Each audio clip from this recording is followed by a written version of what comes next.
Chapter 2111. At dusk, it was another day when Taiyuan City was sealed off. Due to the government fully supplying food and arresting the merchants led by Kong Chu who were maliciously hoarding food, the commoners of Taiyuan City did not run out of food. At this time, smoke was rising from the chimneys of every household. The commoners had already begun to prepare their meals. Because the 4 gates of this city were closed, it looked a little lifeless. However, it was precisely because of this smoke and fire that it revealed a tenacious vitality in this oppressive environment. The commoners returned to their homes to eat. When the last commoner in line bought food at the warehouse in the west of the city, the officials and bailiffs also returned home. The soldiers of the Bing province barracks were still at their posts. Those who were patrolling, and those who were guarding the city gates were guarding. They were all meticulous and focused because they had all received Fang Gongting's orders. Tonight, they were to strengthen the security in the city. "Oh, old Gao, are you feeling better? Why are you on duty so early?" At the southwest side of the provincial governor's office, in a prison cell, a middle-aged man with a face full of pimples and a pair of protruding eyes and a light yellow beard walked in. At the door of the cell, a lean middle-aged bailiff quickly greeted him. This old Gao was the head of the prison, Gao Zheng. The so-called duty was equivalent to changing shifts in the modern world. In fact, Gao Zheng was supposed to be on duty during the day. However, it was said that he suddenly felt unwell during the day and asked his superior to send someone to replace him. He would come back at night when he felt better. "Hey, much better. I just ate something bad in the morning. Don't worry about it. We are just rough people. How can we be as refined as the old men in charge?" Gao Zheng laughed and went forward to hit the bailiff's chest with his fist. He then said, "Besides, the earlier I came, the earlier you could go back to eat, right? Thank you for helping me today. I, old Gao, will treat you to a drink next time." At dusk, it was another day when Taiyuan City was sealed off. Due to the government fully supplying food and arresting the merchants led by Kong Chu who were maliciously hoarding food, the commoners of Taiyuan City did not run out of food. At this time, smoke was rising from the chimneys of every household. The commoners had already begun to prepare their meals. Because the 4 gates of this city were closed, it looked a little lifeless. However, it was precisely because of this smoke and fire that it revealed a tenacious vitality in this oppressive environment. The commoners returned to their homes to eat. When the last commoner in line bought food at the warehouse in the west of the city, the officials and bailiffs also returned home. The soldiers of the Bing province barracks were still at their posts.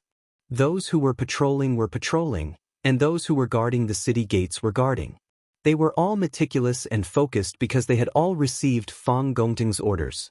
Tonight, they were to strengthen the security in the city. "Oh, old Gao, are you feeling better? Why are you on duty so early?" At the southwest side of the provincial governor's office, in the prison of the state capital, a middle-aged burly man with a pale yellow beard walked in. A lean middle-aged yamen runner at the door of the prison hurriedly came up to greet him. This old Gao was the head of the prison, Gao Zheng. The so-called duty was equivalent to changing shifts in the modern world. In fact, Gao Zheng was supposed to be on duty during the day. However, it was said that he suddenly felt unwell during the day and asked his superior to send someone to replace him. He would come back at night when he felt better. "Hey, much better. I ate something bad in the morning. Don't worry about it. We are just rough people. How can we be as refined as the old men in charge?" Gao Zheng laughed and went forward to hit the bailiff's chest with his fist. He then said, "Besides, the earlier I came, the earlier you could go back to eat, right? Thank you for helping me today. I, old Gao, will treat you to a drink next time." Chapter 2112. You're saying that there was a battle on the southern walls today? Xianyi couldn't help but frown after hearing the report from his subordinate. The Turkic spy cupped his fist and replied, "Yes." At that time, this subordinate was on the tree and saw someone shooting an arrow at the city gate tower. After that, a general on the city gate tower raised his sword and jumped down to chase after the assassin who shot the arrow. Both of them seemed to be top experts. Hearing this, Sky Eagle said, "Does that mean that someone wants to assassinate a general of the Great Tang? That's great. Could it be the Great Khan's reinforcements? Although Sky Eagle didn't know that Li Junxian and the others had been observing them from a tower, he knew that the people standing on the city gate tower were definitely Great Tang soldiers. Someone had shot an arrow at the city gate tower, so they naturally wanted to assassinate a Great Tang general on the city gate tower. The enemy was a friend, and Sky Eagle instantly felt an immense amount of goodwill toward that nameless assassin. Xianyi frowned. That's not right. Even if the Great Khan received the Lord Guard's letter, he couldn't have read it in such a short time. You're saying that there was a battle on the southern walls today? Xianyi couldn't help but frown after hearing the report from his subordinate. The Turkic spy cupped his fist and replied, yes. At that time, this subordinate was on the tree and saw someone shooting an arrow at the city gate tower. After that, a general on the city gate tower raised his sword and jumped down to chase after the assassin who shot the arrow. Both of them seemed to be top experts. Hearing this, Sky Eagle said, does that mean that someone wants to assassinate a general of the Great Tang? That's great. Could it be the Great Khan's reinforcements? Although Sky Eagle didn't know that Li Junxian and the others had been observing them from a tower, he knew that the people standing on the city gate tower were definitely Great Tang soldiers. Someone had shot an arrow at the city gate tower, so they naturally wanted to assassinate a Great Tang general on the city gate tower. The enemy was a friend, and Sky Eagle instantly felt an immense amount of goodwill toward that nameless assassin. Xianyi frowned. That's not right. Even if the Great Khan received the Lord Guard's letter, he couldn't have read it in such a short time. You're saying that there was a battle on the southern walls today? Within Tongfuin, Xianyi couldn't help but frown after he finished listening to the report of a subordinate. The Turkic spy cupped his fists and replied, yes. At that time, this subordinate was on the tree and coincidentally saw someone shooting an arrow at the city gate tower.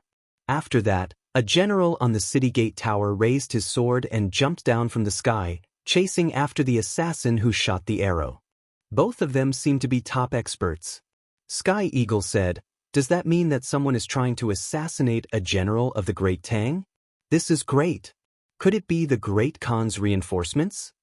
Although Sky Eagle didn't know that Li Junxian and the others had been using their binoculars to observe them this entire time, he knew that the people standing on the walls had to be Tang soldiers. Someone had shot arrows at the walls, so they naturally wanted to assassinate the Tang commander on the walls. This enemy of an enemy was a friend. Skyhawk's impression of the nameless assassin instantly shot through the roof. Xianyi frowned and said, no. Even if the Great Khan had received the letter from the Lord of the Guard, he could not have read it in such a short time. You mean there was a battle at the southern wall today? Within Tongfuin, Xianyi couldn't help but frown after hearing the report of a subordinate. The Turkic spy cupped his fists and replied, yes. At that time, this subordinate was on the tree and coincidentally saw someone shooting an arrow at the city gate tower. Soon after, a general on the city gate tower raised his sword and jumped down to pursue the assassin. Both of them seemed to be top experts. Sky Eagle said, does that mean that someone is trying to assassinate a Great Tang general? That's great. Could it be the Great Khan's reinforcements? Although Sky Eagle didn't know that Li Junxian and the others had been using their binoculars to observe them this entire time, he knew that the people standing on the walls had to be Great Tang soldiers. Someone had shot arrows at the walls, so they naturally wanted to assassinate the Tang commander on the walls. The enemy of an enemy was a friend, and Sky Eagle's impression of the nameless assassin instantly shot through the roof. Chapter 2113. Bastard! Are you saying that someone tried to assassinate Li Junxian in the southern part of the city? In the rear office of the provincial governor's residence, Wang Liaoyuan was enraged by the news that Li Junxian had been assassinated. Trying to assassinate an important general of the imperial court in broad daylight, and this isn't the first time this has happened. If we don't capture all these assassins, how will this official have the face to continue being the provincial governor of Bing province? Dugexen had been heavily injured and was still bedridden from his injuries. Now, someone had tried to assassinate Li Junxian. How could Wang Liaoyuan tolerate this? It was no wonder he was so angry. After all, Taiyuan City was the seat of the provincial government of Bing province, and there had been one assassination after another in the city. Moreover, the assassins were all high-ranking generals of the imperial court. Wasn't this a slap to the face of this local governor? Wasn't this a sign to Li Er that the security of Taiyuan City was very poor? Investigate. We have to find out the identity of this assassin and bring them to justice. Wang Lin took in 2 deep breaths to calm himself down before giving the order to Constable Feng. Constable Feng had a troubled look on his face. But we don't have enough people. The bailiffs of the magistrate's office have been busy watching over Zhao Dian and the other Turkic spies and maintaining order in the city. It's truly difficult to find people to track down the assassin. Moreover, from what advisor Feng said, "Bastard, are you saying that someone tried to assassinate Li Junxian in the southern part of the city?" In the rear office of the provincial governor's residence, Wang Liaoyuan was enraged by the news that Li Junxian had been assassinated. Trying to assassinate an important general of the imperial court in broad daylight, and this isn't the first time this has happened. If we don't capture all these assassins, how will this official have the face to continue being the provincial governor of Bing province? Du Guixin had been heavily injured and bedridden from his injuries. Now, someone had tried to assassinate Li Junxian. How could Wang Liaoyuan tolerate this? It was no wonder that he was so angry. It must be known that Taiyuan City was the administrative center of Bing province. Assassination cases occurred one after another in the city. Moreover, the targets of the assassins were all high-ranking military officers of the imperial court. Wasn't this slapping his face as a local officer? Wasn't this a sign to Li Er that the security of Taiyuan City was very poor? Investigate. We must find out the identity of this assassin and bring him to justice. After taking 2 deep breaths, Wang Liaoyuan calmed himself down a little and ordered Constable Feng. Constable Feng had a troubled look on his face. But we're short of manpower right now. The Yamen runners have been busy guarding Zhao Dian and the other Turkic spies, as well as maintaining order in the city. It's really hard to spare manpower to track down the assassin's whereabouts.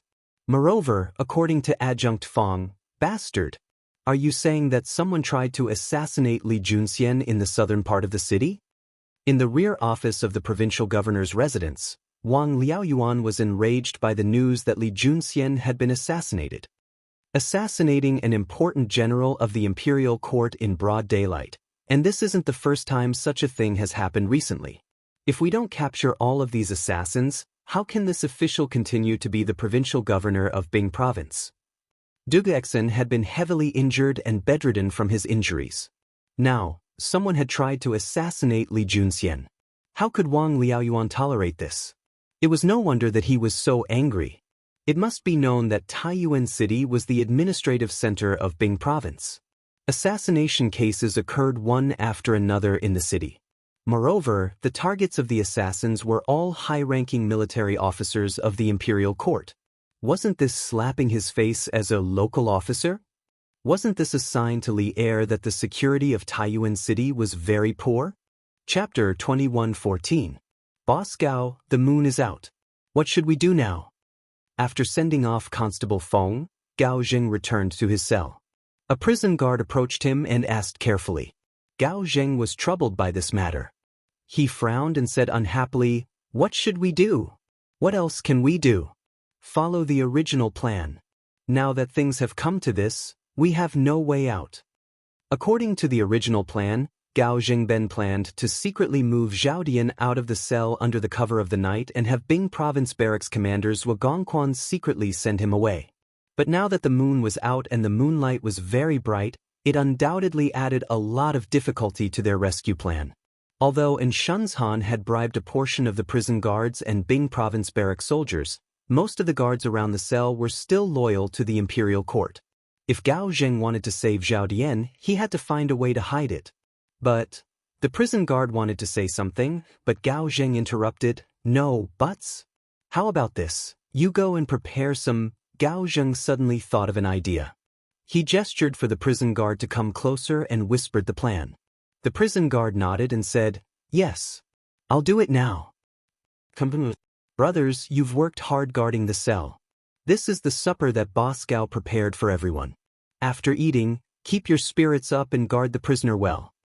As they approached, a jailer came in with 2 heavy wooden food boxes. "Boss Gao, the moon is out. What should we do now?"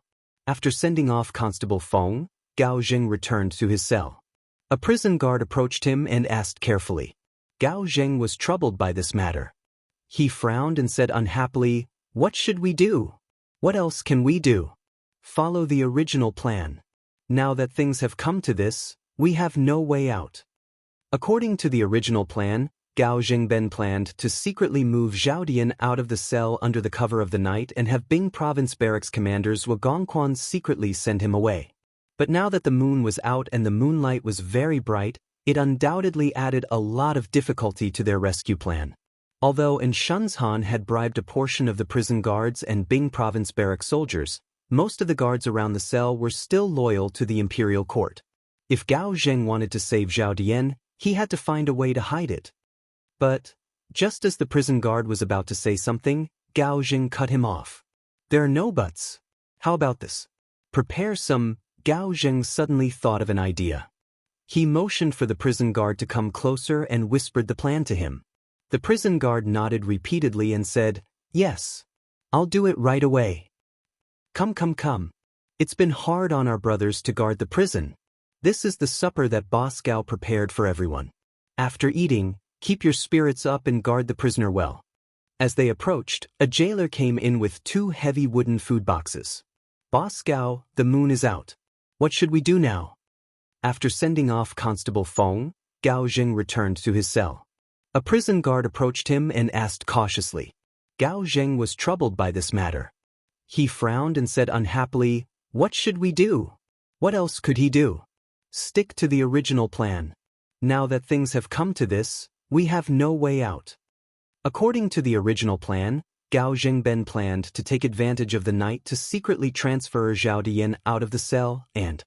Chapter 21:15. The moonlight was bright and the night was as cool as water. At this time, the provincial governor's mansion was quiet. Except for the patrolling soldiers and guards, all the officials and minor officials in the provincial governor's mansion had gone back to rest.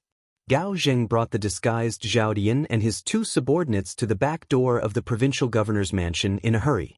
Since he was here to help Zhao Dian escape, he naturally couldn't walk through the front door of the provincial governor's mansion in broad daylight. Otherwise, the probability of being exposed would be greater. However, the entire Taiyuan city had fallen into a state of emergency. The provincial governor's mansion was heavily guarded by soldiers. The back door of the provincial governor's mansion was also guarded by soldiers. However, compared to the front door, the defense was slightly lax. Moreover, Gao Zheng and Zhuagongquan had agreed on the route beforehand. At the back gate, Zhuagongquan had arranged for someone to meet Gao Zheng in advance. As long as he could send Zhao Dian to the Turkic spies in the city, Zhuagongquan's task was basically completed. The next step was to send Zhao Dian to the Turkic spies in the city. "Warden Gao, you're here. Did Zhuagongquan bring the person?" A tall and thin soldier greeted Gao Zheng at the back door of the provincial governor's manor. This person was Zhuagongquan's personal guard, Fan Tingquan. Although Gao Zheng hadn't rehearsed with Fan Tingquan beforehand, he knew how to answer. He nodded and said, "I brought him." Then he waved his hand and the 2 jailers behind him immediately pushed out the disguised Zhao Dian. Fan Tingquan narrowed his eyes and sized up Zhao Dian before saying, "So you're the one who offended Zhuagongquan during the day. Men, take him away." As he spoke, Fan Tingquan's eyes inadvertently glanced to the right.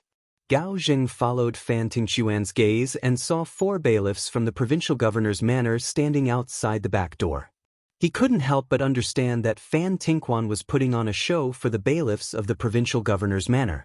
Thus, he cooperated and said, "This brat has only been in the prison for a short time and doesn't know the rules here. Today, he accidentally offended Zhuagongquan. Brother, please tell Zhuagongquan to be lenient on this brat for this Gao Zheng's sake." At this time, Zhao Dian was bowing his body, lowering his head, putting on a look of fear and trepidation. In addition, the lighting at night was not very good, so the yamen runners outside the door could not see Zhao Dian's face clearly. Fan Tingquan gave Gao Zheng an appreciative look. Then he coughed lightly and said, "Ahem. This Fan will pass on Warden Gao's words. Commander Zhua isn't a stingy person. I believe he'll give Warden Gao face. Gao Zheng cupped his fists and said, "Thank you." Fan Tingquan nodded and then said to the two soldiers on his left and right, "Take him away." Of the more than 1,000 Bing province soldiers under Zhua Gongxuan's command, some of them were guarding the key passages inside the provincial governor's mansion, but most of them were still guarding outside the provincial governor's mansion. Therefore, when Fan Tingquan wanted to bring Zhao Dian out of the provincial governor's mansion, the few yamen runners guarding the gate didn't find it strange. Fan Tingquan's expression was normal as he brought Zhao Dian out of the back door of the provincial governor's mansion. When they were at the gate, he even stopped and nodded to the 4 yamen runners guarding the gate before leisurely leaving with Zhao Dian. Everything seemed to be going smoothly. If nothing unexpected happened, Zhao Dian would really be rescued from the provincial governor's mansion's prison by these people. In that case, Li Tai, who was captured by the Turkic spies, would be in danger. However, the heavens protected Li Tai. The accident came as expected. Chapter 21:16. Evidence? This is the evidence. Lin Jiang coldly snorted as he took out a copper token. This was a token specially made by the 100 Cavalry Department. No one dared to copy it, or else they would be hunted down by the entire 100 Cavalry Department. After flashing the token, Lin Jiang looked at the jailer behind Fan Tingquan who was being escorted by 2 Bing province barrack soldiers and shouted in a deep voice, "Who are you? Raise your head." Zhao Dian's head was lowered, so Lin Jiang naturally couldn't see his face, but Lin Jiang felt a sense of familiarity from this figure. His intuition told him that there was something wrong with this prison guard. Zhao Dian's body trembled at Lin Jiang's shout. He had naturally met Lin Jiang before, and Lin Jiang had also met him before. Earlier, when Li Junxian had led his cavalry in a fierce battle with his subordinates at the inn, he had met Lin Jiang more than a few times. Almost all of Li Junxian's 100 cavalry recognized him. Thus, if he raised his head, he would be exposed. At the crucial moment, Fan Tingquan took a small step back and stood between Lin Jiang and Zhao Dian. He said in a deep voice, "This person is someone that our generals was summoned. Even if you are one of Baiqi's men, this matter is none of your business. Zhou Ming, Gong, bring this jailer to General Zhou first." As soon as Fan Tingquan finished speaking, the 2 soldiers behind him immediately cupped their fists in response, and then they escorted Zhao Dian, intending to go around Lin Jiang and the others and leave this place. "I'd like to see who dares to leave." The more Fan Tingquan acted like this, the more Lin Jiang felt that there was something wrong with the jailer in front of him. He bellowed. In an instant, the 3 riders beside him moved and blocked in front of the 2 soldiers from the Bing province prefecture. Fan Tingquan's eyes darkened as he glared at Lin Jiang. "What is the meaning of this? This is an internal military affair of our Bing province barracks. Even if you have 100 cavalry, aren't you meddling too much? Don't forget that this is Taiyuan, not Chang'an. Internal military affair? Since when did capturing jailers become a military task of the Bing province barracks?" Lin Jiang narrowed his eyes and pressed his right hand on the sword at his waist. He looked at Fan Tingquan and said coldly, "Besides, it's true that this is Taiyuan, but it's also the territory of the Tang Empire. Do you want to rebel?" "Evidence? This is the evidence." Lin Jiang snorted coldly and took out a bronze badge. This was a special badge of the 100 Cavalry Department.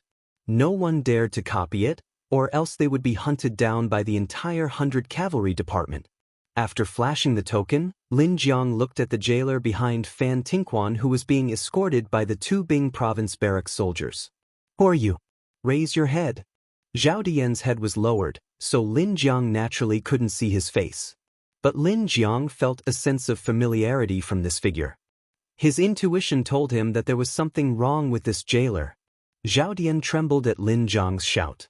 He had naturally met Lin Jiang before, and Lin Jiang had also met him.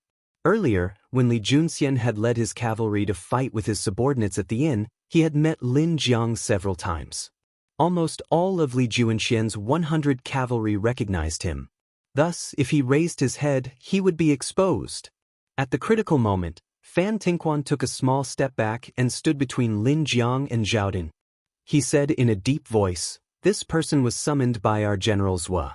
Even if you are one of Baiqi's men, this matter is none of your business. Zhou Ming, Xingong, bring this jailer to General Zhua first. As soon as Fan Tingquan finished speaking, the two soldiers behind him immediately cupped their fists in acknowledgement, and then escorted Zhao Dian, preparing to bypass Lin Jiang and the others and leave this place. Chapter 21:17. Two black-clothed experts walked out from the darkness. The two of them were dressed in black, but they were not masked. The moonlight shone on their faces, illuminating their true appearances. They were precisely Xian Yi and Sky Eagle who had escaped from Tongfu Inn. The two of them exuded the aura of experts. Lin Jiang grimaced and whispered to his companions, "Not good. They should be Zhao Dian's companions, and one of them is even a grandmaster." The 100 horsemen couldn't help but shiver. Although those who could join the 100 horsemen were all powerful and experienced, a grandmaster was still an unreachable existence to them. Even if the four of them worked together, they probably wouldn't be able to defeat that grandmaster Turkic spy, not to mention the other enemies around them. "Qin Fu, send the signal. We'll cover you." Lin Jiang clenched his teeth and decisively ordered. "Yes." Without any hesitation, Lin Jiang once again extended the signal fireworks fuse to the match in his left hand. Seeing this, Sky Eagle snorted coldly. With a wave of its sleeve, a few cold lights once again shot towards Qin Fu's direction. Qin Fu clearly sensed the danger, but he did not dodge. This was because he believed that his brother would be able to help him block this round of attacks. And in truth, Lin Jiang did not disappoint him. Lin Jiang's figure moved, and he took the initiative to meet Sky Eagle's poisonous darts. Ding ding ding. There was a series of ding ding ding sounds in the air, and Lin Jiang knocked down all of Sky Eagle's poisonous darts to the ground. However, before he could heave a sigh of relief, he saw a figure in front of him charging at him. Then, he saw a palm strike fiercely on his chest. Throughout the entire process, he wasn't able to react at all because Xian Ye's grasp of the timing was too perfect, and it was too swift. In that instant, Lin Jiang seemed to have lost all his senses. He couldn't feel any pain, couldn't hear the sounds of the outside world, and couldn't even hear his own heartbeat. But in the next moment, a heart-wrenching pain came from his chest. Lin Jiang felt a sweetness in his throat as he directly spat out a mouthful of blood from his heart. His entire body was fiercely sent flying backwards like a kite with its string cut. Behind him was Qin Fu, who was about to light the signal firework. Qin Fu was about to light the signal firework in his hand when he suddenly felt a black figure flying toward him. He instinctively turned his head and was instantly shocked. Lin Jiang. Seeing Lin Jiang spitting out a mouthful of blood in the air and flying towards him, Qin Fu could not be bothered to light the communication firework. He quickly leaped up to meet Lin Jiang in the air. He wanted to catch Lin Jiang to prevent the latter from falling to the ground and worsening his injuries. The other 200 horsemen saw that Lin Jiang was severely injured by Xian Yi in one move, and could not help but widen their eyes, and swung their swords at Xian Yi. "Don't worry about me, pass." After Qin Fu caught Lin Jiang, he was just about to check on the latter's injuries when he heard Lin Jiang speak intermittently. Before he could finish his sentence, Lin Jiang fainted.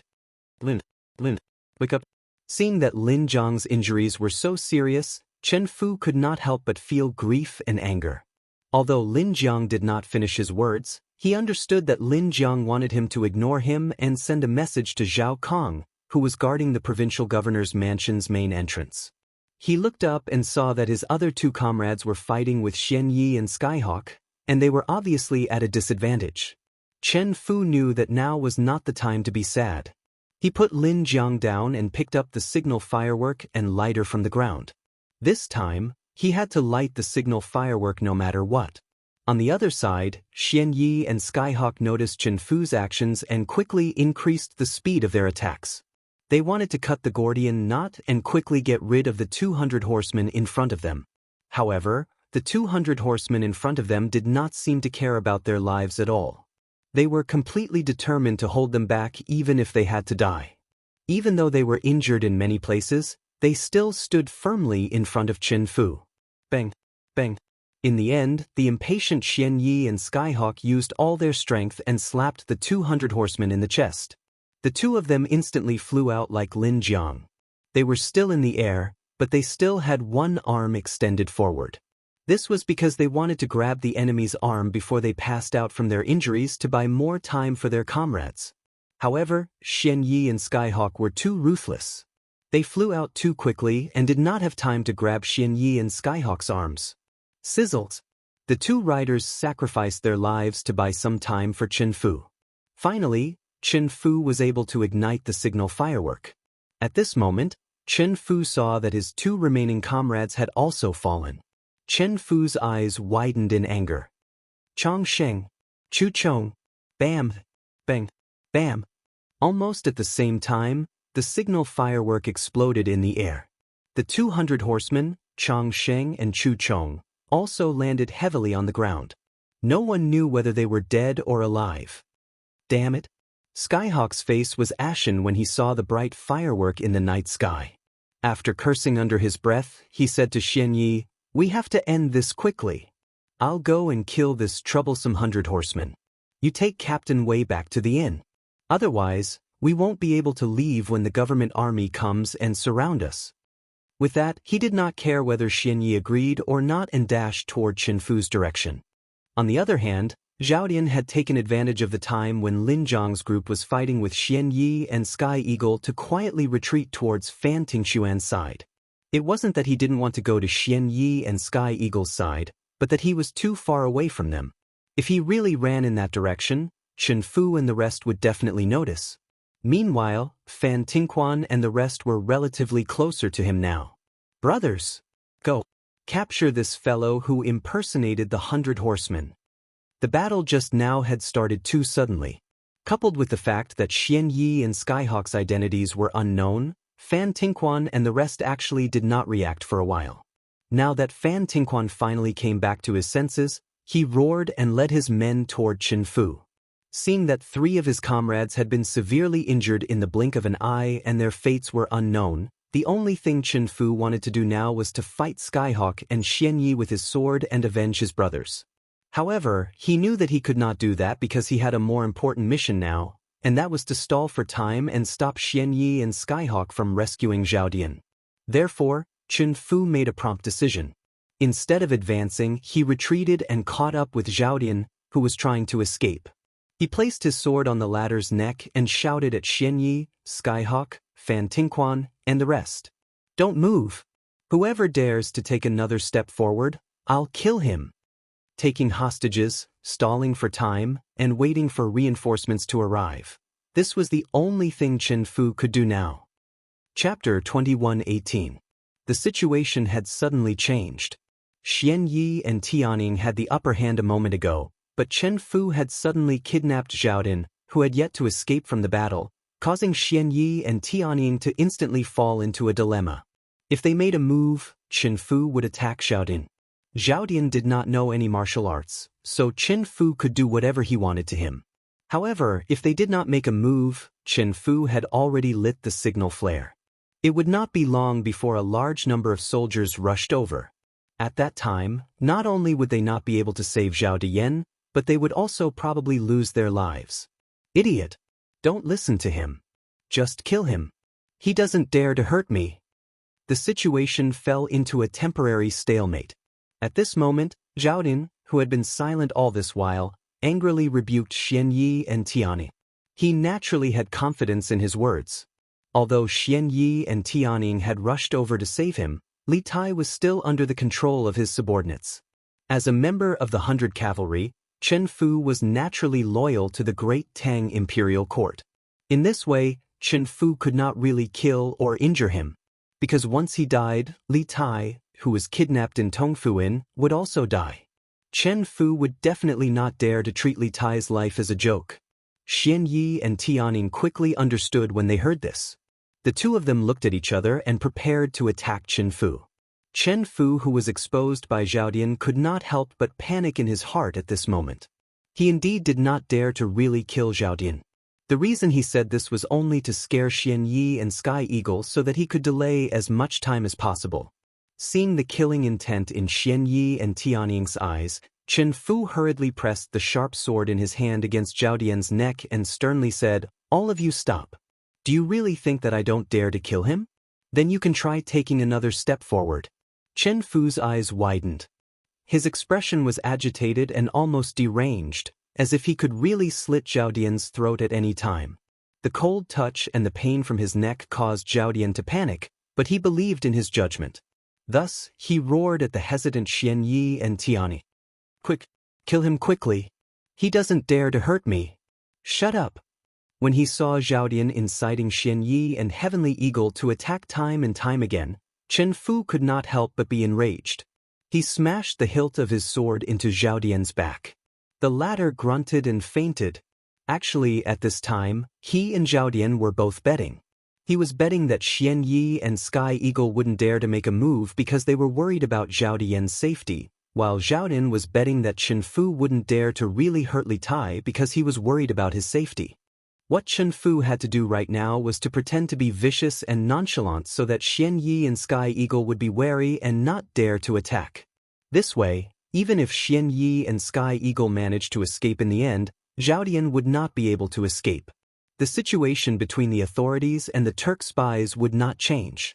Boosh! Chen Fu's plan was perfect, but the moment he smashed Zhao Dian unconscious with the hilt of his sword, Xianyi attacked. Xianyi flicked his sleeves, and a flying dagger with a faint blue glow shot toward Chen Fu. Xianyi was a grandmaster expert, after all. The flying dagger he threw was as fast as a stream of light. By the time Chen Fu finished smashing Zhao Dian unconscious with the hilt of his sword, the flying dagger had already reached Chen Fu and pierced through Chen Fu's right wrist. Clang! Chen Fu's right wrist was pierced by the flying dagger. In pain, the sharp sword in his hand fell to the ground involuntarily with a clang. He knew that something was wrong and hurriedly wanted to lock Zhao Dian's throat with his left hand, but it was already too late. Xianyi had already attacked at this time. Bang! Xianyi grabbed Zhao Dian's shoulder with his left hand and pulled him out of Chen Fu's range of control. His right palm struck out at lightning speed and landed heavily on Chen Fu's chest. Chen Fu immediately flew out like a kite with a broken string. In fact, Xianyi had already moved the moment he threw the flying dagger. His flying dagger and his entire body arrived in front of Chen Fu almost at the same time. As Chen Fu was hitting Zhao Dian's back with the hilt of his sword, he was completely caught off guard by Xianyi's flying dagger. With his wrist injured and his strength greatly reduced, he naturally could not defeat Xianyi, who was far stronger than him to begin with. When experts exchanged blows, victory and defeat were often decided in an instant. On the other hand, Fan Tingquan, who was standing guard at the back, was overjoyed. The place where Chen Fu landed was just 2 or 3 steps in front of him. This was really effortless. He hurriedly shouted at his subordinates, "Quick! Capture this person pretending to be Baichi." This fellow was still pretending even at this time. There was really no one else like him. Speaking of which, he also had his own plans. Since he had already sided with the Turkic spy, he had to show his worth. Although he had assisted Zhao Dian in breaking out of prison, he did not contribute much in the battle with Chen Fu and the rest of Baichi just now. If he did not perform well as a servant, what if Xianyi and the others did not take him along with them when they left later? He could not afford to be investigated by the authorities. Only death awaited him if he stayed. Guard leader! Guard leader! Xianyi, who had knocked Chen Fu back with a palm strike, supported the unconscious Zhao Dian who was about to fall to the ground. He called out twice, but the latter did not show any signs of waking up. He could only give up on waking Zhao Dian for now. He said to Sky Eagle, "Let's go. Return to the inn immediately." Their purpose of coming here tonight was only to save Zhao Dian and not to kill many soldiers. Now that they had achieved their goal, he did not care about the life and death of Chen Fu and the rest of Baichi. He only wanted to leave this place as soon as possible. Otherwise, when the authorities reacted, they would not be able to leave even if they wanted to. Sky Eagle nodded and went forward to help Xianyi support Zhao Dian. The two of them held Zhao Dian's arms on both sides, intending to use their qinggong to leave this place. Seeing this, Fan Tingquan instantly lost his composure. "You two heroes, wait for me. I am the one who helped to save your guard leader. You have to bring us along. Through the battle just now, he could also see that the two men in black in front of him had come to save Zhao Dian. Moreover, their martial arts were extremely high. Even the famous Bai Qi had been defeated. This was a proper thigh for him. Since he, Fan Tingquan, had already betrayed the imperial court, he could only do something big with these Turkic spies. Only this way would he have a chance of survival. Sky Eagle frowned. He had never had a good impression of a fence-sitter like Fan Tingquan. After a few moments of thought, Xianyi opened his mouth. Then take your men and come with us. Although they had rescued Zhao Dian, they were still trapped in Taiyuan City. Moreover, they were indeed limited in manpower. Fan Tingxuan's addition could be considered a great help to them. Many thanks, many thanks. Overjoyed, Fan Tingquan hastily waved to the Bing province soldiers around him. Brothers, come with me. Go. None of you can think of leaving tonight. At this moment, a vigorous voice came from the sky. Everyone looked towards the source of the voice and saw a black-clothed man wearing a bamboo hat standing on the wall of the provincial governor's mansion. Before the man finished speaking, he knocked an arrow on his bow. With a series of whooshing sounds, 3 arrows were shot towards Xianyi and Sky Eagle's location. Chapter 21:19. Tonight, none of you shall think of leaving. The black-clothed bamboo hat man could have shot these 3 arrows silently at Xianyi and Sky Eagle, but he had insisted on making a sound before shooting in order to gain the upper hand by a show of strength. Most importantly, he knew that even if he shot arrows silently in the dark, with Xianyi and Sky Eagle's martial skills, they would be able to block the arrows easily. After all, to the black-clothed man, archery was not his forte. The reason he shot the arrows was not to kill Xianyi and Sky Eagle but to delay them and buy time for the 100 cavalry and Bing province barracks reinforcements. As expected, in the face of the black-clothed bamboo hat man's 3 arrows which were as fast as flowing light, Xianyi and Sky Eagle's faces did not show any signs of panic. Xianyi growled, "Protect the guard leader." Then he leapt up and brandished his sword, taking the initiative to meet the 3 arrows in the air. With 3 crisp ding-ding-ding sounds, the 3 arrows shot by the black-clothed bamboo hat man were all knocked to the ground by Xianyi. The black-clothed bamboo hat man did not seem to be surprised by this. The moment Xianyi knocked down the 3 arrows, his entire body moved. He quickly put the bow and arrows back on his back and drew a large knife from his waist. With a leap, he slashed towards Xianyi who was in the air. Xianyi had just swung his sword to knock down the black-clothed bamboo hat man's arrows and had already used up a lot of his qi. At this moment, he was in the air and had no way to borrow any strength. Seeing the black-clothed bamboo hat man taking the initiative to attack and the opponent looking down from above, Xianyi knew that it would be difficult for him to take this attack head-on, so he decisively kept his sword and retreated. At the same time, he waved his left hand and 3 hidden arrows shot out towards the black-clothed bamboo hat man in the air. Hidden arrows in his left hand. This Xianyi was indeed an expert in using hidden weapons. Most people would only use their right hand to use weapons and hidden weapons, but he actually used his left hand to activate the hidden weapons while holding the sword in his right hand.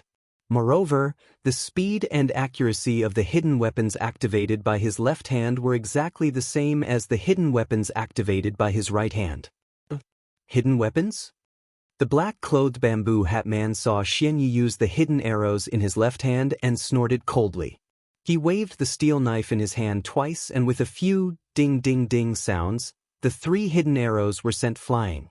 However, his speed didn't decrease in the slightest as he continued to charge straight towards Xianyi. Xianyi couldn't help but be shocked. He didn't expect the black-clothed bamboo hat man's saber technique to be so indomitable. It was getting faster and faster. According to the current speed, the black-clothed bamboo hat man's saber was very likely to hit his head before he landed. After all, although he had just made a move to retreat, due to the change of direction midway and the lack of leverage in the air, the speed of his retreat was far slower than the speed of the black-clothed bamboo hat man's dive. Come and support the guard master. On the ground, Sky Eagle could also see that the situation was disadvantageous to Xianyi. He pulled Fan Tingquan over and handed the still unconscious Zhao Dian to the latter. Then he pulled out the two sabers at his waist and stomped on the ground. His entire body soared into the sky, directly facing the black-clothed and bamboo hat man who was swooping down with his sabers. He was planning to take Xianxia's place and take this strike head-on. No, Xianyi and Sky Eagle met briefly in the air. However, one of them was going down while the other was going up. After realizing Sky Eagle's intention, Xianyi instantly felt that something was wrong and wanted to stop him. However, at this time, Sky Eagle's momentum was already set. How could he stop him just because he wanted to? Moreover, he couldn't even protect himself now. Clang! The two swords and the steel saber quickly met in the air, and then there was a sharp, ear-piercing sound of metal. Immediately after, Sky Eagle flew backward violently with his sword in tow. His speed was several times faster than when he attacked. Tisk! Sky Eagle was viciously smashed to the ground by the black-clothed bamboo hat man's powerful saber. At this moment, he only felt the web between his thumb and index finger go numb. Moreover, the other party's true chi was running amok in his meridians. The powerful force of the fall caused him to fall backward involuntarily. In order to avoid falling on his back, Sky Eagle took the opportunity to stab his swords into the ground. However, he still slid on the ground with his swords for a long time before he completely stopped himself. Chapter 2120. Tonight's west wind was slightly to the south, but overall, the wind was still blowing to the west. When Xianyi and Sky Eagle saw the black-clothed bamboo hat man throw out that unknown object, they were slightly shocked. At that time, they thought that the other party had thrown out some unknown peerless hidden weapon. After all, hidden weapons were generally smaller in size so that they could be concealed. Strictly speaking, such a large object thrown out by the black-clothed bamboo hat man could no longer be considered a hidden weapon. At least, it could not be considered a normal hidden weapon. However, at this moment, when they saw that the object thrown by the black-clothed bamboo hat man was pierced by Xianyi's flying dagger, the two of them could not help but heave a sigh of relief. It turned out that the other party had thrown over a bag of flour. The two of them could not help but feel strange in their hearts. They thought to themselves, what kind of lethality can this thing have? Moreover, now that they were about to escape, the black-clothed bamboo hat man sprinkled flour into the air, turning the air into a vast expanse of white. Wasn't this covering their escape? However, the two of them did not rejoice for long before they realized that the situation was not right. The first person to realize that something was wrong was Sky Eagle. The night wind swept up the white powder in the air and caught up to Xianyi, Sky Eagle, and the others. Sky Eagle sniffed lightly with his nose. At first, his eyes were filled with doubt. He felt that there was something wrong with this smell. Then, his expression changed and he hurriedly said to Xianyi beside him, "Cover your mouth and nose. This white smoke is poisonous." "What? Poisonous?" Xianyi was shocked when he heard that. Then, he did not say anything else and hurriedly covered his mouth and nose with his right hand. Of course, during this process, the two of them did not stop running. Behind them, at this moment, a group of soldiers had already swarmed out from the back door of the provincial governor's mansion and were madly chasing after them. The black-clothed bamboo hat man did not give chase. When the soldiers came out, he had already leaped onto a large tree by the side of the street and silently watched Xianyi, Sky Eagle, and the others who were fleeing to the west. Tonight, the west wind was slightly to the south, but overall, the wind was still blowing towards the west. When Xianyi and Sky Eagle saw the black-clothed bamboo hat man throw out that unknown object, they were slightly shocked in their hearts. At that time, they thought that the other party had thrown out some unknown peerless concealed weapon. After all, concealed weapons were generally small in size, so that they could be hidden from others. Strictly speaking, a large object like the one thrown out by the black-clothed bamboo hat man could no longer be considered a concealed weapon. At least, it could not be considered a conventional concealed weapon. However, at this moment, seeing that the thing that the man in black threw over was pierced by Xianyi's flying dagger, the two of them couldn't help but heave a sigh of relief. It turned out that what the other party had thrown over was actually a bag of flour. The two of them couldn't help but feel puzzled in their hearts. What kind of lethality could this thing have? And now that they were about to escape, the black-clothed bamboo hat man sprinkled flour into the air, turning the air into a vast expanse of white. Wasn't this covering their escape? However, they didn't rejoice for long before they realized that something was wrong. The first person to realize that something was wrong was Sky Eagle. The night wind swept up the white powder in the air and caught up to Xianyi and Sky Eagle. Sky Eagle sniffed lightly with his nose. At first, he was puzzled and felt that there was something wrong with this smell. Then, his expression changed and he hurriedly said to Xianyi beside him, "Cover your mouth and nose, this white smoke is poisonous." "What? Poisonous?" Xianyi was shocked when he heard that. Then, he didn't say anything else and hurriedly covered his mouth and nose with his right hand. Of course, during this process, the two of them didn't stop running. Chapter 21:21. General, why are they fighting each other? When the soldiers chasing after Xianyi and the others arrived at a residential area about 2 li east of the provincial governor's manor, they saw that Xianyi and the others had not only stopped in their tracks, they even began to fight with each other with weapons in their hands. That fellow and that scene were so bloody that those who didn't know would think that these people had some sort of deep grudge against each other. Otherwise, they wouldn't have fought so fiercely. But weren't these people working together? Just a moment ago, they had been working together to save Xiaodin, so why were they now fighting as if they had seen their mortal enemy? The leading officer was taken aback by this sight, but he quickly reacted and sternly ordered, "These people have been poisoned. Don't go over yet. At this time, they don't recognize anyone. Let them fight first. Once the effects of the poison wear off and they're out of strength, we'll capture them and bring them back." From his tone and actions, who else could this officer be but Li Junxian? Li Junxian had sensed during the day that something might happen in the prison of the provincial capital. According to the investigation of the 100 cavalry, Shenzhen had probably used vast sums of money to bribe some of the officers of the Bing province barracks. These bribed officers were the most unstable factor in the provincial governor's residence, and the prison of the provincial capital held an extremely important criminal, Xiaodin. In order to prevent Xiaodian from being rescued, Li Junxian had not only arranged for Lin Jiang, Zhao Kong, and the rest of the cavalry to secretly guard the perimeter of the provincial governor's residence. After finishing his business at night, he had personally come over. But he had been guarding the front gate of the provincial governor's residence while the man in the bamboo had been guarding the back gate, so he had been a little late. Li Junxian and the man in the bamboo hat truly were working together. "Zhao Kong, immediately go back and check on the injuries of Lin Jiang and Qin Fu. Also, send someone to invite physician Gong Sun from Huichun Hall to treat them." Upon seeing the situation, Li Junxian decisively gave the order to Zhao Kong. When they had come out of the back gate of the provincial governor's residence, they had seen Lin Jiang, Qin Fu, and the others lying on the ground. But due to the urgency of the situation and the fact that they had not known that Xianyi and the others had been poisoned, in order to prevent Xiaodian from being rescued, they had been forced to put aside Lin Jiang and Qin Fu and focus on capturing Xianyi, Tianying, and the other Turkic spies. Xianyi and Tianying were clearly like turtles in a jar and could not escape, so there was naturally no need to keep so many people here. This Feng is acquainted with physician Gong Sun, so let this Feng go. Constable Feng volunteered at this moment. In truth, he had not returned home after patrolling the prison.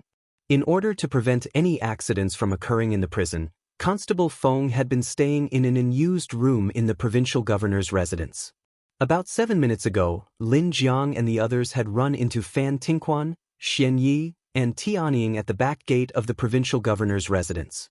Although Fan Tingquan had insisted that Lin Jiang and the others were imposters, the bailiffs guarding the back gate had still noticed the difference. But Xianyi and the others were too strong, and Fan Tingquan had many soldiers under his command.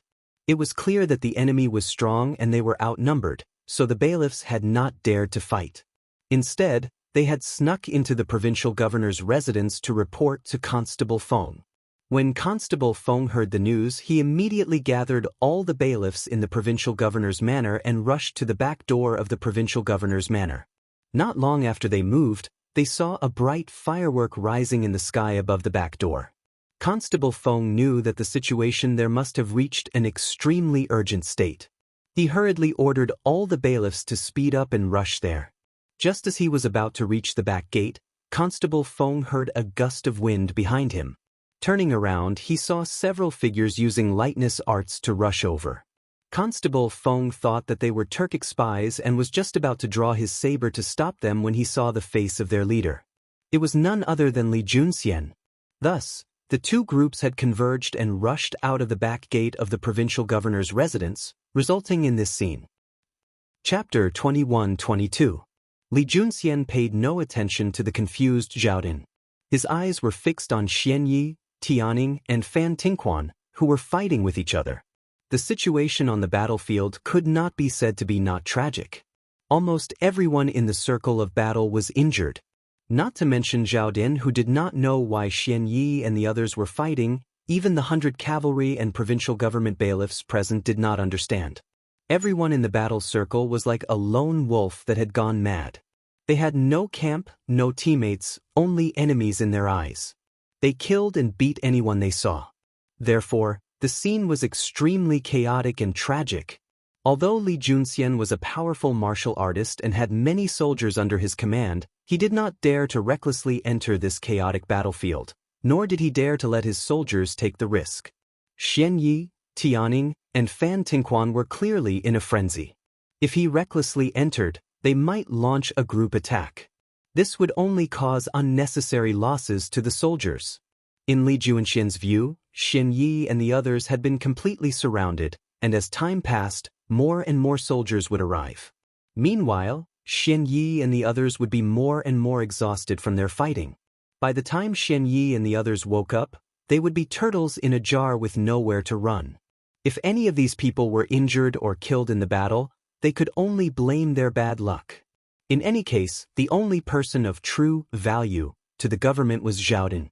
If Xianyi and Tianning died in the battle, it wouldn't have much effect on the overall situation.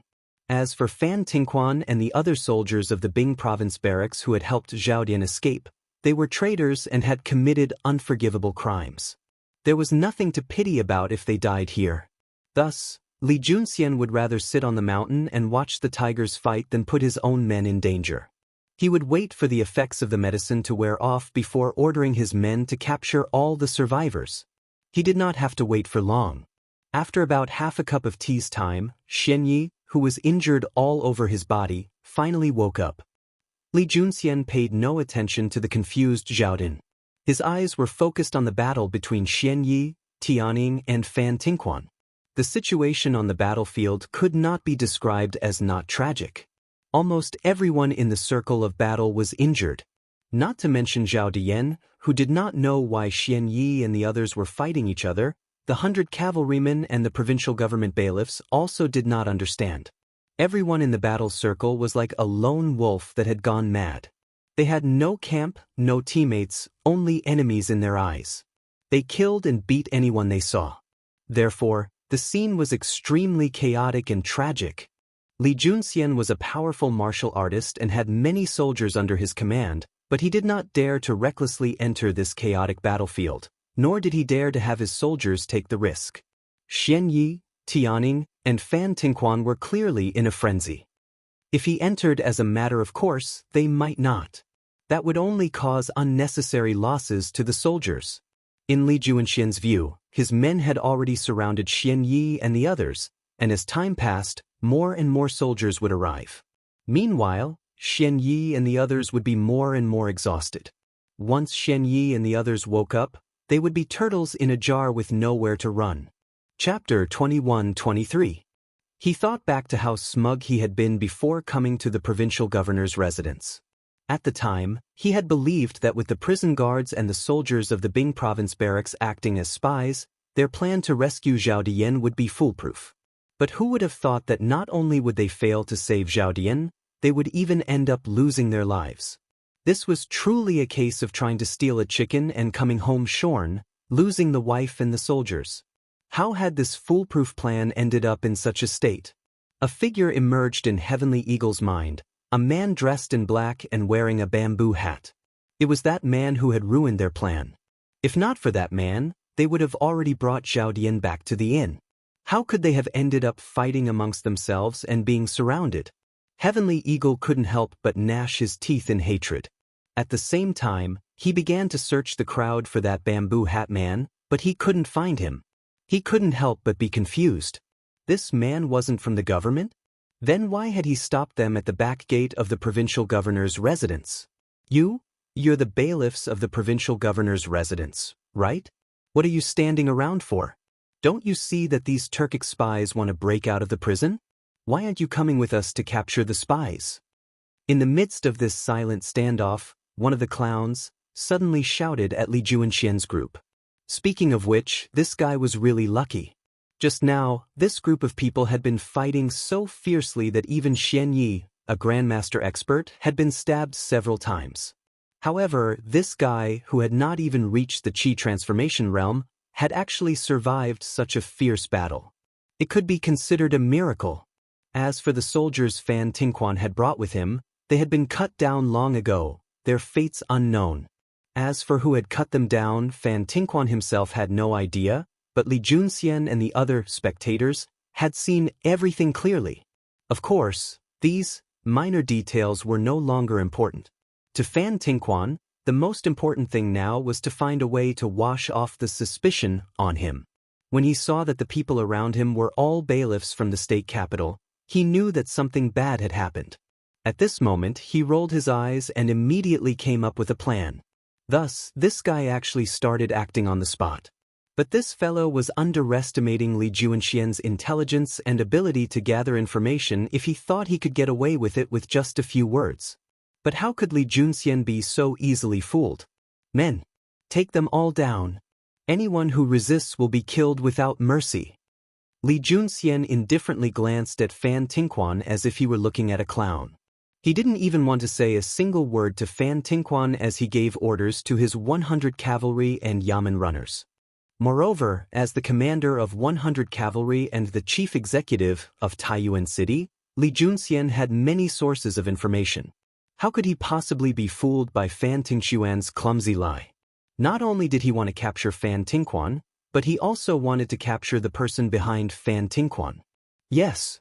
Everyone roared in agreement, and then charged towards Xian Yi, Skyhawk, and the others. At this moment, other than Xian Yi, Sky Eagle, and Fan Tingquan, the rest of the people were either lying on the ground, clutching their wounds and wailing, or had completely fainted.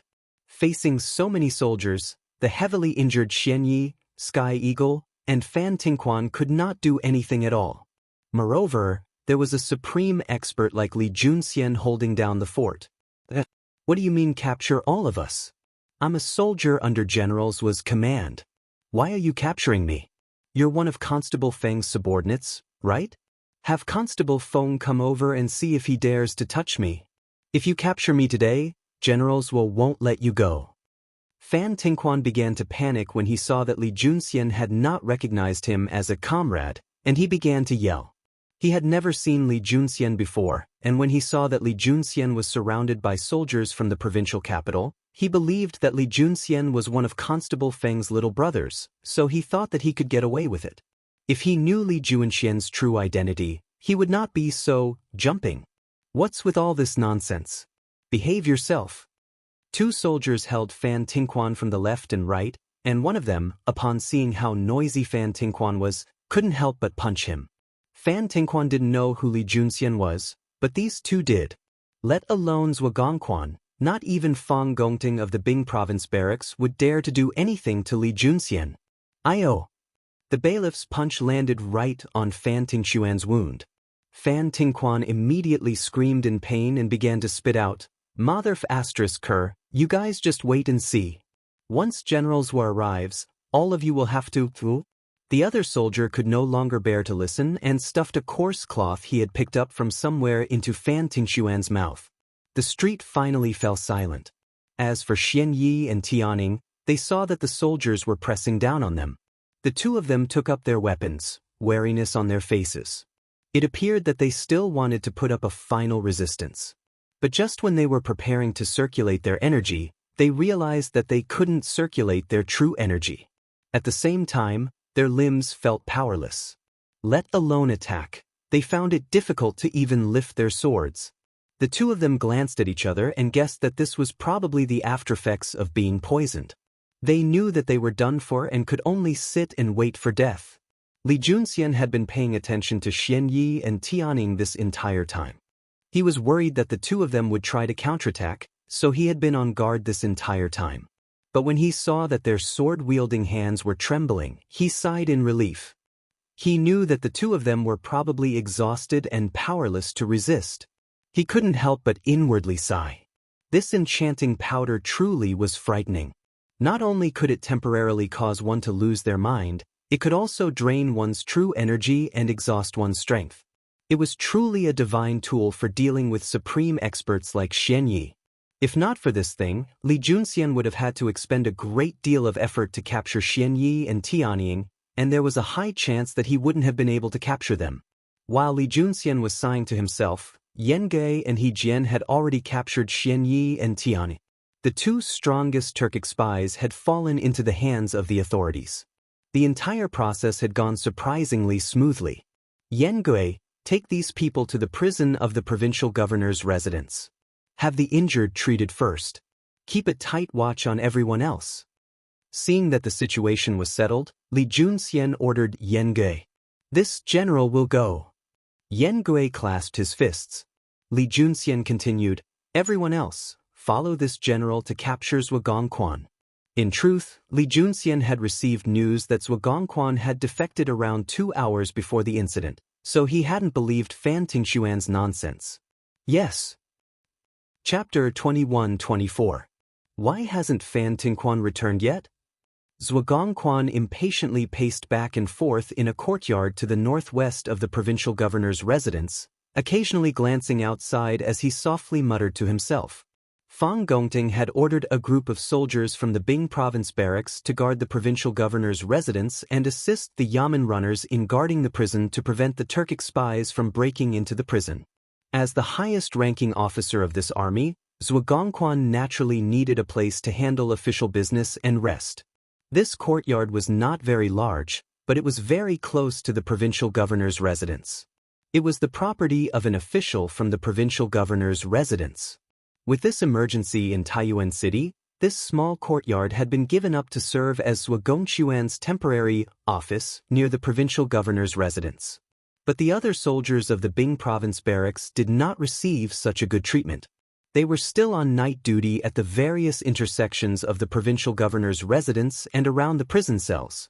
15 minutes had passed since Fan Tingquan had gone to receive Zhaodin on Zhuangquan's orders. Logically speaking, there should have been some news from that side, but Zhuangquan had still not received any news. How could he not be worried? The room was quiet, and no one answered Zhuangquan's question, because he was the only one in the room. At this moment, Zhuangquan suddenly heard the sound of weapons clashing coming from the east. His eyes suddenly darkened. He hurriedly pushed open the door and walked out quickly. He stood in the small courtyard and looked towards the east. That was the back door of the provincial governor's manor. It was also the exact location where he had sent Fan Tingquan to receive Zhaodin. Had something happened over there? Zhuangquan's heart trembled. He had taken an enormous risk in assisting the Turkic spies in receiving Zhaodin. If this matter was exposed, not only would he not receive a single copper coin from Shenzhen, he would also find it difficult to maintain his current status. No, it would be more accurate to say that he would find it difficult to keep his little life. No, I can't fail. Zhuangquan clenched his teeth and prepared to gather his men and personally lead them to the back gate of the provincial governor's residence to reinforce Fan Tingquan. At this moment, a soldier hurriedly ran in and cupped his fist to Zhuangquan. Commander, it's bad. Fan Tingquan encountered 100 cavalry at the back gate of the provincial governor's residence. Inside the residence, Constable Feng and the other 100 cavalry are gathering Yamen runners to capture Fan Tingquan. What? 100 cavalry? You said 100 cavalry? Zhuangquan was startled when he heard the soldier say that there were over 100 cavalrymen in the provincial governor's mansion. His expression greatly changed as he grabbed the soldier's collar and shouted, Yes, 100 cavalry. The brothers in the provincial governor's office saw it with their own eyes. Constable Feng was very respectful to the leader and even addressed him as General Li. The soldier trembled as he replied, "What, General?" Hearing this, Zhuo almost fainted from fright. His face was ashen as he muttered to himself, 100 Cavalry Commander Li Junxian has come personally. Why was there's 100 cavalry there? Why did he and An in there? Li, the S's Li heard 2 and 4th Li, S Li of the Hiz's Li Ants, Commander. What do we do now? Fan Tingquan only brought a few people. If Constable Feng and the 100 cavalry surround him, he'll be doomed. The soldier saw that Zhuo eyes were lifeless and he had been silent for a long time, so he anxiously asked, "What do we do? What else can we do? While the 100 cavalry are still in a daze, leave. Hurry! Leave through the back gate." Zhuo snapped out of his daze and gnashed his teeth. If it was only the bailiffs from the provincial government who blocked Fan Tingxuan's path, he might have gone all the way and directly led a group of men to fight with those bailiffs from the provincial governor's office, using the shortest amount of time to rescue Zhao Din. But now, after knowing that even Baiqi was involved in this matter, how could Zhuo not understand that their every move was likely to have been discovered by Baiqi? Therefore, the other party had planted spies around the provincial governor's mansion in advance. He knew that the 100 cavalry were the Great Tang's most elite army. His men naturally wouldn't find it difficult to deal with untrained Yamen runners, but they would find it very difficult to win against the 100 cavalry, much less exterminate them in a short time. If this dragged on, the patrolling soldiers in the city would hear the commotion and arrive, and Zhuo wouldn't even have a chance to escape. Thus, now that he knew that the 100 cavalry were in the provincial governor's residence, and that their commander, Li Junxian, was also present, Zhuo did not dare to take the risk. At this time, he only wanted to preserve his life. A few moments later, Zhuo led 3 or 5 of his trusted aides out of the residence's back gate and began to head west. As for the guards at the main entrance, they were completely unaware that the house was completely empty. There was not a single person in the house. Surround it. Surround this place. Don't let a single person escape. Half an hour later, Li Junxian led the 100 cavalry and Yamen runners to Zhuo residence. With a single order, the residence was completely surrounded. The guards at the gate were alarmed by this development. They didn't understand what was going on, but 2 of them still stepped forward and asked, What are you doing?" "This is the temporary office of Zhuo. Zhuo has betrayed the country and colluded with Turkic spies." "Where is he?" Li Junxian sternly demanded. "Zhuo has betrayed the country?" The 2 guards were dumbfounded. They were just ordinary soldiers and didn't know about Zhuo plans. Realizing what was going on, the 2 of them hurriedly stepped aside and said to Li Junxian, "Zhuo is inside." Li Junxian kicked open the gate and was the first to charge in, followed by the 100 cavalry and the prefectural government runners. The courtyard was immediately filled with the rumbling of boxes and cabinets being overturned. Reporting to General Li, there is no trace of Zhuo in the room. A few moments later, the Yamen runners and 100 cavalry cupped their fists at Li Junxian. Li Junxian's brow creased as he looked at the 2 captured guards. The 2 of them hastily said, "General, we've been standing guard outside this entire time. We're sure that Zhuo has been inside this entire time." At this moment, one of the 100 cavalry cupped his fist and said, "General, this residence has a back gate." Zhuo probably learned of this beforehand and escaped through the back gate. Li Junxian's face darkened. After a few moments of silence, he waved his hand and said, "Leave a few people here to continue the search. The rest of you, follow me back to the provincial governor's residence. The city gates have been sealed, so Zhuo can't have gotten far." Chapter 21-25. At the Z period, the main hall of the provincial governor's residence was brightly lit. Wang Lin, Li Junxian, Constable Feng, Sir Wu, and the others were all present. Wang Liaoyun had already fallen asleep, but he had still been woken up by such a major incident in the provincial governor's residence.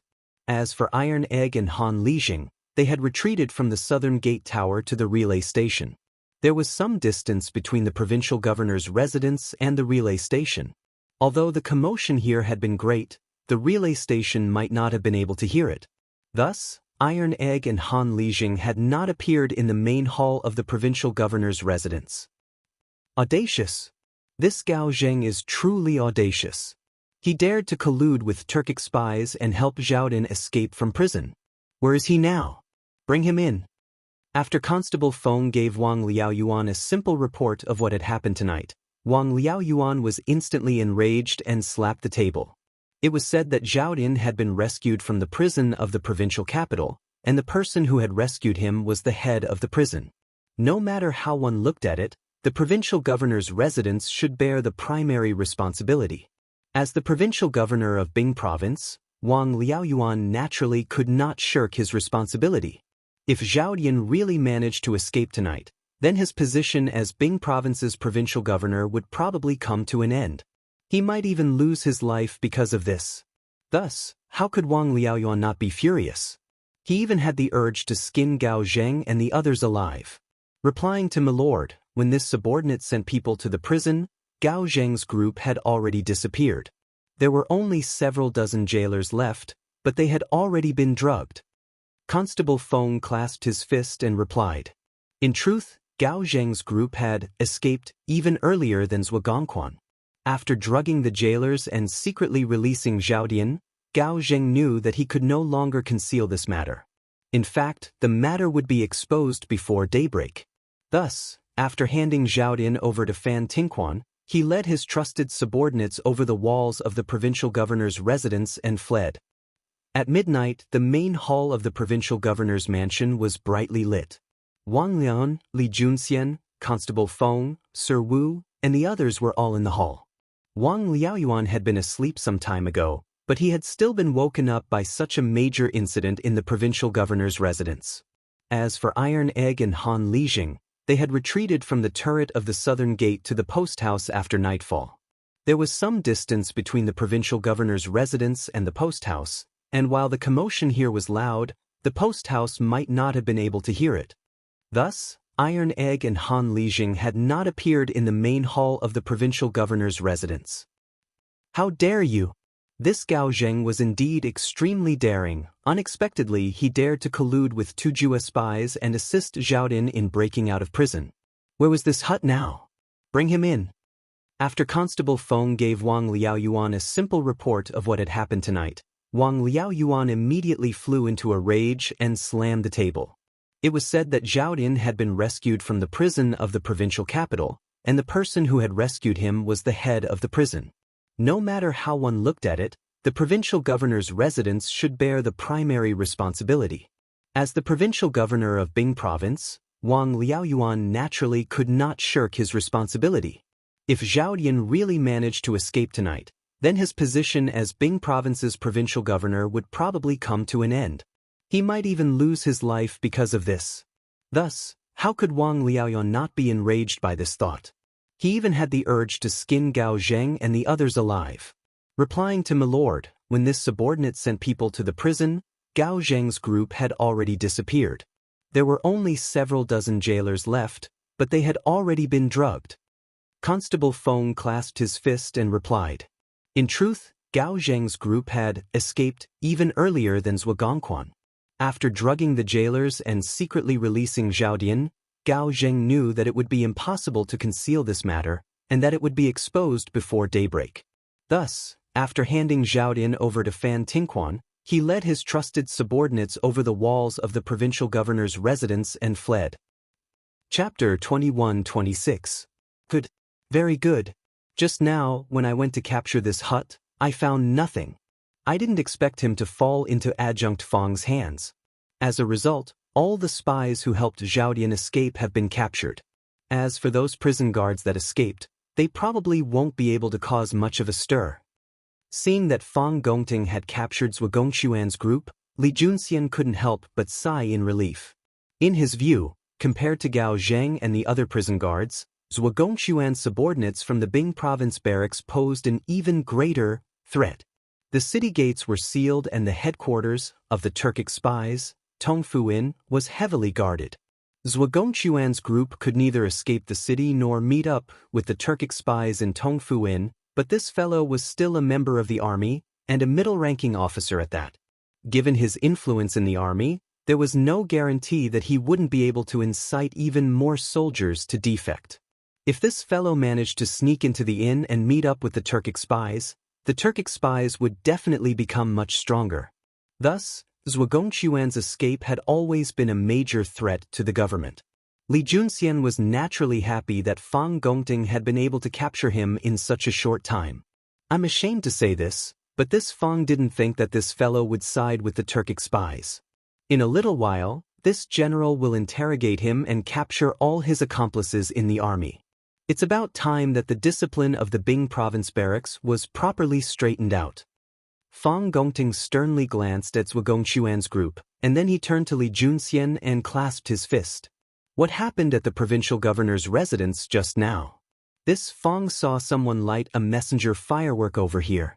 Coincidentally, Fang Gongting had just emerged from the northwestern barracks around an hour ago and was about to bring some men to capture Zhuangquan when a firework appeared over the provincial governor's residence. Sensing that something was wrong, Fang Gongting hastily brought his men over to the provincial governor's residence. Good. Very good. Just now, I brought men to capture this hut, but I didn't expect him to end up in Adjunct Fang's hands. As a result, all the spies who helped Zhao Dian escape have been captured. As for the few prison guards who escaped, I don't think they'll be able to do anything. Seeing that Fang Gongting had captured Zhuangquan and the others, Li Junxian sighed in relief. In his opinion, compared to Gao Zheng and the other jailers, Zhuangquan and the other soldiers from the Bing province barracks were undoubtedly a greater, potential threat. Although the city gates were sealed and the headquarters of the Turkic spies, Tongfuin, was guarded by soldiers, Zhuangquan and the others could neither escape the city nor easily join up with the Turkic spies in Tongfuin. But this fellow was still a member of the army, and a middle-ranking officer at that. Given his influence in the army, it was hard to guarantee that he would not incite even more soldiers to defect. If this fellow were to sneak into the inn and join up with the Turkic spy, the strength of the Turkic spy would definitely increase greatly. Thus, Zhuangquan's escape had always been a major threat to the government. Li Junxian was naturally happy that Fang Gongting had been able to capture him so quickly. I'm ashamed to say this, but this Fang didn't think that this fellow would join up with the Turkic spies. In a little while, this general will interrogate him and capture all his accomplices in the army. It's about time that the Bing province barracks were properly disciplined. Chapter 21-27. A little more than an hour ago, a black-robed man was riding a black horse on a small road to the west of Source Peak City.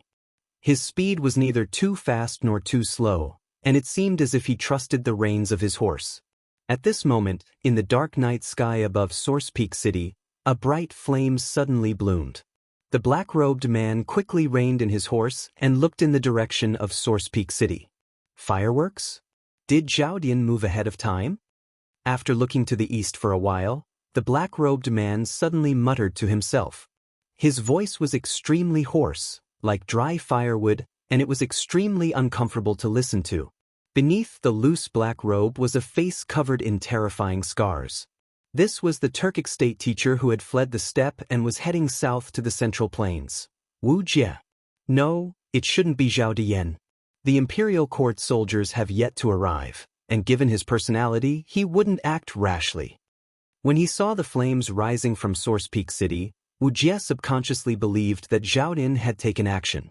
After all, he had been the imperial teacher of the steppe, second only to one person and above all. He knew all of Zhao Dian's plans. But after a few moments of thought, Wu Jie rejected this conjecture. First of all, Zhao Dian shouldn't have been able to produce flames that could rise high into the sky. Secondly, Wu Jie knew that Zhao Dian had just sent a messenger pigeon to the prairie yesterday, requesting Shelly to send a team of elite wolf riders down south to help them coordinate from the inside and outside to take down Source Peak City and capture Yan Huang Academy's teachers and students alive. Let alone the fact that Shelly had no intention of sending reinforcements to Zhao Dian because of the frost. Even if he did send reinforcements, given the speed at which they were marching, they shouldn't have been able to reach Source Peak City so quickly.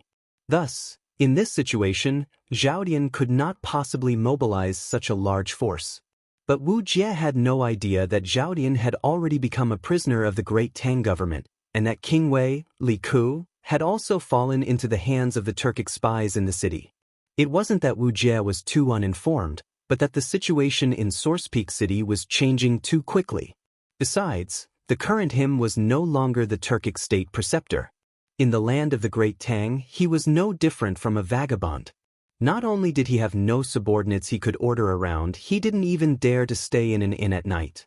Because he was still a wanted criminal in the Great Tang Imperial Court, he had to pass through a police station if he wanted to stay in an inn in the city. With his current attire and the fact that he didn't even have a police station, he would be easily exposed if he stayed in an inn in the city.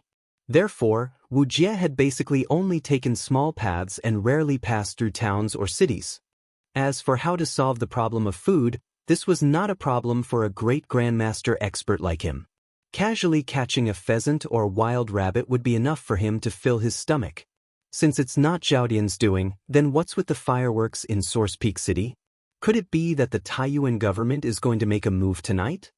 Wu Jie couldn't help muttering to himself, but soon after, he shook his head and said, "Forget it, what does this have to do with me?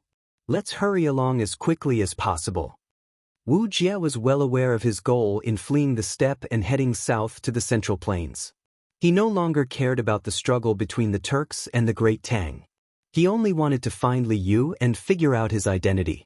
As for whether Zhao Dian and the others lived or died, what did that have to do with him?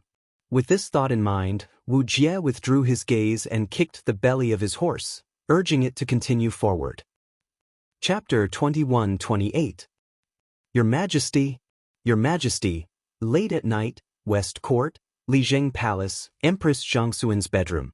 Zhao Song held a scroll in his hand as he stood outside the door and cautiously called into the room.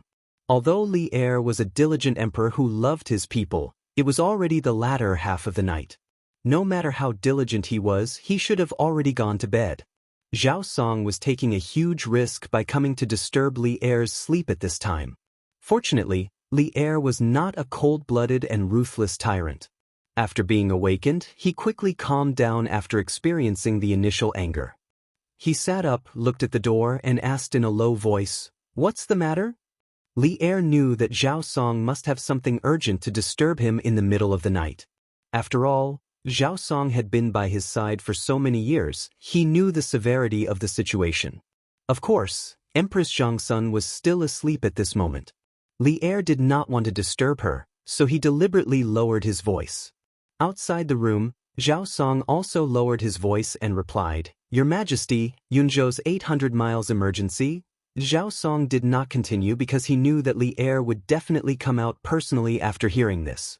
He could not explain it clearly in a few words outside and might even disturb Empress Zhangxuan's rest.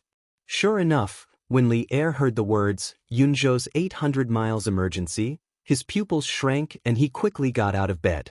He did not even put on his clothes. He just put on his sleeping robe and opened the door to walk out. Yunzhou's 800 miles emergency? Where's the information? Outside the room, Li Er asked anxiously as he led Zhao Song into the distance. Zhao Song immediately handed over the scroll in his hand and said, "This is an emergency report from Yunzhou's guerrilla general Su Dingfang. Your Majesty, please take a look." Li Er reached out and took it. He walked to a stone lamp outside the door and read it carefully under the dim light. Your Majesty, late at night, West Court, Lijing Palace, Empress Zhangxuan's bedroom. Zhao Song held a scroll in his hand as he stood outside the door and cautiously called into the room. Although Li Er was a diligent emperor who loved his people, it was already the latter half of the night. No matter how diligent he was, he should have already gone to bed. Zhao Song was taking a huge risk by coming to disturb Li Er's sleep at this time. Fortunately, Li Er was not a cold-blooded and ruthless tyrant. After being woken up, he quickly calmed down after his initial anger. He sat up and looked at the door and asked softly, "What's the matter?" Li Er knew in his heart that Zhao Song must have something very important to tell him to disturb him in the middle of the night. After all, Zhao Song had been by his side for so many years, he knew the severity of the situation. Of course, at this moment, Empress Xianxia was still asleep. Li Er did not want to disturb Empress Xianxia, so he deliberately lowered his voice. Outside the house, Zhao Song also lowered his voice and replied, "Your Majesty, there's an urgent report from Yunzhou." Zhao Song didn't continue. He knew that Li Er would definitely come out personally after hearing this. He couldn't explain it clearly with just a few words outside, and he might even disturb Empress Xiangxuan's rest. Sure enough, when Li Er heard the words, Yunzhou's 800 miles emergency, his pupils shrank and he quickly got out of bed. He did not even put on his clothes. He just put on his sleeping robe and opened the door to walk out. Yunzhou's 800 miles emergency? Where's the information? Outside the room, Li Er asked anxiously as he led Zhao Song away. Chapter 21-29. These young soldiers are severely injured. Not only are they suffering from internal injuries and poison, their external wounds are even worse. The poison in their bodies is very similar to the poison in General Dugu's body. This old man has already treated them and bandaged their external wounds, but some of their wounds are too deep. Even after bandaging them and using the best medicine, there is still a risk that they will fester and worsen. This young soldier called Xin Fu in particular is only hanging on by a breath.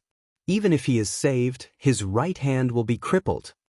In a wing of the provincial governor's residence in Taiyuan, Gong Sun Liang saw Li Junxian come in and ask about the injuries of Lin Jiang and Xin Fu. After unhurriedly treating their wounds, he raised his head to Li Junxian. "What? Their injuries are this severe?" Li Junxian's face tightened as he frowned. He couldn't help but clench his fists as he looked at the 400 horsemen lying on the bed with their eyes tightly shut. From Gong Sun Liang's words, although Lin Jiang and Xin Fu were still breathing, Gong Sun Liang could not guarantee that he could save them all. Moreover, even if Xin Fu was saved, his right hand would be crippled. What did it mean for a martial artist to have their right hand crippled? It meant that they would no longer be able to use weapons with their right hand. And the weapons used by martial artists, like sabers, swords, spears, and bows, all required the use of the right hand. If Chen Fu's right hand was crippled, there was a chance that he would no longer be part of the 100 horsemen and would no longer be able to join the army. Just how cruel was this for a martial artist, especially 100 horsemen? Dr. Gong Sun, is there any other way? Can I use my energy to control the needles, just as you did with General Dugu? Li Junxian took in a deep breath as he asked Gong Sun Liang. There was even a hint of pleading in his voice. Who would have thought that the commander of the 100 horsemen would have a time when he was begging someone? Generally, how could treating and saving people be so simple? These young soldiers are all severely injured. Not only are they suffering from internal injuries and poison, their external wounds are even worse. The poison in their bodies is very similar to the poison in General Dugu's body. This old man has already treated their poison and bandaged their external wounds, but some of their wounds are too deep. Even after bandaging and using the best medicine, there is still a risk that they will fester and worsen. This young soldier called Xin Fu is only hanging on by a breath. Even if he is saved, his right hand will be crippled. In a wing of the provincial governor's residence in Taiyuan, Gong Sun Liang saw Li Junxian come in and ask about the injuries of Lin Jiang and Xin Fu. After unhurriedly treating their wounds, he raised his head to Li Junxian. "What? How could they be so seriously injured?" Li Junxian couldn't help but frown, his face tightening. He couldn't help but clench his fists as he looked at the 400 horsemen lying on the bed with their eyes closed. From Gong Sun Liang's words, although Lin Jiang, Xin Fu, and the others were still breathing, Gong Sun Liang could not guarantee that he could save them all. Moreover, even if Xin Fu was saved, his right hand would be crippled. What did it mean for a martial artist to have their right hand crippled? It meant that they would no longer be able to use weapons with their right hand. And the weapons used by martial artists, such as sabers, swords, spears, and bows, all required the right hand. If Chen Fu's right hand was crippled, he might no longer be part of the 100 horsemen and could no longer join the army. Chapter 21-30. Today, a sudden frost has descended upon the Turks. The people of the steppe are panicking, rumors abound, and undercurrents are surging. In the near future, the steppe is certain to fall into internal strife, and Xieli will have no time to worry about Zhaodian and the others in Taiyuan. In the short term, Taiyuan City is free from external threats. His Majesty has ordered us to slowly plan out the rescue of His Highness King of Wei and not act rashly to ensure His Highness's safety. After reading the telegram, Li Junxian unhurriedly put away the report and sternly said to the others, "What? A sudden frost has descended upon the Turks? It's the middle of summer.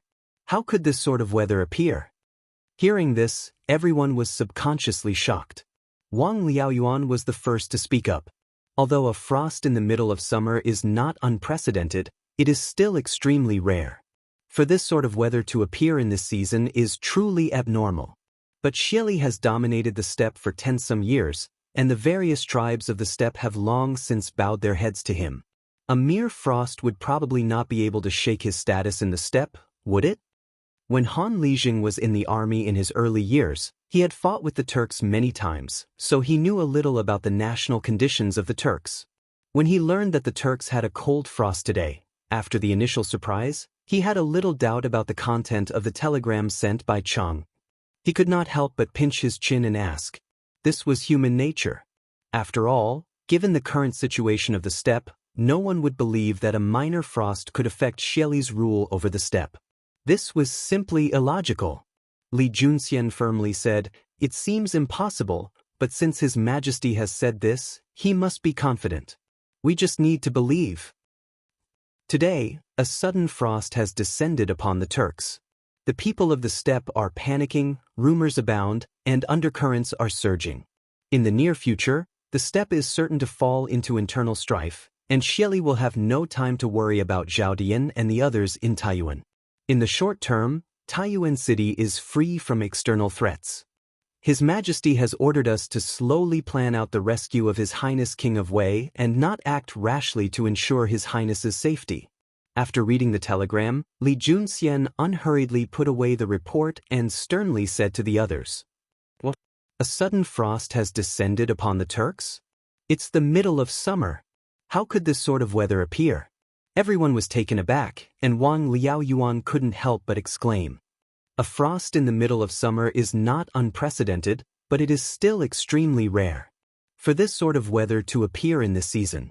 It's just that Xieli has dominated the prairie for more than 10 years. The tribes of the prairie have long bowed their heads to him.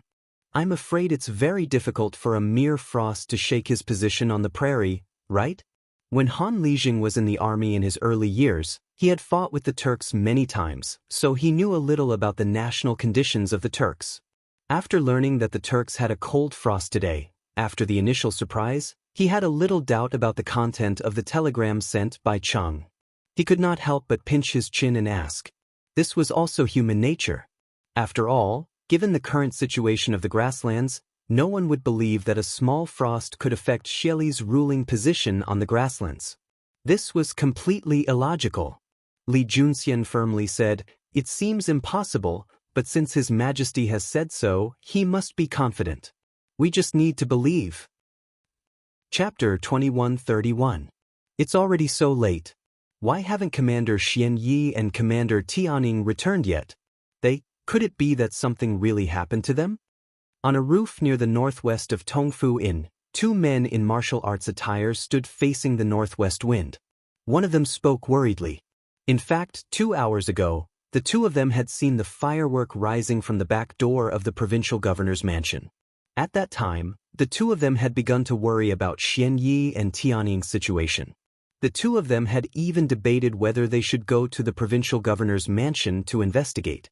After some debate, the two of them finally decided to stay here for the time being and wait for news.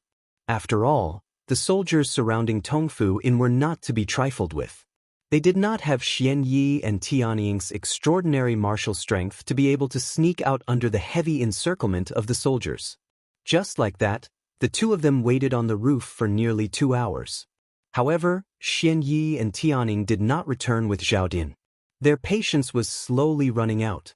Commander Xian Yi is a Grandmaster expert and Commander Tianning is at the peak of Qi transformation. Even if the two of them can't rescue Lord Wei, no one in Taiyuan City should be able to stop them if they want to escape. The other person frowned when he heard that but still insisted. But it's been so long. If the two commanders ran into trouble and escaped, they should have fled back by now. Why are they still nowhere to be seen? The man who spoke first retorted. Perhaps the two commanders are injured. At this time, the inn is surrounded by soldiers. It's inconvenient for the two commanders to return to the inn directly. It's already so late. Why haven't Commander Xianyi and Commander Tianning returned? Could it be that something really happened to them? On a roof near the northwest of Tongfu Inn, two men in martial arts attire stood facing the northwest wind. One of them spoke worriedly. Actually, 2 hours ago, the two of them had seen the flames rising from the back door of the manor. At that time, the two of them had begun to worry about Xianyi and Tianning's situation. The two of them had even debated whether or not they should go to the manor to investigate. After some debate, the two of them decided to stay here and wait for news. After all, the soldiers surrounding the Tongfu Inn were not to be trifled with. They did not have Xianyi and Sky Eagle's extraordinary martial strength to be able to sneak out under the heavy encirclement of the soldiers. Just like this, the two of them waited on the roof for close to 2 hours, but even after waiting and waiting, Xianyi and Sky Eagle did not return with Zhaodin. The two of their patience also began to slowly deplete. Leader Xuanye is a Grandmaster stage expert, while Leader Tianning is at the peak of the Qi transformation stage. If the two of them work together, even if they can't rescue Lord Wei, no one in Source Peak City should be able to stop them if they want to escape. The other person frowned when he heard this, but he still insisted. But it's been such a long time. If the two leaders ran into trouble and ran away, they should have come back by now. Why is there still no sign of them? The man who spoke first retorted. Perhaps the two leaders are injured. At this time, the inn is surrounded by soldiers. It's inconvenient for the two leaders to return to the inn directly. Chapter 2132. Creak. The door to the heavenly room of Tongfu Inn was opened from the inside, and then a head stuck out from within. After that, an even larger head appeared before this head, and their eyes met and stared at each other. This was not a horror story, but a rather comical scene. Your Highness King Wei, are you trying to escape? How could it be you? Where's Xianyi? After the initial silence, the two of them spoke at the same time. Of course, the person outside the room had turned around and squatted down to talk to Li Tai. Otherwise, with his height, Li Tai would have only been able to look up at him. When Li Tai saw that the person guarding the door was not Xianyi, but another large and muscular man, he frowned in confusion. After being kidnapped by the Turkic spies, Xianyi had not restricted his freedom within the inn, allowing him to get to know quite a few people. He recognized this large man in front of him. He knew that his name was Twilight Flood Dragon, and he had some status among the hundreds-some Turkic spies in the inn, though he was far inferior to Xianyi and Skyhawk. Of course, Li Tai had never spoken to Twilight Flood Dragon before this. He only knew his name because he had heard Xianyi call him that. The little fatty had a good memory and had committed this name to memory. Escape? Do you take this king for a fool? Even if this king wanted to escape, he would definitely escape through the window of the room. Why would he openly walk through the front door? Isn't this the same as walking into a trap and seeking death? This king was just too tired from sleeping and came out to get some fresh air. At this moment, Twilight Flood Dragon's face was very close to Li Tai's face. Li Tai was not used to this, so he took 2 steps back and said, "That's true." Twilight Flood Dragon scratched his head. Actually, he had put his face so close to Li Tai because his eyesight was not very good, especially at night. Secondly, he wanted to see the expression on Li Tai's face. A person's words could be a lie, but it was not easy to lie with one's expression. He knew that his intelligence was far inferior to Xianyi and Sky Eagle's, so he planned to see if Li Tai was lying from his expression. After confirming that Li Tai's face did not have the panicked expression of someone who was caught trying to escape, Twilight Flood Dragon straightened his body. When he recalled the last sentence that Li Tai said just now, he was so depressed that he almost vomited blood. Too tired from sleeping? How could sleeping be tiring? Since last night, Twilight Flood Dragon was about to say that he had only slept for a few hours since last night, but halfway through his words, he quickly stopped. He thought to himself, isn't this the same as exposing his weakness to Li Tai? If Li Tai knew that he did not have enough sleep, he might take the opportunity to escape while he was dozing off. When that happened, he would be finished. How can sleeping not be tiring? Why don't you go in and give it a try? Seeing that the big guy in front of him didn't seem to be very bright, Li Tai rolled his eyes and chuckled. Creak. The door to Tongfu In's heavenly guest room was opened from the inside. Immediately after, a head poked out from the inside, followed by an even bigger head appearing in front of the head. Their eyes met as they stared at each other. Creak. The door to Tongfu In's heavenly guest room was opened from the inside, followed by an even bigger head appearing in front of the head.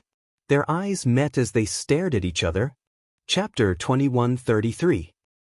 The in-kingdom merchant and Shenzhen bribed the prison guards and the Bing province soldiers guarding the provincial governor's office, intending to rescue Zhao Dian from his prison. Two of the Turkic spies, great generals Xianyi and Tianning, also came to help. Fortunately, General Li had long since anticipated this and had set up an ambush near the provincial governor's office. Thus, Xianyi, Tianning, and the prison guards who had betrayed the imperial court were all captured in one fell swoop. In the black armored army camp, Li Zishuan was listening to the telegram sent by Iron Egg, a faint smile gradually appearing on his lips. He had been asleep at this time, but when he heard the alarm, he hastily sat up to receive the telegram. At first, when he learned that the telegram was from Iron Egg, he thought that something had happened in Taiyuan, but after understanding what had happened, he couldn't help but sigh in relief. Not only had the situation in Taiyuan not worsened, it was actually taking a turn for the better. Tonight, the Turkic spies had lost two great generals. This meant that the chances of rescuing Li Tai were even greater. In the telegram sent by Iron Egg, Li Zishuan had heard of Xianyi and Tianning. He knew that these two were the strongest great generals of the Turkic spies. One was at the Grandmaster realm while the other was at the peak of Qi transformation. Both of them were skilled in all sorts of sinister moves and were extremely difficult to deal with. The reason Duga Exen had been injured time and time again was largely because of these two. Now that these two had failed to rescue Zhao Din and ended up losing their lives, Li Zishuan couldn't help but inwardly sigh. Li Junxian, this commander of 100 cavalry, is truly quite capable. With him in Taiyuan, Li Tai's chances of being rescued from the Turkic spies are much higher. The in-kingdom merchant and Shenzhen bribed the prison guards and the Bingzhou soldiers guarding the provincial governor's residence, intending to rescue Zhao Dian from his prison. The two great generals of the Turkic spies, Xianyi and Tianning, also came to help. Fortunately, General Li had anticipated this and set up an ambush near the provincial governor's residence. This allowed Xianyi, Tianning, and the traitorous prison guards and soldiers to be captured in one fell swoop.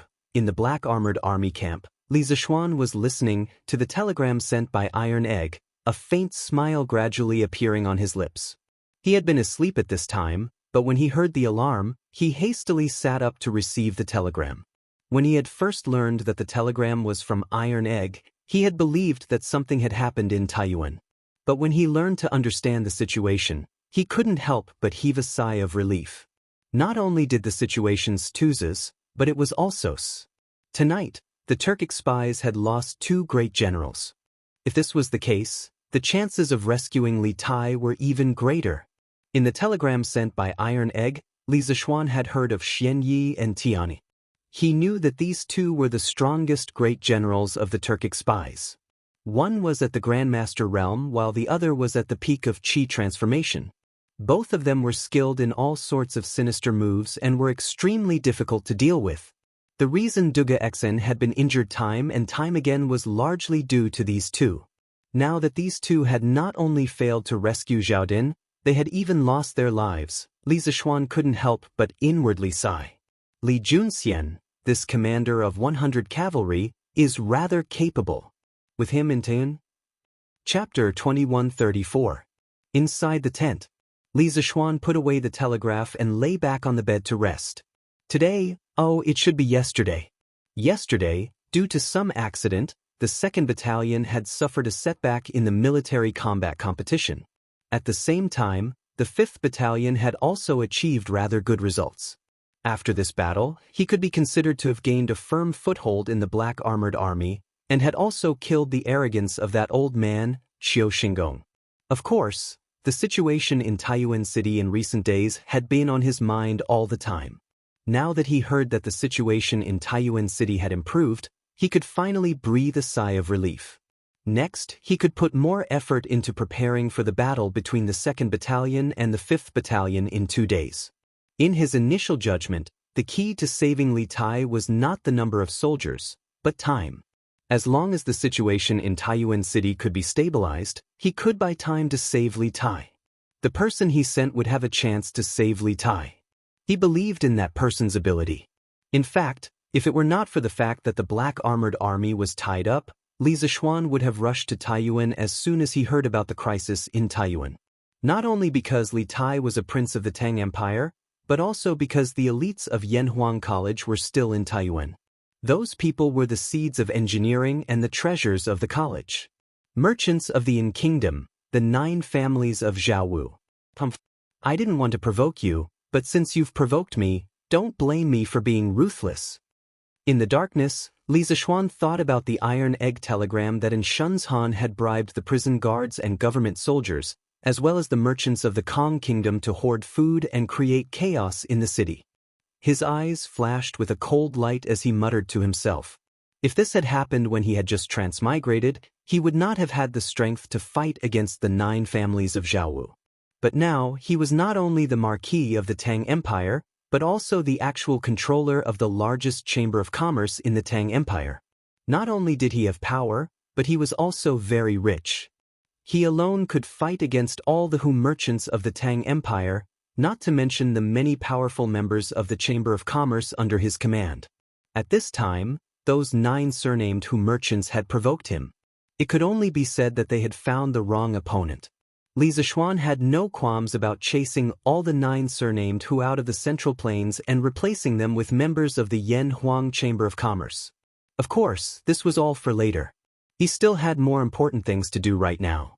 Once the trouble in Taiyuan was resolved, once he was done with the matters at hand, it wouldn't be too late to settle the score with the 9 families of Zhaowu. The tent was still filled with the sound of snoring. The sound of Li Zishuan waking up to send and receive the telegram did not wake Cheng Chumo and Yuchi Baolin up. The main reason was that the 2 of them had exhausted too much energy during the day. At this time, even if there was thunder outside, they would not be able to wake up, let alone the beeping of the telegram. Li Zishuan shook his head helplessly, then laid down and turned over, closing his eyes to rest. Tomorrow's military training was not easy, so he had to make the best use of the time to rest and conserve energy. Smacks. Speak. How many people have you bribed? Speak. Who else is in cahoots with you? Although it was the latter half of the night and the vast majority of people had gone to bed, the prison in Taiyuan was still brightly lit and bustling. Xian Yi, Sky Eagle, Zhuagongquan, Fan Tingquan, and the other soldiers of the Bing province had all been subjected to torture. All sorts of interrogation methods had been used, such as the truncheon, burning charcoal, and whipping. Fang Gongting would not be as merciful to these people as he had been to Zhao Din. Even if these people were beaten to death, they deserved it, and it would not affect the situation in Taiyuan City. Fang Gongting paced back and forth in the corridor, inspecting the interrogation in the various cells. This time, he had specially selected a dozen interrogation experts from the army to interrogate the traitors Zhuagongquan and Fan Tingquan, as well as the 2 experts Xian Yi and Sky Eagle. More than a dozen cells were being interrogated at the same time. Fang Gongting was racing against time. This was because he had already given Li Junxian a military order. Before daybreak, he would ferret out all the people in the Bing province army who had colluded with Shenzhen and the Turkic spies. Since he had said this, he would do everything in his power to carry it out. Lieutenant, according to Fan Tingxuan's confession, the 4th Battalion Lieutenant and the 2 squad commanders have also received benefits from Shenzhen. A soldier ran out of the cell and clasped his fist to Fang Gongting. Fang Gongting expressionlessly said, "Pass on my order." Capture the 4th Battalion Lieutenant and the 2 squad commanders. Immediately interrogate them. If it's true, find out if they have any other accomplices. If it's a false accusation, you don't need this general to teach you how to punish Fan Tingquan, do you? The soldier's heart trembled as he hastily clasped his fist. This subordinate understands. After saying this, he hastily got up and walked out of the prison. In all his years in the Bing Province Army, this was the first time he had seen Fang Gongting so cold-blooded and merciless.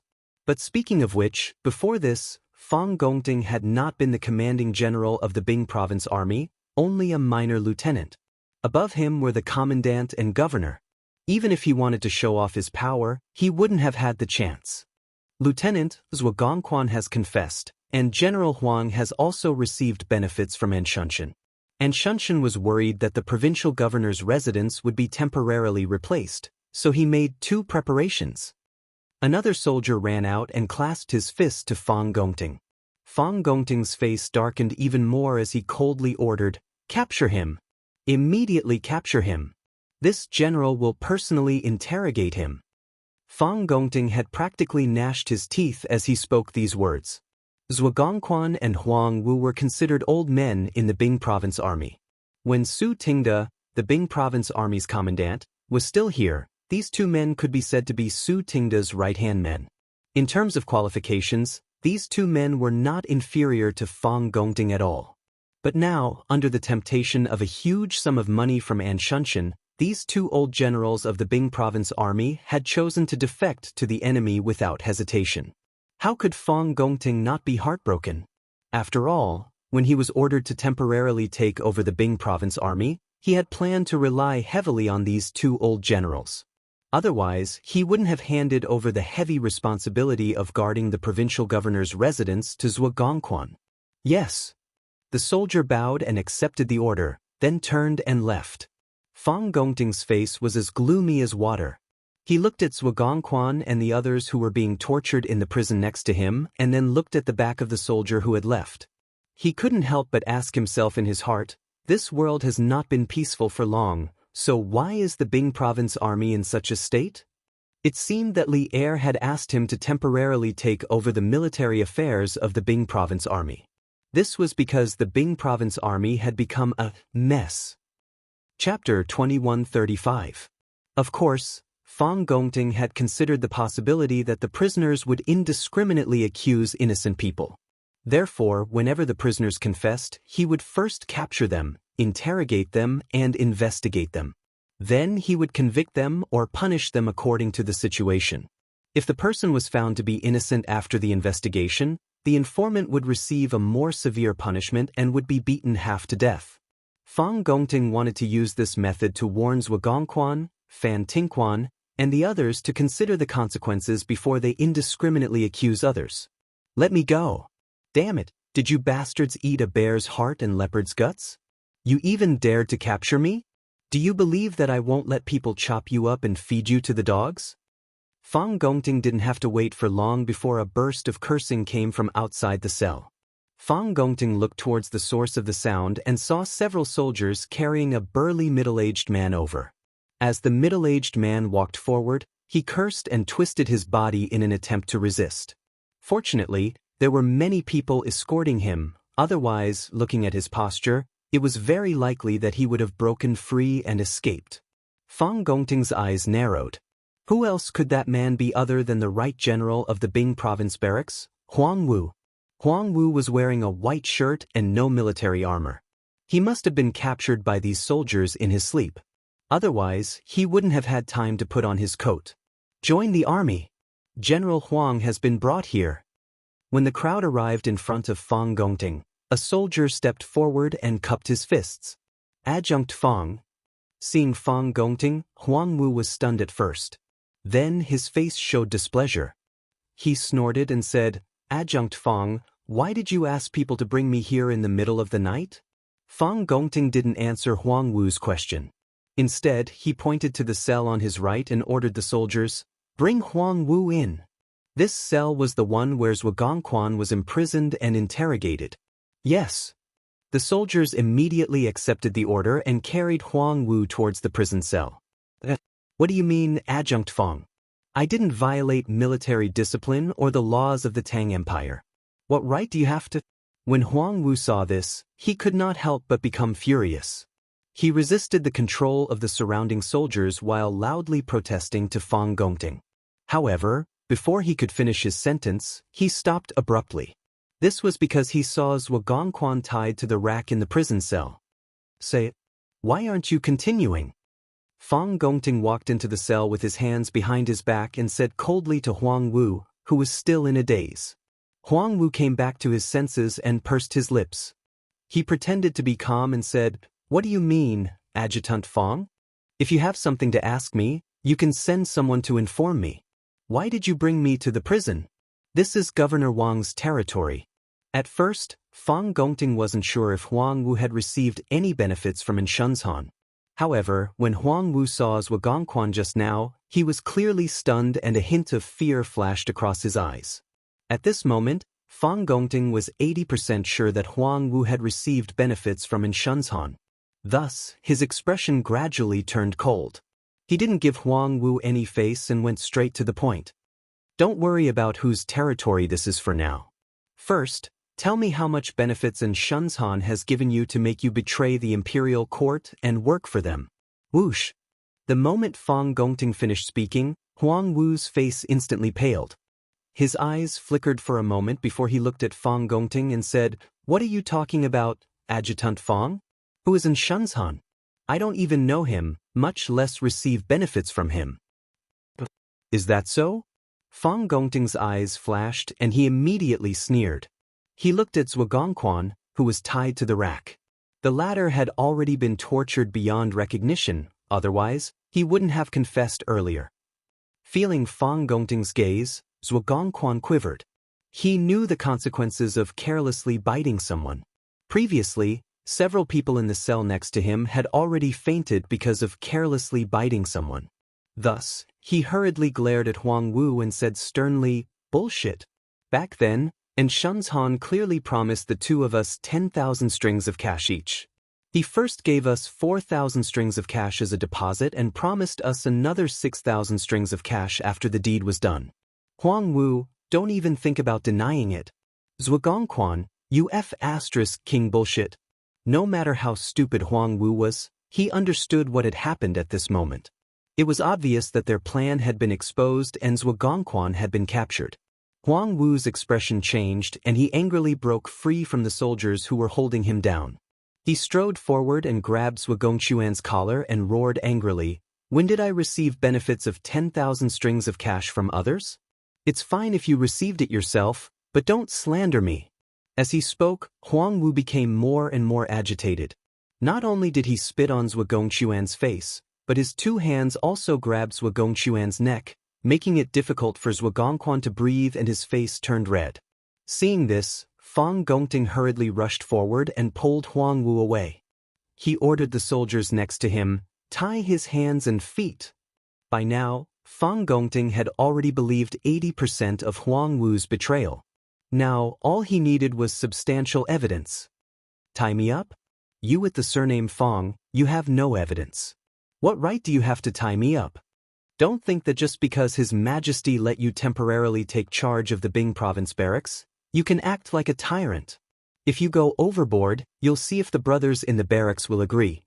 Huang Wu was quite senior in the Bing Province barracks, so he naturally had a bit of a temper. Seeing that the matter was about to be exposed, he had no choice but to make a final struggle. As soon as he finished speaking, he shouted at the soldiers in the cell, "If you dare to tie me up today, I'll send people to break your legs when I return to the barracks. You won't be able to stay in the Bing Province barracks anymore." Sure enough, seeing Huang Wu's anger, the soldiers in the cell looked at each other in dismay. No one dared to go forward and tie Huang Wu up. Fong Gongting frowned and said coldly, "How awe-inspiring, Commander Huang. You also know that it was His Majesty who let me temporarily take charge of the Bing Province barracks? Since that's the case, everyone in the Bing Province barracks should obey my orders. You are suspected of colluding with Turkic spies, which is one of your crimes. Disobeying the orders of the commander and disrespecting the commander are two of your crimes. Just based on these 2 points, I can lock you up first and slowly investigate. What are you still standing there for? Do you want to defy military orders and His Majesty's decree? This Bing province barracks isn't something that Huang Wu can say. With that, Fang Gongting said coldly to the soldiers. The soldiers clenched their teeth, cupped their fists, and then rushed to Huang Wu's side. Although Huang Wu wasn't someone to be trifled with, Fang Gongting was even more so. No matter what, Fang Gongting was the current ruler of the Bing province barracks. If they captured Huang Wu, they might suffer retaliation, but if they didn't capture Huang Wu, they would be defying military orders and Li Er's decree. The latter was clearly more severe. They were still very clear about the stakes involved. Good. Fang, you're ruthless. If you can't find any evidence, once this daddy gets out, I'll definitely teach you a lesson. Huang Wu stared at Fang Gongting and said word by word. He knew that he had shed all pretense of cordiality with Fang Gongting, so he spoke without the slightest trace of politeness. Fang Gongting pursed his lips and said nothing. He naturally knew that if he couldn't find any evidence of Huang Wu colluding with Turkic spies, Huang Wu would definitely retaliate against him after he got out. However, he had no other choice. He had to clean up all the spies in the Bing province barracks before daybreak. Otherwise, it would inevitably affect the rescue of Li Tai. Chapter 2136. Colonel, we didn't find anything in General Huang's tent. Taiyuan, the prison of the provincial governor's residence. A soldier hurriedly ran up to Fang Gongting's side and clasped his fist. Hearing this, Fang Gongting's expression changed slightly. On the other side, Huang Wu, whose hands and feet were tied, laughed loudly. Ha! I say, Colonel Fang, you've been searching for so long, but have you found any evidence? Since there's no evidence, I advise you to release me as soon as possible. Perhaps I'll be in a good mood and forget what happened tonight. Otherwise, I'll definitely report you to the governor. Although the soldier had intentionally lowered his voice, Huang Wu was still a Qi transformation realm martial artist, and his hearing was far sharper than ordinary people's. Even if he hadn't heard everything, he had heard the gist of it, which was why he was so pleased with himself. Even if there's no evidence, Huang Wu, you're still a major suspect. Until this matter is thoroughly investigated, you can only stay here and not go anywhere. Fang Gongting coldly glanced at Huang Wu. It was clear that he had already thoroughly offended Huang Wu. Since that was the case, he didn't mind offending him a little more. More importantly, the mission to rescue Li Tai had reached an extremely critical juncture. Li Junxian had already said that he would begin the operation at daybreak.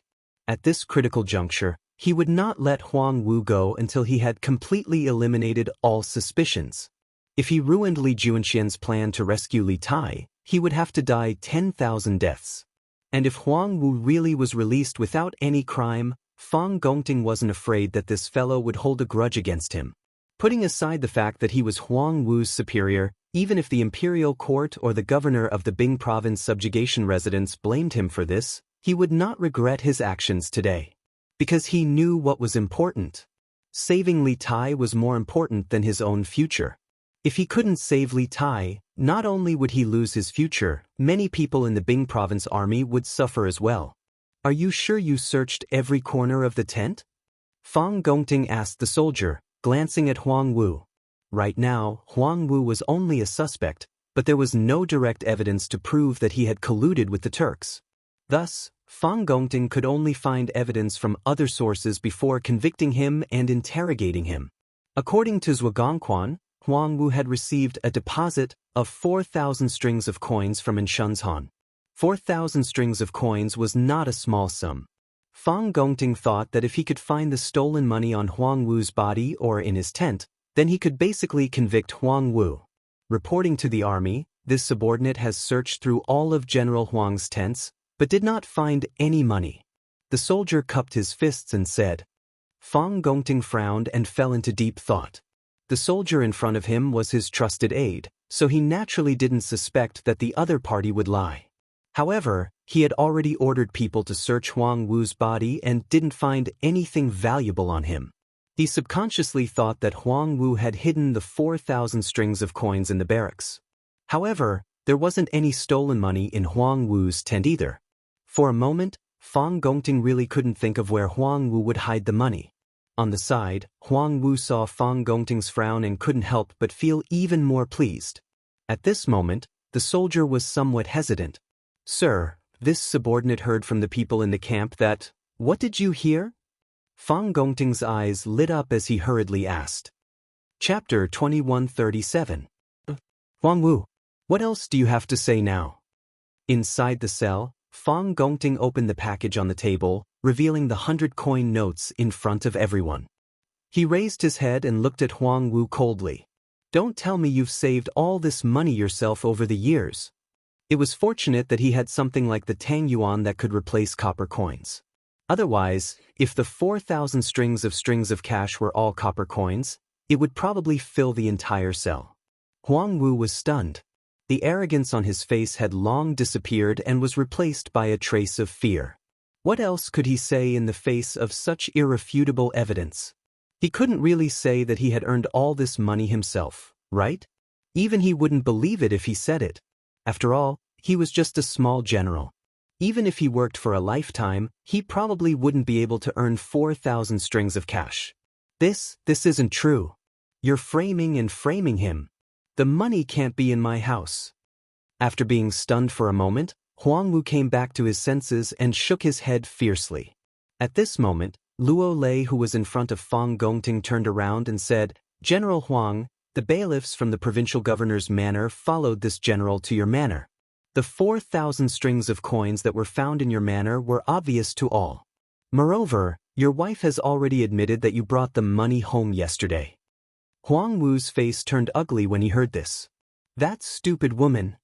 Fang Gongting didn't want to continue talking nonsense with Huang Wu. He waved his hand and ordered, "Lock Huang Wu up and interrogate him immediately to see if he has any accomplices." Luo Lei and the other soldiers quickly bowed and cupped their fists. "Yes." "Huang Wu, what else do you have to say now?" Inside the cell, Fang Gongting opened the package on the table, revealing the 100-coin notes in front of everyone. He raised his head and looked at Huang Wu coldly. "Don't tell me you've saved all this money yourself over the years." It was fortunate that he had something like the Tang Yuan that could replace copper coins. Otherwise, if the 4,000 strings of cash were all copper coins, it would probably fill the entire cell. Huang Wu was stunned. The arrogance on his face had long disappeared and was replaced by a trace of fear. What else could he say in the face of such irrefutable evidence? He couldn't possibly say that he earned all that money himself, could he? Even he himself wouldn't believe it. After all, he was just a small Langjiang. Even if he worked hard for his entire life, he probably wouldn't be able to earn 4,000 strings of coins. This can't be true. You guys are framing him. The money can't be in my house. After staring blankly for a moment, Huang Wu came back to his senses and fiercely shook his head. Luo Lei, who was standing in front of Fang Gongting, turned around and said, "General Huang, the bailiffs from the provincial governor's manor followed this general to your manor. The 4,000 strings of coins that were found in your manor were obvious to all. Moreover, Madame Ling has already admitted that you brought the money home yesterday." The moment Huang Wu heard, his expression was incomparably ugly as he said, "This foolish woman." When Fang Gongting saw this, he couldn't be bothered to continue talking nonsense with Huang Wu. He waved his hand and ordered, "Lock Huang Wu up and interrogate him immediately. See if he has any accomplices." Luo Lei and the other soldiers quickly cupped their fists and bowed, "Yes." "Huang Wu, what else do you have to say now?" In the cell, Fang Gongting opened the package on the table, revealing the 100-string notes in front of everyone. He looked up at Huang Wu and said coldly, "Don't tell me you've earned all this money yourself over the years." Chapter 2138. General Li, Provincial Governor Wang, after last night's interrogation, this Fang has already arrested all the people in the camp who were secretly colluding with Shun's Han. In total, there are nearly 136 people who were directly or indirectly helping the Turkic spies in secret, including 2 commanders and 12 platoon leaders. The rest of the people were mostly coerced by these officers and indirectly participated in this matter. The ones who received Xianxia's enormous bribes were also mainly these officers. At 4:45 in the morning, Li Junxian, Wang Liaoyuan, and Fang Gongting were gathered in the main hall of the governor's residence. Fang Gongting's complexion was rather haggard, and it was clear that he had not slept at all. At this moment, he was reporting to Wang Liaoyuan and Li Junxian on the results of last night's investigation of the spies. After strict interrogation and thorough investigation, this Fang is confident that all the people in the Bing province army who were colluding with the Turkic spies have been thoroughly investigated. These people have all been temporarily imprisoned in the prison of the governor's residence, and they have all confessed their crimes. Once His Highness is rescued, this Fang will report their crimes to the governor and have the Bureau of Military Personnel deal with them according to military law. After a busy night, Fang Gongting had made some progress, but this progress had left him somewhat panicked. After all, when he saw that more than 100 soldiers of the Bing province army had been involved in this matter, he still felt rather pained. "Governor Fang, you've worked hard." Li Junxian nodded. When Fang Gongting said that the Bing province army had been thoroughly investigated, he naturally believed him. Since the Bing province army has been cleaned up, there are no more hidden dangers in the rear. Now, we can focus all our efforts on rescuing His Highness. As for those jailers who escaped from the prison, I would like to ask Governor Fang to send some men to search the city during the day. Now that the gates of Taiyuan City are closed, I trust that they can't hide anywhere.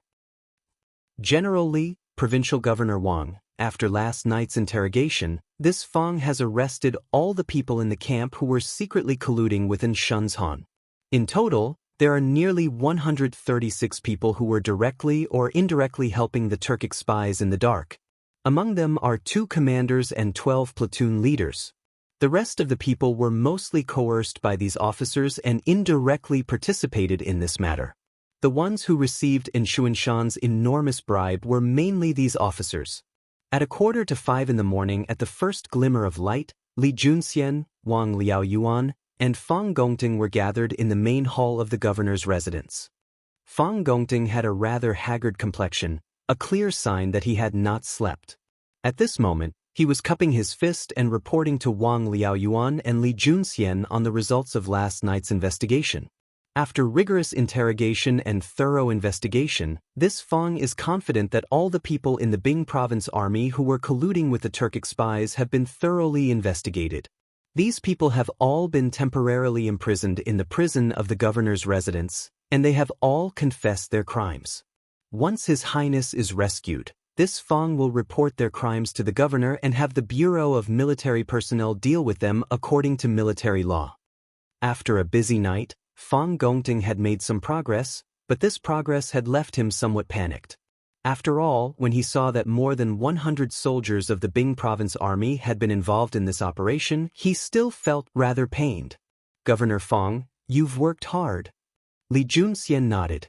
He naturally believed Fang Gongting when he said that the Bing province army camp had been thoroughly investigated. Since the Bing province army camp has been cleaned up, there are no more hidden dangers in the rear. Now, we can focus all our efforts on rescuing His Highness. As for those jailers who escaped from the prison, I would like to ask Governor Fang to send some men to search the city today. Now that the gates of Taiyuan City are closed, I trust that they can't hide anywhere. Chapter 2139. Li Junxian did not refuse Wang Yu's goodwill, primarily because he truly did need top-class experts in his plan to save Li Tai. Last night, the Turkic spies had heavily injured Lin Jiang and the rest of the 100 cavalry, somewhat disrupting Li Junxian's plans. After all, he hadn't brought many cavalry with him to Taiyuan City, and he had lost 4 of them last night. As a result, when he tried to rescue Li Tai later on, he would find it somewhat difficult to do so.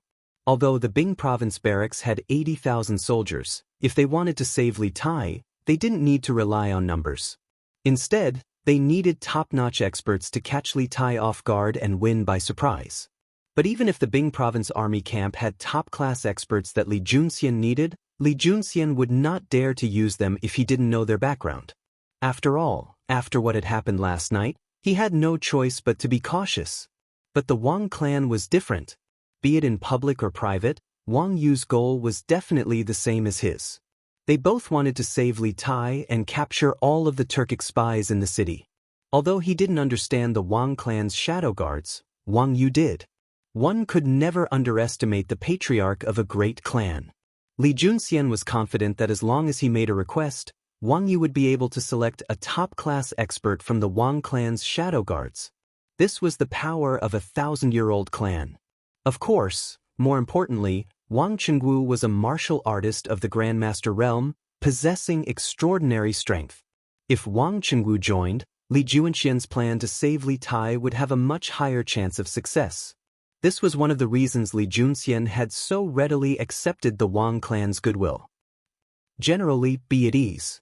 Chengwu will definitely pass on your words to the patriarch. I am confident that the patriarch is anxious to save His Highness. Li Junxian did not refuse Wang Yu's goodwill, primarily because he truly did need top-class experts in his plan to save Li Tai. Last night, the Turkic spies had heavily injured Lin Jiang and the rest of the 100 cavalry, somewhat disrupting Li Junxian's plans. After all, he hadn't brought many cavalry with him to Taiyuan City, and he had lost 4 of them last night. As a result, when he tried to rescue Li Tai later on, he would find it somewhat difficult to do so. Although the Bing province barracks had 80,000 soldiers, if they wanted to rescue Li Tai, they didn't need to rely on numbers. Instead, they needed top-notch experts to catch him off guard and win by surprise.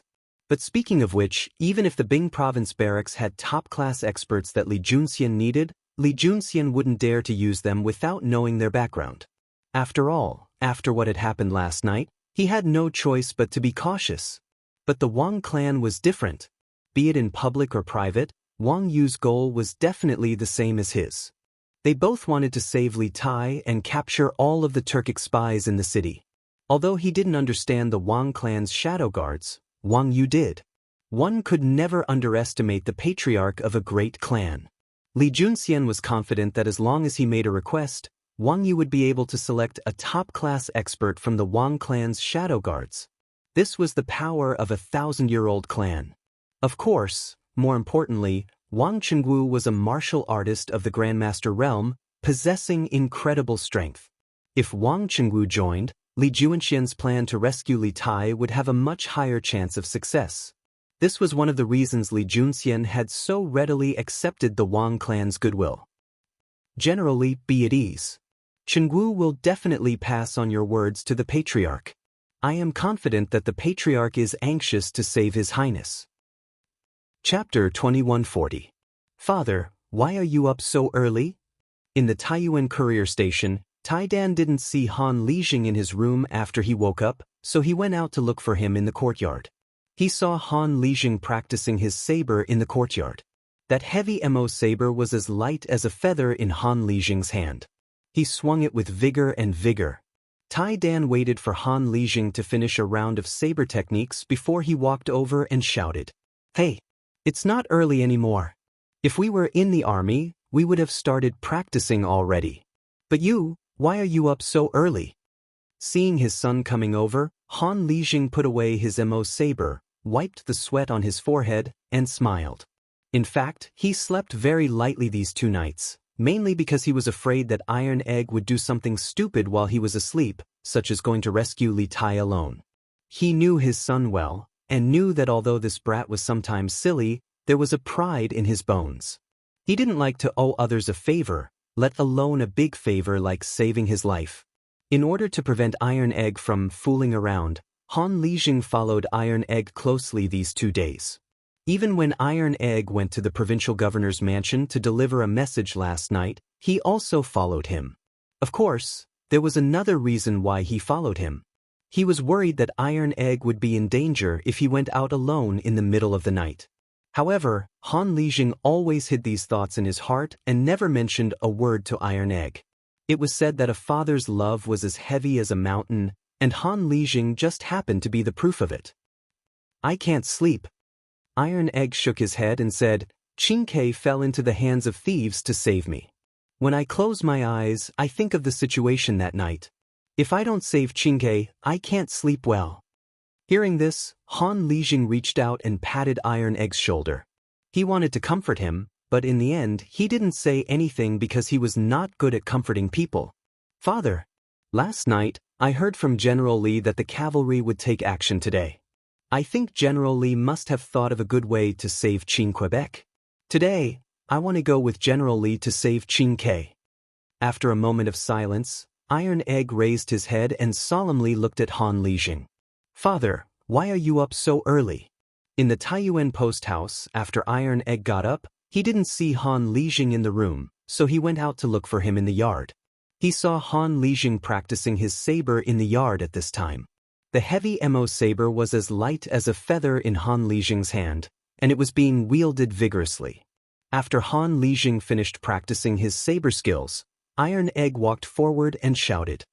It was already getting late. If they were in the army, they would have already started training. Why are you up so early as well? Seeing his son coming over, Han Lijing put away the Mo saber, wiped the sweat on his forehead, and smiled.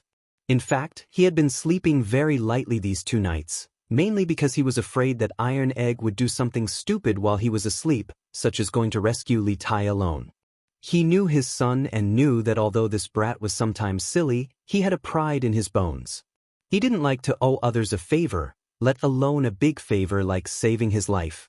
In order to prevent Iron Egg from fooling around, Han Lijing had been following Iron Egg closely these 2 days. Even when Iron Egg went to the provincial governor's mansion to deliver a message last night, he also followed him. Of course, there was another reason why he followed at that time. He was worried that Iron Egg would be in danger if he went out alone in the middle of the night. However, Han Lijing had always hidden these thoughts in his heart and never mentioned a word to Iron Egg. It was said that a father's love was as heavy as a mountain, and Han Lijing happened to be the proof of this. I can't sleep. Iron Egg shook his head and said, Qing Ke fell into the hands of thieves in order to save me. When I close my eyes, I think of the situation that night. If I don't save Qing Ke, I can't sleep well. Chapter 2141. As for the inn, General Li has already ordered the soldiers of the Bing province barracks to surround the area 1 li around the inn. All the entrances and exits have been heavily guarded to prevent the Turkic spies from coming out and causing trouble. At the Taiyuan courier station, Iron Egg cupped his hands at Mo Huai and replied, It's good to seal it off. Otherwise, these Turkic spies will stir up trouble in the city again and cause chaos in the city. Mo Chue nodded and praised. He knew that a portion of the people in Taiyuan City had been looting the official rations yesterday afternoon. He hesitated for a moment before asking, Qing Ke, how is Qing Ke now? Is there any news? Iron Egg shook his head and said, Yesterday afternoon, I was using binoculars to observe the inn from the south gate. Perhaps it was because it was too far away or because Qing Ke was staying in the guest room on the north side of the inn, so I didn't see her through the binoculars. Moreover, the inn is surrounded by Turkic spies. It's very difficult for General Li's men to get close.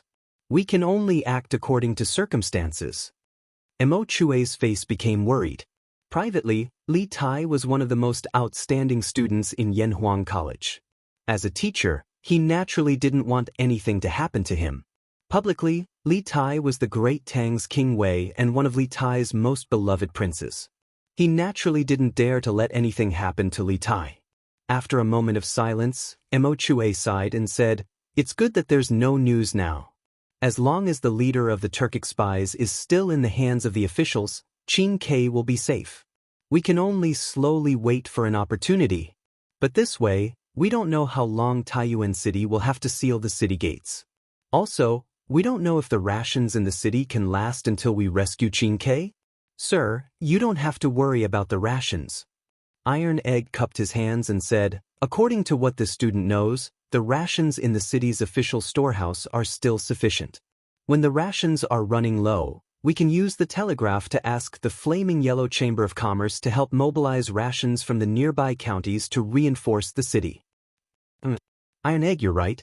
When the time comes, we can still borrow the strength of the Yanhuang Chamber of Commerce.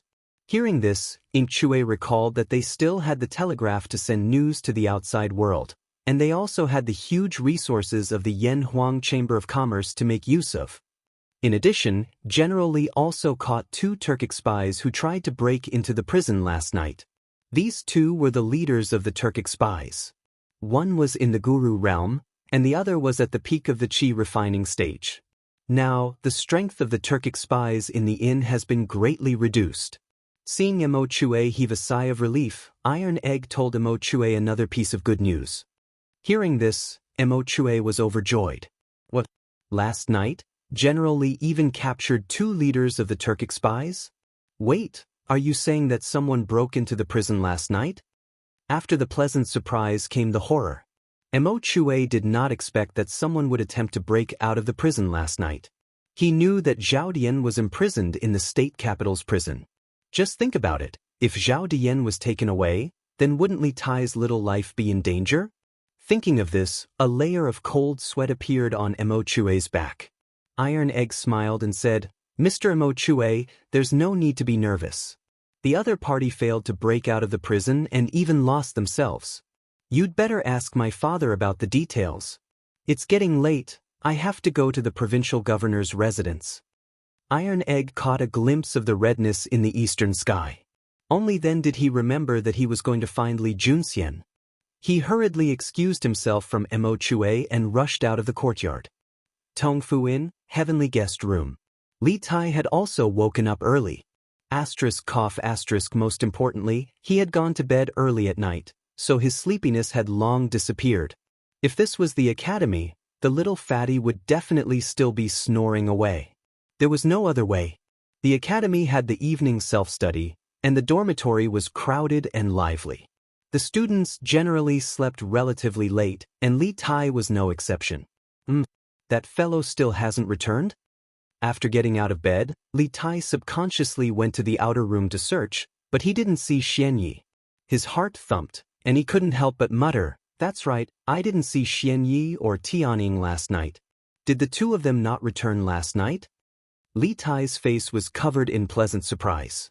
His mind whirled as he muttered to himself, "For the 2 of them to disappear last night is definitely abnormal.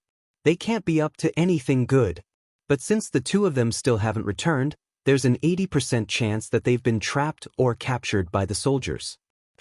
In that case, aren't these Turkic spies a bunch of dragons without a leader? This king is saved." After being held hostage by the Turkic spies for several days, Li Tai had basically figured out the personnel structure here. He knew that this group of people was led by Zhao Dian, and Xianyi and Tianning were Zhao Dian's most capable generals. Not only were the 2 of them powerful in martial arts, they were also above average in terms of intelligence. They were extremely difficult opponents to deal with. With the 2 of them around, Li Tai could only obediently be an obedient child, not daring to make any small movements. This was because he knew that his small movements wouldn't escape the eyes of Xianyi and Tianning. However, it was very likely that the 2 of them would not be able to return. Didn't that mean that Li Tai's opportunity had arrived? Let's go out and see if they really didn't return last night. After thinking for a while, Li Tai looked in the direction of the door, hesitated for a moment, and then walked out. In my opinion, we should capture King Wei and negotiate with the soldiers to have them release the 2 leaders. Otherwise, we'll slaughter that little fatty. As Li Tai approached the door and was about to open it, he heard a rough voice coming from the hall on the first floor of the inn. Li Tai recognized this voice. It was none other than Twilight Flood Dragon, who had been guarding his door last night. Li Tai's heart tightened. It turned out that this group of Turkic spies had been having a meeting early in the morning to discuss how to deal with him. But he soon relaxed, because Twilight Flood Dragon's words just now had confirmed his conjecture. Xianyi and Tianning really were in trouble. Chapter 2142. Smacks. Are you an idiot, kid? If the officials were really so obedient, why didn't they use Wei Wang's life to threaten them to release the guardmaster when Xianyi and Commander Sky Eagle were still around? Although the officials really want to save Wei Wang, they aren't so stupid as to let us go. Just as Li Tai's thoughts were racing, Cloud Scorpion's angry rebuke came from the first-floor hall. Speaking of which, the characters of these 2 brothers were really different. One of them seemed careless and impatient, and he often threatened to kill the little fatty Li Tai, but in fact, his brain wasn't very nimble, and he could even be said to be simple-minded. The other one, on the other hand, was calmer and more clear-headed. However, this was only when compared to his brother Twilight Flood Dragon. If compared to Xianyi and Sky Eagle, he was simply not enough. What do you think we should do, big brother? Something must have happened since the two leaders didn't return last night. The inn is surrounded by soldiers now. We can't even send someone out to scout for information. We can't just hide in the inn and wait for death, can we? Twilight Flood Dragon rubbed the back of his head, but he wasn't angry. However, one could tell from his voice that he was very anxious now. Something must have happened since the two leaders didn't return last night. However, they might not have been captured by the officials. If we go out rashly, we will only walk right into their trap. Cloud Scorpion was silent for a moment. Then, his eyes suddenly lit up as he spoke. Smacks, are you an idiot, kid? If the officials were really so obedient, why didn't they use Wei Wang's life to threaten them to release the guardmaster when Xianyi and Commander Sky Eagle were still around? Although the officials really want to save Wei Wang, they aren't so stupid as to let us go. Just as Li Tai's thoughts were racing, Cloud Scorpion's angry rebuke came from the first-floor hall. Speaking of which, the characters of these two brothers were really different. One of them seemed careless and impatient, and he often threatened to kill the little fatty Li Tai, but in fact, his brain wasn't very nimble, and he could even be said to be simple-minded. The other one, on the other hand, was calmer and more clear-headed. However, this was only when compared to his brother Twilight Flood Dragon. If compared to Xianyi and Sky Eagle, he was simply not enough.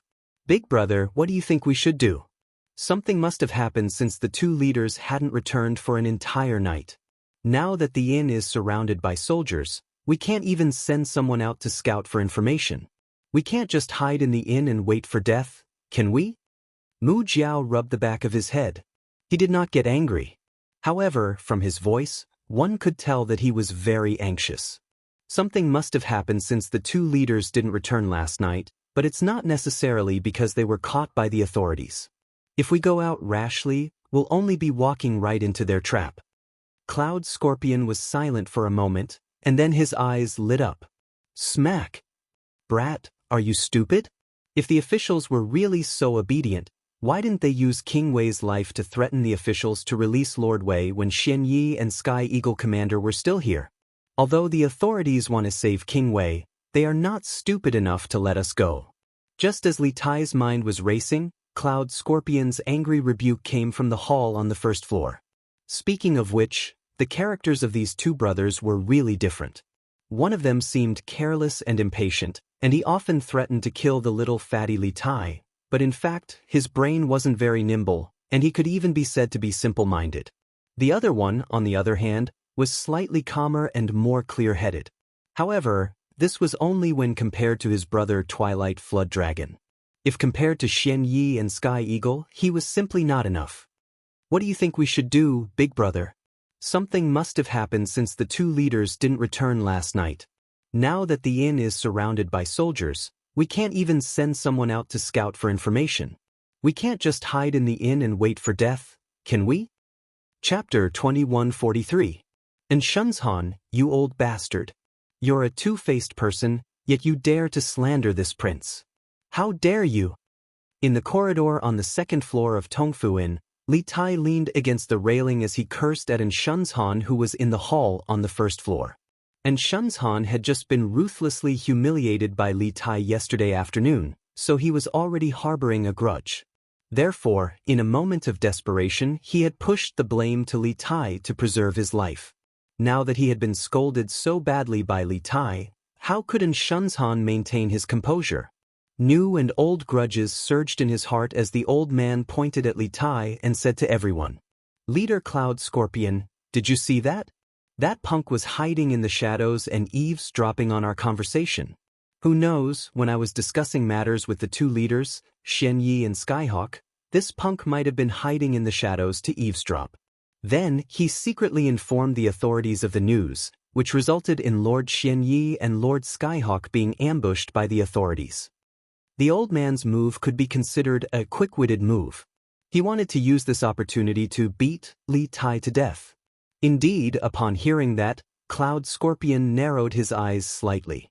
The hot-tempered Twilight Flood Dragon stepped off the ground and flew towards where Li Tai was standing. Then, like an eagle carrying a chick, He lifted Li Tai from the corridor on the second floor to the hall on the first floor. Then Twilight Flood Dragon glared angrily at Li Tai and said, "Speak. Did you betray Xian Yi and the leader of Sky Eagle?"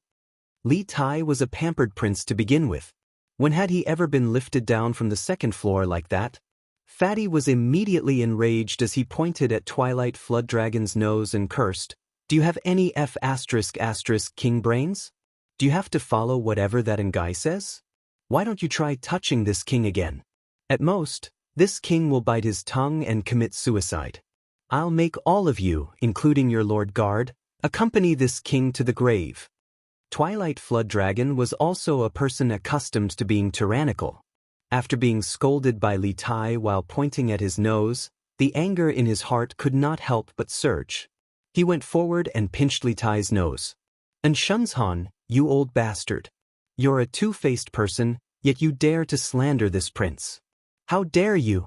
In the corridor on the second floor of Tongfuin, Li Tai leaned against the railing and looked over, cursing at Shenzhan, who was in the hall on the first floor. And Shenzhan had just been ruthlessly humiliated by Li Tai yesterday afternoon and was already harboring a grudge in his heart. Thus, in a moment of desperation, he had pushed the blame to Li Tai in order to save his own life.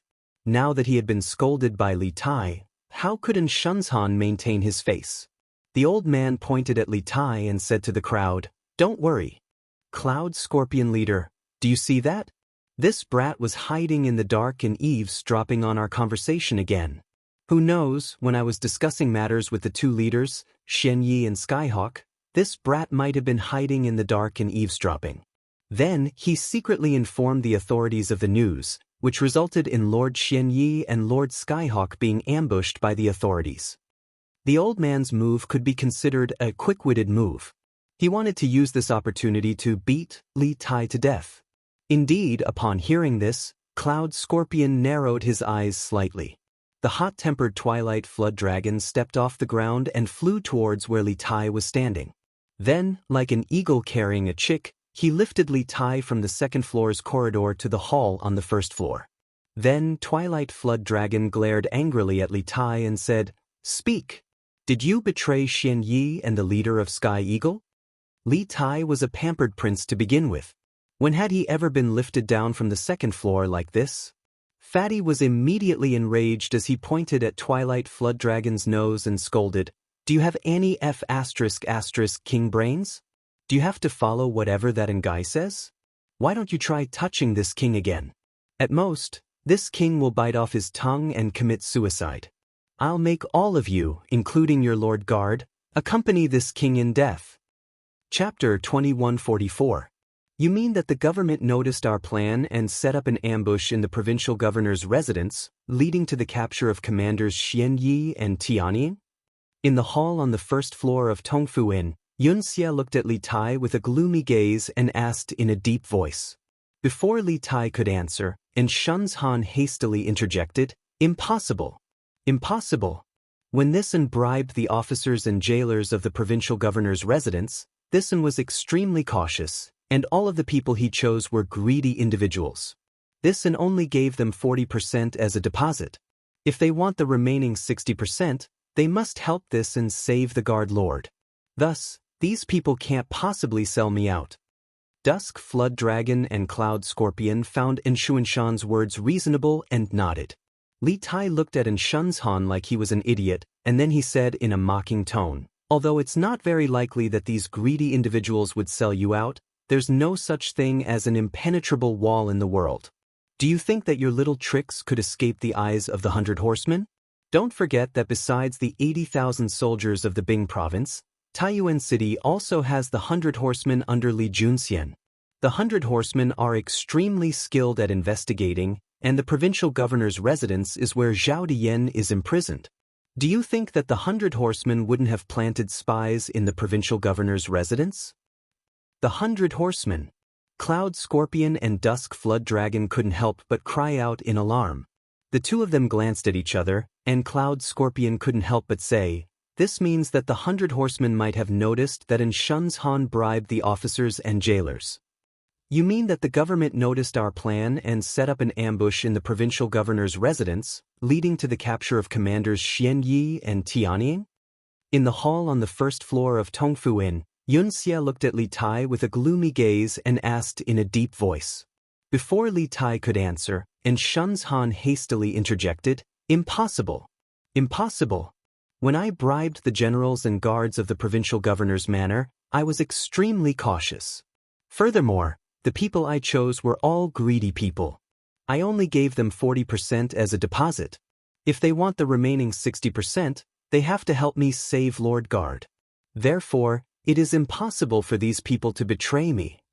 Twilight Worm and Cloud Scorpion felt that Xianxia's words made sense, and they couldn't help but nod inwardly. Li Tai looked at Shenzhan as if he was looking at an idiot. Then, with a slightly mocking tone, he said, "Although it is unlikely that these mercenary people will betray you, there is no such thing as an impenetrable wall in this world. Do you think that your little actions will be able to escape the eyes of Baichi? Don't forget that besides the 80,000 soldiers of the Bing province, Taiyuan City also has 100 cavalry led by Li Junxian. Baichi is most adept at investigating information, and the provincial governor's mansion is an important place where Zhao Diyan is imprisoned.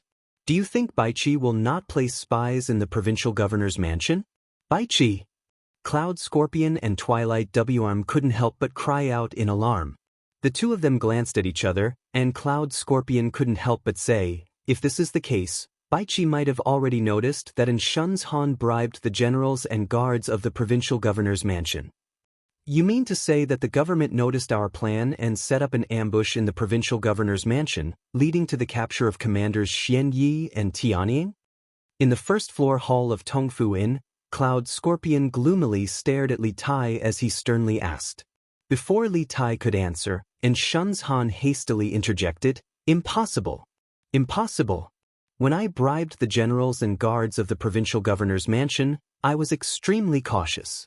Moreover, all the people I chose were greedy people. I only gave them 40% as a deposit. If they want the remaining 60%, they have to help me save Lord Guard. Thus, these people will never betray me." Chapter 2145. Ask for help from the steppe and coordinate from the inside. Before the other Turkic spies in the inn could react, Cloud Scorpion's face suddenly paled. Before Zhao Din had been captured by the authorities, he had sent a messenger pigeon to the steppe, requesting Xieli to dispatch elite wolf cavalry to secretly infiltrate Taiyuan City and coordinate with the Turkic wolf guards inside the city to capture Taiyuan City in one fell swoop and capture Li Tai and the other Yanhuang College teachers and students back to the steppe. Even among these spies, this was a top-secret plan. Only 4 people knew about it, and Cloud Scorpion just so happened to be one of these 4. Even Twilight Flood Dragon didn't know about this plan. Of course, the reason why Zhao Diyan didn't let Twilight Flood Dragon know about this top-secret plan was mainly because Twilight Flood Dragon's IQ was a little worrying. Zhao Diyan was worried that Twilight Flood Dragon would accidentally tell others about the plan after knowing about it. That would spoil his plans. What Li Tai had just said was actually highly consistent with the top-secret plan that Zhao Diyan had formulated long ago. This caused Cloud Scorpion to feel incomparably shocked. He couldn't help but wonder if Li Tai already knew about their top-secret plan. Don't you know something?" Cloud Scorpion stared at Li Tai's face. If the latter's expression showed the slightest hint of evasiveness, he would not hesitate to take Li Tai and engage in a life-and-death struggle with the authorities. This was because the only reason they were not willing to use Li Tai's life to threaten the authorities to release Zhao Diyan, besides the fact that this method was likely to result in mutual destruction and could not be used unless absolutely necessary, was that they still had one last thing they could rely on, the reinforcement from the steppe. They needed time, needed to mediate with the authorities. Before the steppe reinforcements arrived outside the city, they needed Li Tai to ensure Zhao Diyan's safety. Once the steppe reinforcements arrived, they would launch an attack inside the city and coordinate with the reinforcements outside to capture Taiyuan City. At that time, the entire city would be theirs. It would not be difficult to rescue Zhao Din and capture the teachers and students of Yanhuang College. But the premise of all this was built on the premise that the Tang Imperial Court was not on guard against their plan. If the Tang imperial court had already known about their plan, they would have deployed a large number of troops at the border, especially the area near Taiyuan City. At that time, even if Xieli had sent out the elite wolf cavalry, it would be as difficult as ascending to the heavens for them to infiltrate outside Taiyuan City without anyone noticing.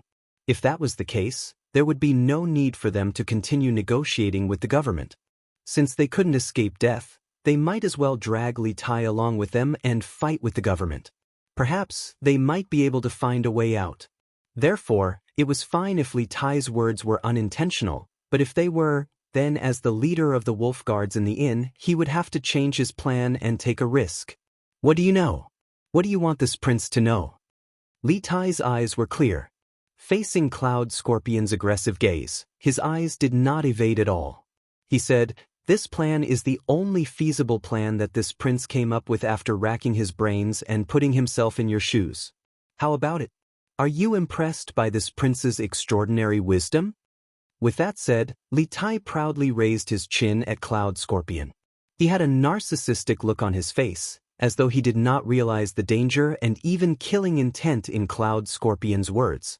Of course, it had to be said that little Fatty's performance was at the level of a best actor.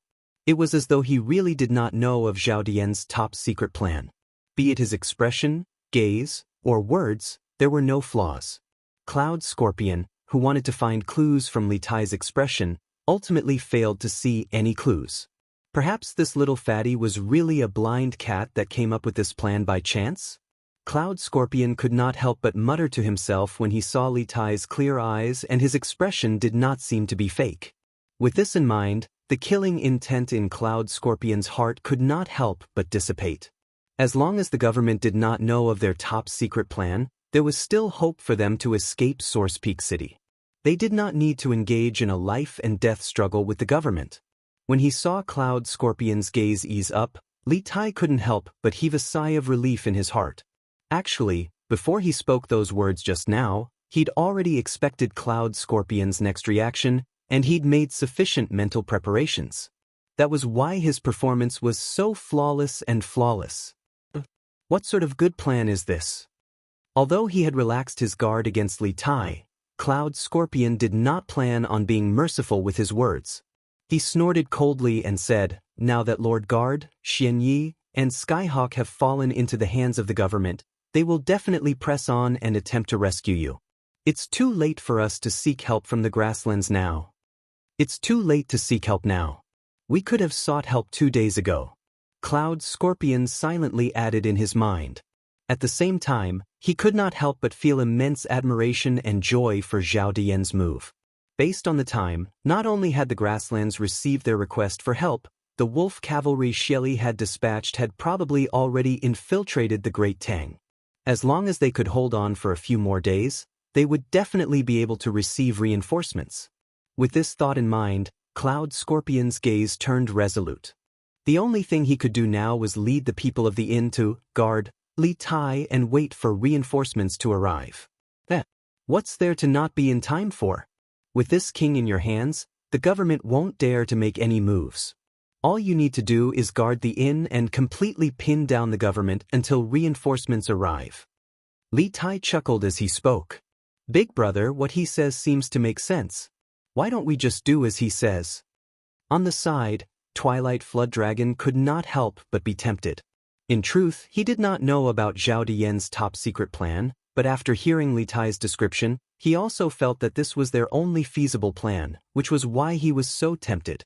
Cloud Scorpion unhappily glared at this blockhead, thinking to himself, "Just whose fucking side are you on?"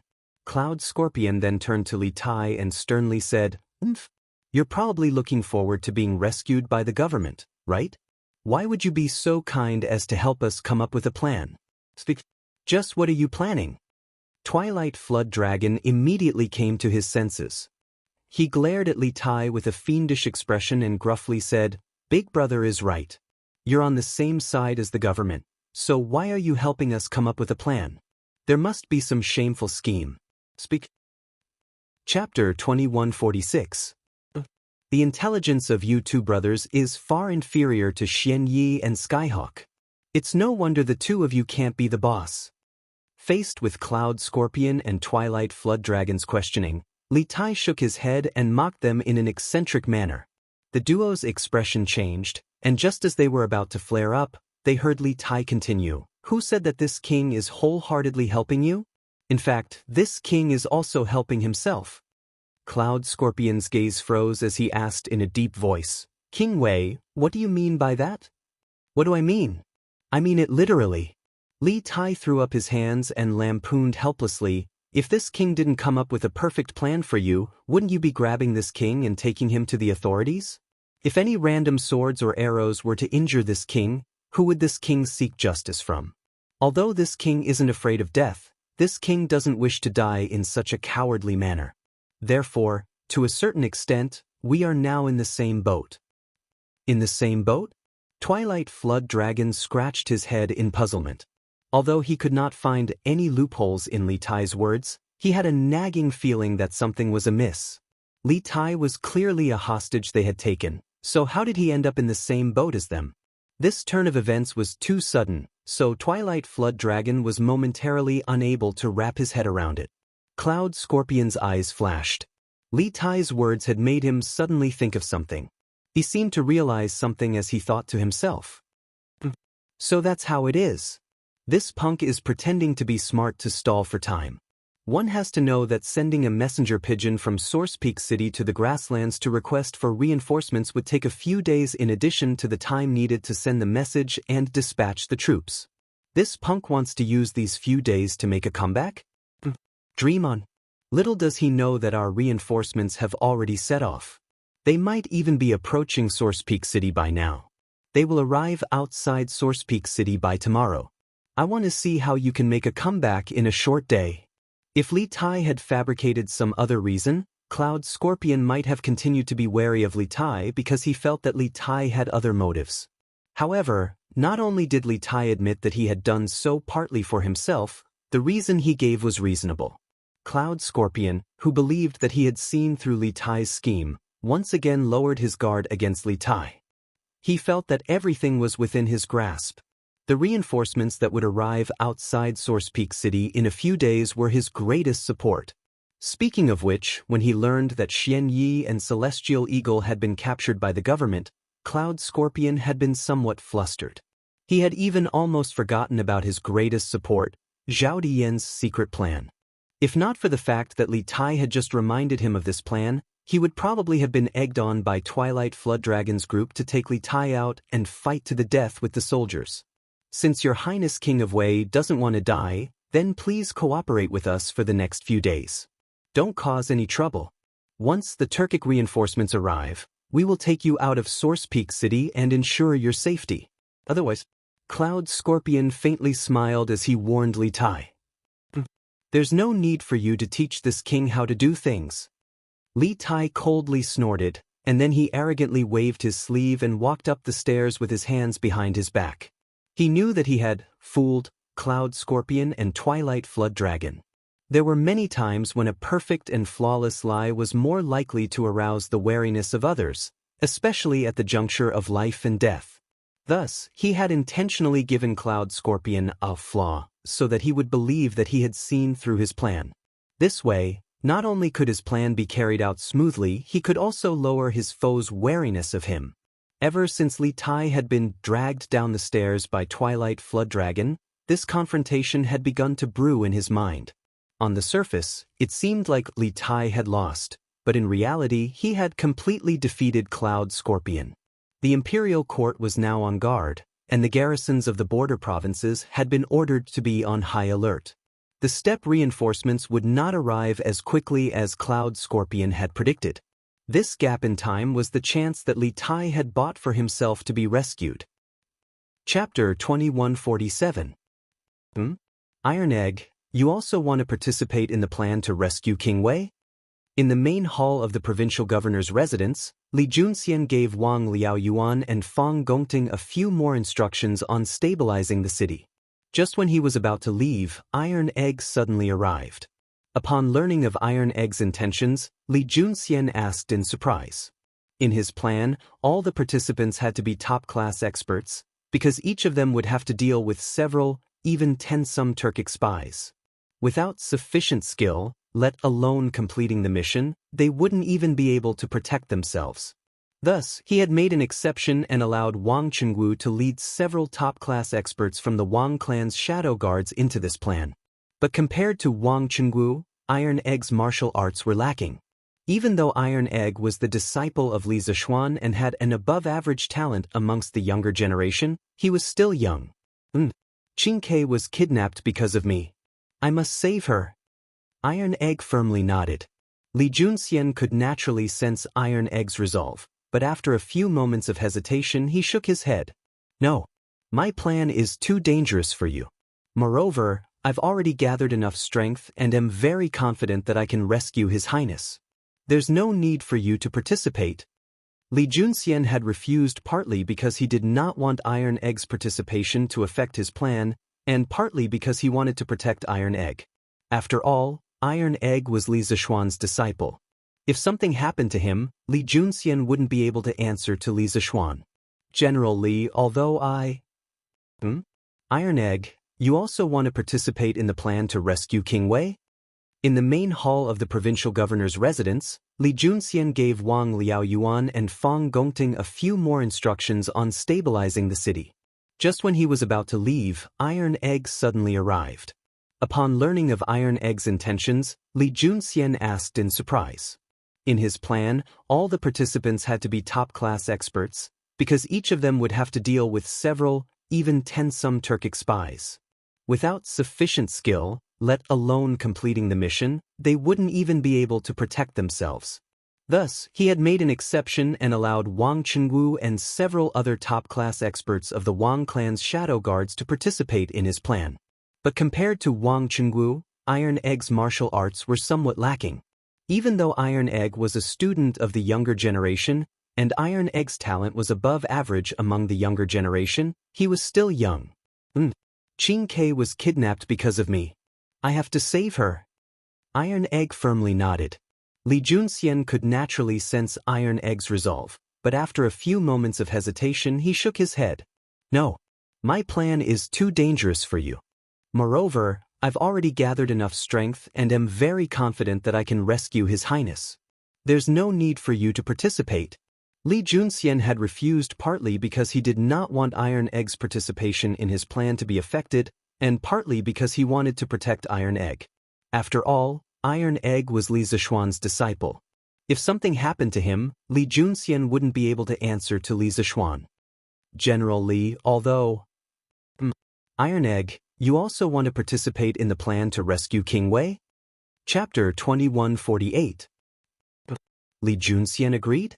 And he even requested that our Wang clan send 4 peak chi transformation experts to help him rescue His Highness? In the Wang clan residence, Wang Yu had just gotten out of bed when Wang Chengwu returned from the provincial governor's residence to report to Wang Yu. When Wang Yu heard that Li Junxian had accepted the Wang clan's goodwill, he raised an eyebrow and smiled in delight. Yes, Patriarch. Wang Chengwu cupped his fists and bowed. After a moment, he continued, however, General Li requested that the people sent by the Wang clan must not be in cahoots with the Turk spies. Furthermore, the people sent must obey his orders unconditionally. It seems like Li Junxian is on his guard after last night's incident. Wang Yu was a shrewd and astute man, and he was able to deduce Li Junxian's intentions from Wang Chengwu's words. It was clear that after what had happened last night at the provincial governor's residence, Li Junxian no longer dared to hand over such an important mission to the Bing province barracks. In comparison, the Wang clan seemed to be more trusted by Li Junxian. Wang Yu couldn't help but smile at this thought. He turned to Wang Chengwu and said, I leave this matter to you. This old man has been away from the ancestral residence for many years, so I am not as familiar with the situation of the clan's shadow guards as you are. In a little while, you will follow Li Junxian's request and select 4 experts from the clan's shadow guards. Remember, these 4 people don't have to be the best, but they have to have a clean background. They can't be colluding with the Turks. This matter not only concerns whether we can rescue His Highness King of Wei, but also concerns the fate of the Wang clan. No mistakes can be allowed. Wang Chengwu trembled in shock and hurriedly clasped his fist. Your subordinate understands. Wang Yu was still a little worried and said, "How about this, after you've decided on the candidates, present the name list to the old man and let him check it. If he says there's no problem, you can take those 4 people to the provincial governor's mansion to report." From the information Wang Qingwu had sent back, Wang Yu could guess that Li Junxian was about to make a major move, and this major move was probably to rescue Li Tai. In this case, the reliability of the reinforcements sent by the Wang clan was extremely important. After all, if one of the reinforcements sent by the Wang clan were colluding with a Turkic spy and switched sides at the crucial moment, they could completely ruin Li Junxian's plan. The Wang clan, which was already a sinner, could not afford to bear such a crime. Therefore, this matter was both an opportunity and a challenge for Wang Jia. If they grasped it well, the Wang clan could atone for their crimes. If they didn't grasp it well and messed it up, it would be adding to their crimes. If they didn't do it well, Li Er might directly destroy the Wang clan in a fit of anger. Just like the Chui clan back then. Li Junxian agreed? And he even proposed that our Wang clan send 4 peak chi transformation experts to help him rescue His Highness? In the Wang clan residence, Wang Yu had just gotten out of bed. Wang Qingwu had returned from the provincial governor's residence to report to Wang Yu. When Wang Yu heard that Li Junxian had accepted the Wang clan's goodwill, he raised an eyebrow and smiled in surprise and delight. Yes, Patriarch. Chapter 2149. Your Majesty, an urgent report from Taiyuan. In the western courts of the Imperial Palace, Li Er had just woken up and was getting dressed under the care of Empress Xianxia and a group of palace maids. At this moment, Zhao Song walked in and bowed. "Oh, an urgent report from Taiyuan?" Li Er trembled and immediately turned to Zhao Song, a hint of reproach in his eyes. Everyone knew that Taiyuan City was in the middle of a storm, and what he feared the most was that bad news from Taiyuan City would cause the already weak Empress Xianxia to suffer another blow. Thus, Li Er had always ordered Zhao Song not to speak of any reports from Taiyuan City in front of Empress Xianxia. But why was Zhao Song acting so recklessly today? As expected, Empress Xianxia, who was in the middle of tying Li Er's belt, couldn't help but tremble. She hurriedly shoved the belt into the hands of a palace maid and walked up to Zhao Song. "An urgent report from Taiyuan. Is there news from Qingke?" Zhao Song raised his head and met Li Er's slightly reproachful gaze. For the time being, he could only pretend that he did not see it. Speaking of which, his actions today were not because he did not know the severity of the matter. The main reason was that the urgent report contained good news. "Your Majesty, this urgent report was sent from Taiyuan early this morning. At the time, Your Majesty and His Majesty were both resting, so this old servant acted on his own initiative and suppressed the telegram. Although it is not news from His Highness King Wei, it is related to His Highness. Your Majesty, please take a look." Zhao Song took a piece of paper from his sleeve and presented it to his forehead with both hands. This telegram was from last night.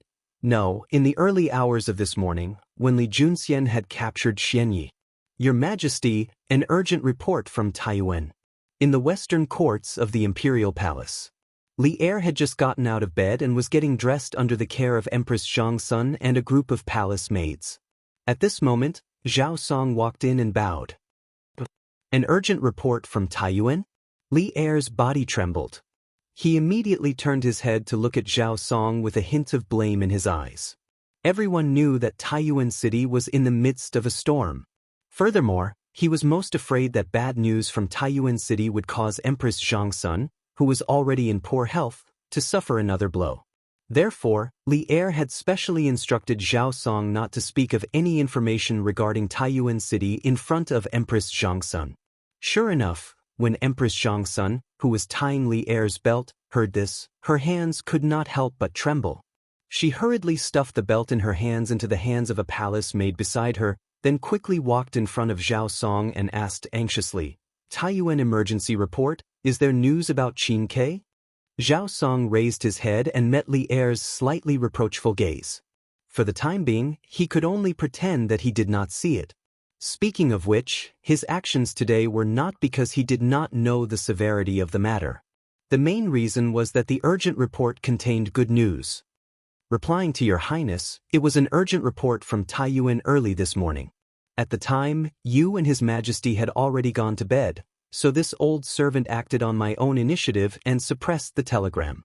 Although it is not news about His Highness King Wei, it is related to His Highness.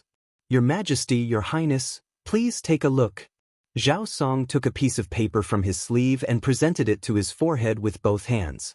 This telegram was from last night, no, early this morning, when Li Junxian had captured Xianyi. Your Majesty, an urgent report from Taiyuan. The Imperial Palace, the Western Court. Li Er had just gotten out of bed and was getting dressed under the care of Empress Zhongsun and a group of palace maids. At this moment, Zhao Song walked in and bowed. An urgent report from Taiyuan? Li Er's body trembled. He immediately turned his head to look at Zhao Song with a hint of blame in his eyes. Chapter 2150. Beep beep beep. In the black armored army's camp, the soldiers had already woken up and were doing morning exercises. Li Zishuan didn't do morning exercises with the soldiers of the 5th Battalion because Wang Lin came to inform him that the telegraph had rung. Thus, he quickly returned to his tent to receive the telegram. It's little Ku. Li Zishuan originally thought that it was Iron Egg who sent the telegram, but after confirming the identity of the person on the other end, he realized that the person who sent the telegram was actually Li Ku. Li Zishuan couldn't help but feel curious. Why would Li Ku send a telegram at this time? Could it be that something happened at the bank? Beep beep beep.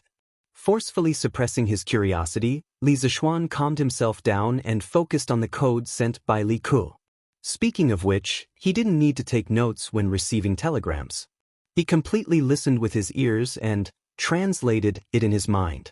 Chang and Hu merchants and Shunkai, Kong Fuliang, and others are willing to pay a huge sum of 50,000 strings of cash to purchase the rights to the Strange Taste Pavilion's products and the western regions from the Yan Huang Chamber of Commerce. Since Mr. isn't in the Chamber of Commerce, Boss Lin, Boss Chow, and Faubert don't dare to make a decision on their own. They specially sent a student to ask if Mr. would like to cooperate with these Hu merchants. After listening to the telegram, Li Zishuan couldn't help but sneer. I was planning to settle the score with you guys after the Taiyuan incident, but I didn't expect you guys to come knocking on my door so quickly. And Shunkai, does this in Shunkai have anything to do with Shunzhan? In the telegram sent by Iron Egg last night, other than describing Xianyi and Tian Ying's failure to break out of the prison, he also roughly told him about the chaos in Taiyuan City in the past few days. This included Kong Chu colluding with the Kong merchants to hoard food, inciting civil unrest, and Shunzhan colluding with the Turkic spies to wreak havoc in Taiyuan. These Hu merchants had relied on the fact that they had been operating in the Central Plains for many years and had vast resources and influence to dare to play dirty tricks and oppose the authorities. Whether they had done it intentionally or not, they had directly or indirectly helped the Turkic spies and made it very difficult for Li Zishuan to rescue Li Tai. One could say that Li Zishuan hated these people to the bone. Li Zishuan was now in the military camp, and Li Tai hadn't been rescued yet, so he didn't have the heart to retaliate against the 9 families of Zhaowu. But he didn't expect that those people would actually deliver themselves to his door. How could he let them go? Others might be afraid of the 9 families of Zhaowu, but Li Zishuan had the backing of the Yan Huang Chamber of Commerce, Curious Pavilion Workshop, Yan Huang College, and the Yan Huang Bank. Strictly speaking, his current power and the financial resources he could mobilize were no less than the 9 families of Zhaowu. More importantly, his mind was filled with the knowledge of the 21st century. Knowledge was priceless, and with this advanced knowledge, he could casually create many products that the people of this era would scramble for. For example, the glassware and bicycles produced by the Curious Pavilion Workshop, electric lamps, toilet paper, and so on. In the future, perfume, soap, radios, and other must-make products for transmigrators would also be created by him or his students. Each of these products would bring in a massive amount of wealth. But what about those Hu merchants of the 9 families? As the Sut region was located at the throat of the Silk Road, the 9 families of Zhaowu, the Suts, naturally became a people with a tradition of doing business. To put it bluntly, they were hereditary middlemen. They sold China's silk to the West, and the West gems and wine to the Tang dynasty. These people only knew how to buy and sell, and they had no skill to speak of. They would eventually be eliminated by the times. Perhaps this was why they were willing to spend so much money to buy the right to market the products of the Curious Pavilion workshop. They could see that the products of the Curious Pavilion were irreplaceable and that there was a massive business opportunity behind them. Beep beep beep beep. Tell them that it's impossible for us to work together. Not only that, from now on, the Yanhuang Bank in the Tang Dynasty will no longer provide any services to the merchants of the Kong Kingdom and the Yin Kingdom. Chapter 2151. In modern times, financial sanctions were the most severe form of economic sanctions. The United States often imposed financial sanctions on other countries, and it was very unilateralist. Ever since World War II, the US dollar successfully defeated the British pound and became the global currency overlord. In modern times, the US dollar circulating in the world was issued by the United States Congress, but Congress never had to pay it back, because it was impossible. Moreover, the world's oil settlement was unified in the US dollar, so the US dollar had the power to set the price of oil. In addition, the US moneybags had operated for hundreds of years around the world to establish a cash flow channel. Through the US dollar, they could almost achieve remote control of the global economy. When Li Zexuan introduced Tang Yuan and established the Yanhuang Bank, his original intention was to make it convenient for the Yanhuang College's teachers and students to spend money in the college. When this currency system matured, he would promote it to the entire Lantian County and then to the entire Tang Empire. His ultimate goal was to let Tang Yuan replace the copper coin and become the official currency of the Tang Empire. In the end, he would use the Tang Empire's prestige in the world to promote Tang Yuan to other countries and become the world's currency. In this way, the Tang Empire's financial system would affect the entire world. At the same time, some of the inflation and economic crisis in the country could be transferred to other countries. In this way, even if the other emperors after Li Er were muddle-headed and incompetent, at least with a strong financial system, they would not be as poor as the Chongzhen dynasty at the end of the Ming dynasty. Therefore, it could be said that once Li Zexuan's financial system was established, the foundation of the Central Plains dynasty would become even stronger. In layman's terms, even if there were a few prodigal emperors in the future, the Central Plains dynasty would not be in danger of being destroyed by foreign races easily, because the family's foundation would be strong. In Li Zexuan's initial expectation, a complete and even global financial system would not be successful without the efforts of several generations, especially in ancient times when there was a lack of financial talents. Fortunately, Tang Yuan and the Yanhuang Bank received the full support of Li Zexuan and the imperial court as soon as they appeared. This starting point was much higher than what Li Zexuan had expected. In addition, with the elites of Yanhuang College, led by Li Ku, assisting Li Zexuan in establishing the Yanhuang Bank and promoting Tang Yuan, the progress of establishing the Tang Yuan currency system was much faster than Li Zexuan's initial expectations. Today, almost all of the Tang dynasty's 360 states were covered by the Yanhuang Bank, and the Tang Yuan, a new currency, was being accepted by more and more people. Not only that, last year, with Li Zexuan's efforts, Li Zexuan decided to establish a Department of Commerce to develop sea trade and started frequent sea trade with the various countries in Nanyang. In the process of trade, the lack of a unified currency brought about a lot of trouble for the merchants of various countries. The merchants of various countries either exchanged gold, silver, and jewelry for goods or bartered directly. However, these two methods of settlement were not accurate and were even more inconvenient, resulting in some disputes and friction. The appearance of the Tang Yuan completely solved this problem for the merchants of various countries. This was because this currency was not only convenient to carry around, but it was also endorsed by the Tang dynasty's imperial court. The Tang dynasty was vast and rich in resources. With the Tang Yuan, they could purchase all kinds of goods in the various states, counties, and cities of the Tang Yuan. Moreover, all the goods were clearly priced and settled with the Tang Yuan. Both parties would not be at a disadvantage, unlike in the past where they directly gave each other gold beans, gold leaves, and the like. That way of settlement was not accurate at all. Chapter 2152. Bossin, do you think the Marquis of Yong and will agree to our request? Sell us the rights to market the Curious Pavilion's products in the West? In the new workshop of the Curious Pavilion, in the reception room of the Yen Huang Chamber of Commerce's headquarters, 9 uninvited guests had arrived early in the morning. These people were of different shapes and ages, but the only thing they had in common was that they were dressed in luxurious clothing. Their faces were rough, and their facial features did not resemble those of the Central Plains. However, the clothes they wore were of the Central Plains, and they were all made of high-quality silk. At this moment, a middle-aged man sitting on the left asked the white-robed elder sitting at the head of the table. The white-robed elder was called Xianxia. His name only differed by one word from Xianxia's. In truth, the two were related by blood. Xianxia and Xianxia belonged to the same family, and Xianxia was Xianxia's cousin. However, in terms of business ability, Xianxia was far from Xianxia's. Hence, the Yin family's businesses in the Central Plains were mainly managed by Xianxia, while Xianxia only helped Xianxia manage the businesses in the Chang'an region. The Marquis of Yong is a smart man. He knows how to weigh the pros and cons. The rights to market the Western regions are of little value to him. If he sells it to us, not only will he get 50,000 strings of cash, we will also help the Curious Pavilion's products expand the market. I believe that the Marquis of Yong will make the right choice.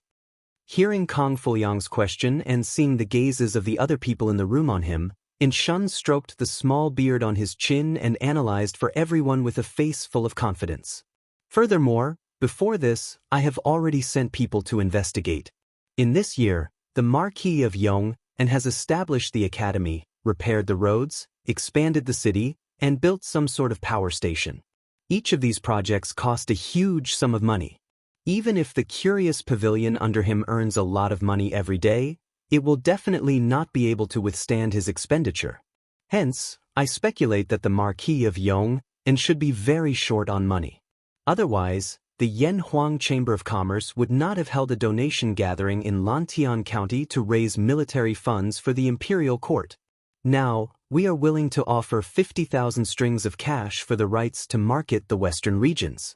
The Marquis of Yong will not reject such a good deal.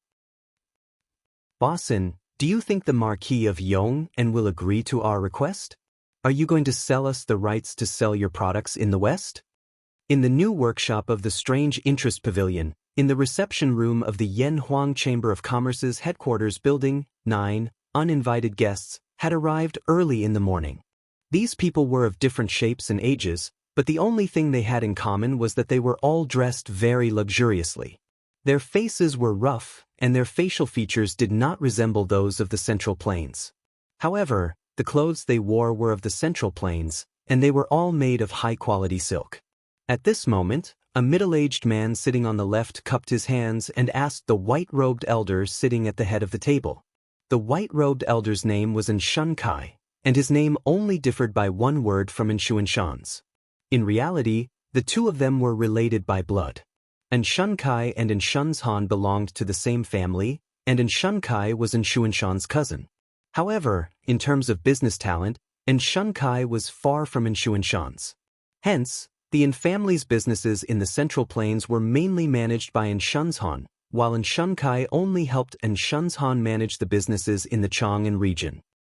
The Marquis of Yong is a smart man. He knows how to weigh the pros and cons. The rights to market the Western regions are of little value to the Marquis of Yong.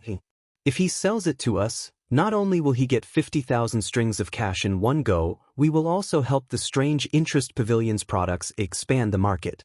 This old man believes that the Marquis of Yong will make the right choice. Hearing Kong Fuyang's question and seeing the gazes of the other people in the room on him, Xianxia stroked the mustache on his chin and confidently analyzed the situation for everyone. Chapter 2153. What? In the reception room of the Yen Huang Chamber of Commerce headquarters, everyone's expressions changed after hearing Li Ku's words. Before Li Ku had arrived, they had all thought that this cooperation was in the bag. Who would have thought that they would receive such an answer? Li Zishuan had actually rejected them. Your Highness, you're saying that the Duke of Yong and does not agree to sell the rights to the Curious Pavilion's products to us in the West? And Xianxia hesitated for a moment before standing up and asking Li Ke. He suspected that he had heard wrongly. That's right. Li Ke nodded, his words as precious as gold. Ever since he had heard from Li Zishuan that there were merchants from the Yin and Kong kingdoms in Taiyuan City who wanted to harm Li Tai, Li Ke had begun to dislike these 9 surnamed Hu merchants. Although they could bring substantial benefits to the Yan Huang Chamber of Commerce, under these circumstances, he still had to make do with money. May I ask your highness, why did Marquis not agree? Is it because the price is too low, or does he have other concerns? We have come with sincerity. If Marquis is dissatisfied with anything, we can discuss it further. Hearing Li Ke's confirmation again, and Xianxia and the rest could not help but look at each other, their hearts chilled. After taking a deep breath, as the representative of the 9 surnamed Hu merchants, and Xianxia cupped his hands and asked again. He had to understand the reason Li Zishuan had rejected them, and whether there was any room for negotiation. He was not afraid that Li Zishuan had rejected them because the price was too low. If that was the case, they could have increased the price even more. And Xianxia felt that it was worth it even if they doubled the price. This was because the Curious Pavilion's products were all extremely profitable. After they obtained the rights, they could earn back their capital within a year. What Xianxia was truly afraid of was that there was no room for negotiation. Kong Fuyang and the others clearly understood this. At this moment, their eyes were all fixed on Li Ke. Li Ke's next words would determine whether their future business would be smooth sailing. As for Chao Wendong, Lin Wenyuan, and the other members of the Yan Huang Chamber of Commerce, they were all extremely happy.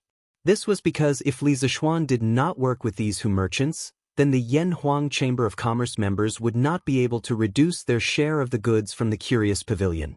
Moreover, when their power grew, they could sell the goods from the Curious Pavilion to the various countries in the Western region, who said that they could not expand their business to other countries. At that time, they might even be able to completely annex and replace the 9 surnamed Hu merchants. They were the 9 families of Zhao Wu, famous for their business. It was said that some of the Hu merchants had businesses in more than a dozen countries, and their wealth was enormous. When they thought that they would have a chance to surpass and replace these Hu merchants, Chao Wendong, Lin Wenyuan, and the others were all excited. They were secretly glad that they had followed the right boss. Sir, the matter of cooperation is absolutely impossible. Not only that, from today onwards, the Yanhuang Bank within the Great Tang's borders will no longer provide any services to the merchants of the Kong and In kingdoms, including lending, storing, and exchanging Tang dollars. This will continue until the king of the Kong and In kingdoms give the Great Tang a satisfactory explanation. Li Ke's eyes were like lightning as he stared straight at Xianxia. The majesty of a king was unknowingly revealed as he spoke in a low voice. Chapter 2154. Boss Lin, please wait. Li Ke stormed off.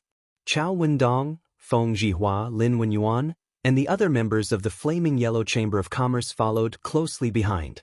Lin Wenyuan was the last to leave. At this time, Xianxia, who had recovered from his shock, hurriedly chased after Lin Wenyuan and shouted at him. Lin Wenyuan paused and frowned. Without turning his head, he said, "I do not know the reason for His Highness' anger.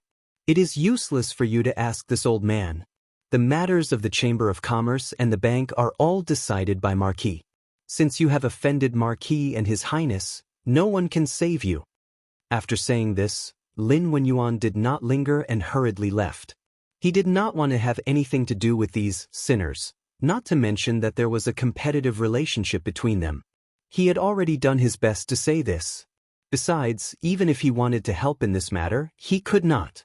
This was because Li Zishuan had decided on this matter. What ability did he have to change Li Zishuan's mind? Therefore, it was more important to cut ties with Xianxia and the others as soon as possible. "Hey, Boss Lin. And Xianxia panicked and wanted to chase after him. However, before he finished speaking, Lin Wenyuan had already left the room. Clearly, he could not wait to avoid him. "Sigh. Why is it like this? Why is it like this?" And Xianxia looked at Lin Wenyuan's departing figure and could not help but let out a long sigh. He stood where he was and beat his chest. He had come here excitedly today because he thought that he would receive good news. However, he didn't expect that instead of good news, he would receive 2 pieces of bad news. He could still accept the first piece of bad news, but the second piece of bad news was fatal to him. It was no different from a devastating blow. From what the King of Shu said, our cooperation with the Flaming Yellow Chamber of Commerce is completely lost. The reason for this matter is because of the merchants from the Kong and In Kingdom who wanted to murder the King of Wei in Taiyuan City. Bossin, do you know any merchants from the In Kingdom who happen to be in Taiyuan? At this moment, a middle-aged man in a light blue robe asked. This person was not from the Kong Kingdom or the In Kingdom, but from the Stone Kingdom of the 9 families of Zhao Wu. His name was Shernanshou. Boss Lin, please wait. Li Ku flicked his sleeves and left. Chao Wendong, Feng Jihua, Lin Wenyuan, and the other members of the Flaming Yellow Chamber of Commerce also followed closely behind. Lin Wenyuan was the last to leave. At this time, In Shun, who had recovered from his shock, hurriedly chased after Lin Wenyuan and shouted at him. Lin Wenyuan's footsteps paused. He furrowed his brows and said without turning his head, I don't know the reason for His Highness' anger. It's useless for you to ask me. The matters of the Chamber of Commerce and the bank are all decided by Marquis. Since you have offended Marquis and His Highness, no one can save you. After saying this, Lin Wenyuan did not linger and hurriedly left. He did not want to have anything to do with these sinners, not to mention that there was a competitive relationship between them. He had already done his best to say this. Besides, even if he wanted to help in this matter, he could not, because this was Li Zishuan's decision. How could he, Lin Wenyuan, have the ability to change Li Zishuan's mind? Therefore, it was more important to cut ties with Shun and the others as soon as possible. Bosslin. Chapter 2155. Bossin, you said that you wanted to mediate, but the Marquis of Yong and has already ordered that the Yanhuang Bank will no longer provide services to merchants from our 2 countries. How can we mediate this? Not long after Li Ke left, and Shun Kai and the rest also left the Yanhuang Chamber of Commerce. Strictly speaking, they were chased out. After Faubert learned of Li Zishuan's instructions, he had already listed Shun Kai and the rest as unwelcome in the Strange Taste Pavilion. And Shun Kai and the rest did not chat for long in the guest room before they were escorted out of the Yanhuang Chamber of Commerce by someone sent by Faubert. On the carriage back to Chang, and Kong Fuliang asked worriedly. On the sanctions list of the Yanhuang Bank, there were only merchants from the Kong country and the In country. Therefore, Kong Fuliang and Shun had become fellow sufferers. When they returned, they rode in the same carriage. As for the other 7 people, they rode in their own carriages. Brother Kong, although the Marquis of Yong, and founded the Yanhuang Bank, from what this old man knows, the Yanhuang Bank does not belong to the Marquis alone. Since this path does not work, let's find another one. And Shun Kai had already regained his composure and wisdom. His gaze was deep as he spoke. Kong Fuliang's eyes lit up and he hurriedly asked, Oh, brother, do you have other connections in Chang'an? And Shun Kai stroked his beard and said in a low voice, Not really, but this old man still knows some people in Chang'an City. But this matter has already involved King Wei. If we want to mediate, we will have to pay a hefty price. It is not something that the 2 of us can solve. How about this? When we return to Chang'an City, we will gather all the reputable merchants from the Kong and In Kingdoms in Chang'an City to discuss this matter together. How about that? When Kong Fuliang heard this, he immediately understood. Indeed, this matter involved the princes of the Tang Empire. If they wanted to get through the various joints, they would probably need to spend a lot of money. It was true that he and Shun were rich, but their money did not come from nowhere. The sanctions of the Yanhuang Bank affected all the merchants from the Kong Kingdom and the In Kingdom who did business in the Tang Empire. The 2 of them did not need to be the big shots and spend money to resolve this matter alone. Bossin, you just said that you wanted to find a way to mediate, but the Marquis of Yong and has already given the order for Yanhuang Bank to no longer provide services to the merchants of our 2 countries. How can this matter be mediated? Not long after Li Ke left, and Shun Kai and the rest also left the Yanhuang Chamber of Commerce headquarters. Strictly speaking, they had been chased out. After receiving Li Zishuan's instructions, Faubert had already listed and Xianxia and the rest as unwelcome in the Strange Taste Pavilion. And Xianxia and the rest had not chatted in the guest room for long before they were escorted out of the Yan Huang Chamber of Commerce headquarters by someone sent by Faubert. On the carriage back to Chang, then, Kong Fuliang asked worriedly. On the sanctions list of the Yan Huang Bank, there were only merchants from the Kong country and the In country. Therefore, Kong Fuliang and In Shun had become fellow sufferers. When they returned, they rode in the same carriage. As for the other 7 people, they rode in their own carriages. Old brother Kong, although the Marquis of Yong, and founded the Yan Huang Bank, from what this old man knows, the Yan Huang Bank does not belong to the Marquis of Yong and alone. Since this path does not work, we will find another one. Chapter 2156. Master, what should we do now? Where are we going to gather so much cash in a day? Furthermore, I heard that not only will the Yan Huang Bank not lend us any more money, we can't even exchange for Tang Yuan or deposit money in the future. If that's the case, I'm afraid that our business will be greatly affected. In the inn residence, the old housekeeper bowed and asked and Xianxia worriedly. The inn family had dozens of shops in Chang'an City, which involved various industries such as cloth, jade, pawn, and so on. For consumer shops such as ready-made clothes shops and jade shops, the ban of Yan Huang Bank would not have an obvious impact on them because they usually collected money from consumers. Even if they sometimes needed to give change, they could use the money from consumers to maintain the balance. However, shops like the pawn shop that gave out money had to give out large amounts of Tang Yuan every day. Now that Tang Yuan was widely popular and accepted by the majority of people, after getting used to the convenience of Tang Yuan, would those who came to the pawn shop to pawn their belongings be willing to accept a basket of copper coins or a stack of Tang Yuan? Therefore, without the support of the Yan Huang Bank, shops like the In family pawn shop would soon be in dire straits. Bring some people to check how much cash is in the accounts of each shop. If it's not enough, I'll think of other ways. And Xianxia frowned and pondered for a moment before speaking to the old housekeeper. He knew in his heart that this was just a temporary measure. Master, what should we do now? Where are we going to gather so much cash in a day? Furthermore, I heard that the Yan Huang Bank will not lend us any more money. In the future, we can't even exchange for Tang Yuan or deposit money in the Yan Huang Bank. If that's the case, I'm afraid that our business will be greatly affected. In the inn residence, the old housekeeper bowed and asked and Xianxia worriedly.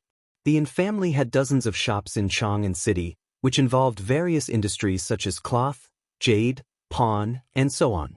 For consumer shops such as ready-made clothes shops and jade shops, the ban of Yan Huang Bank would not have an obvious impact on them because they usually collected money from consumers.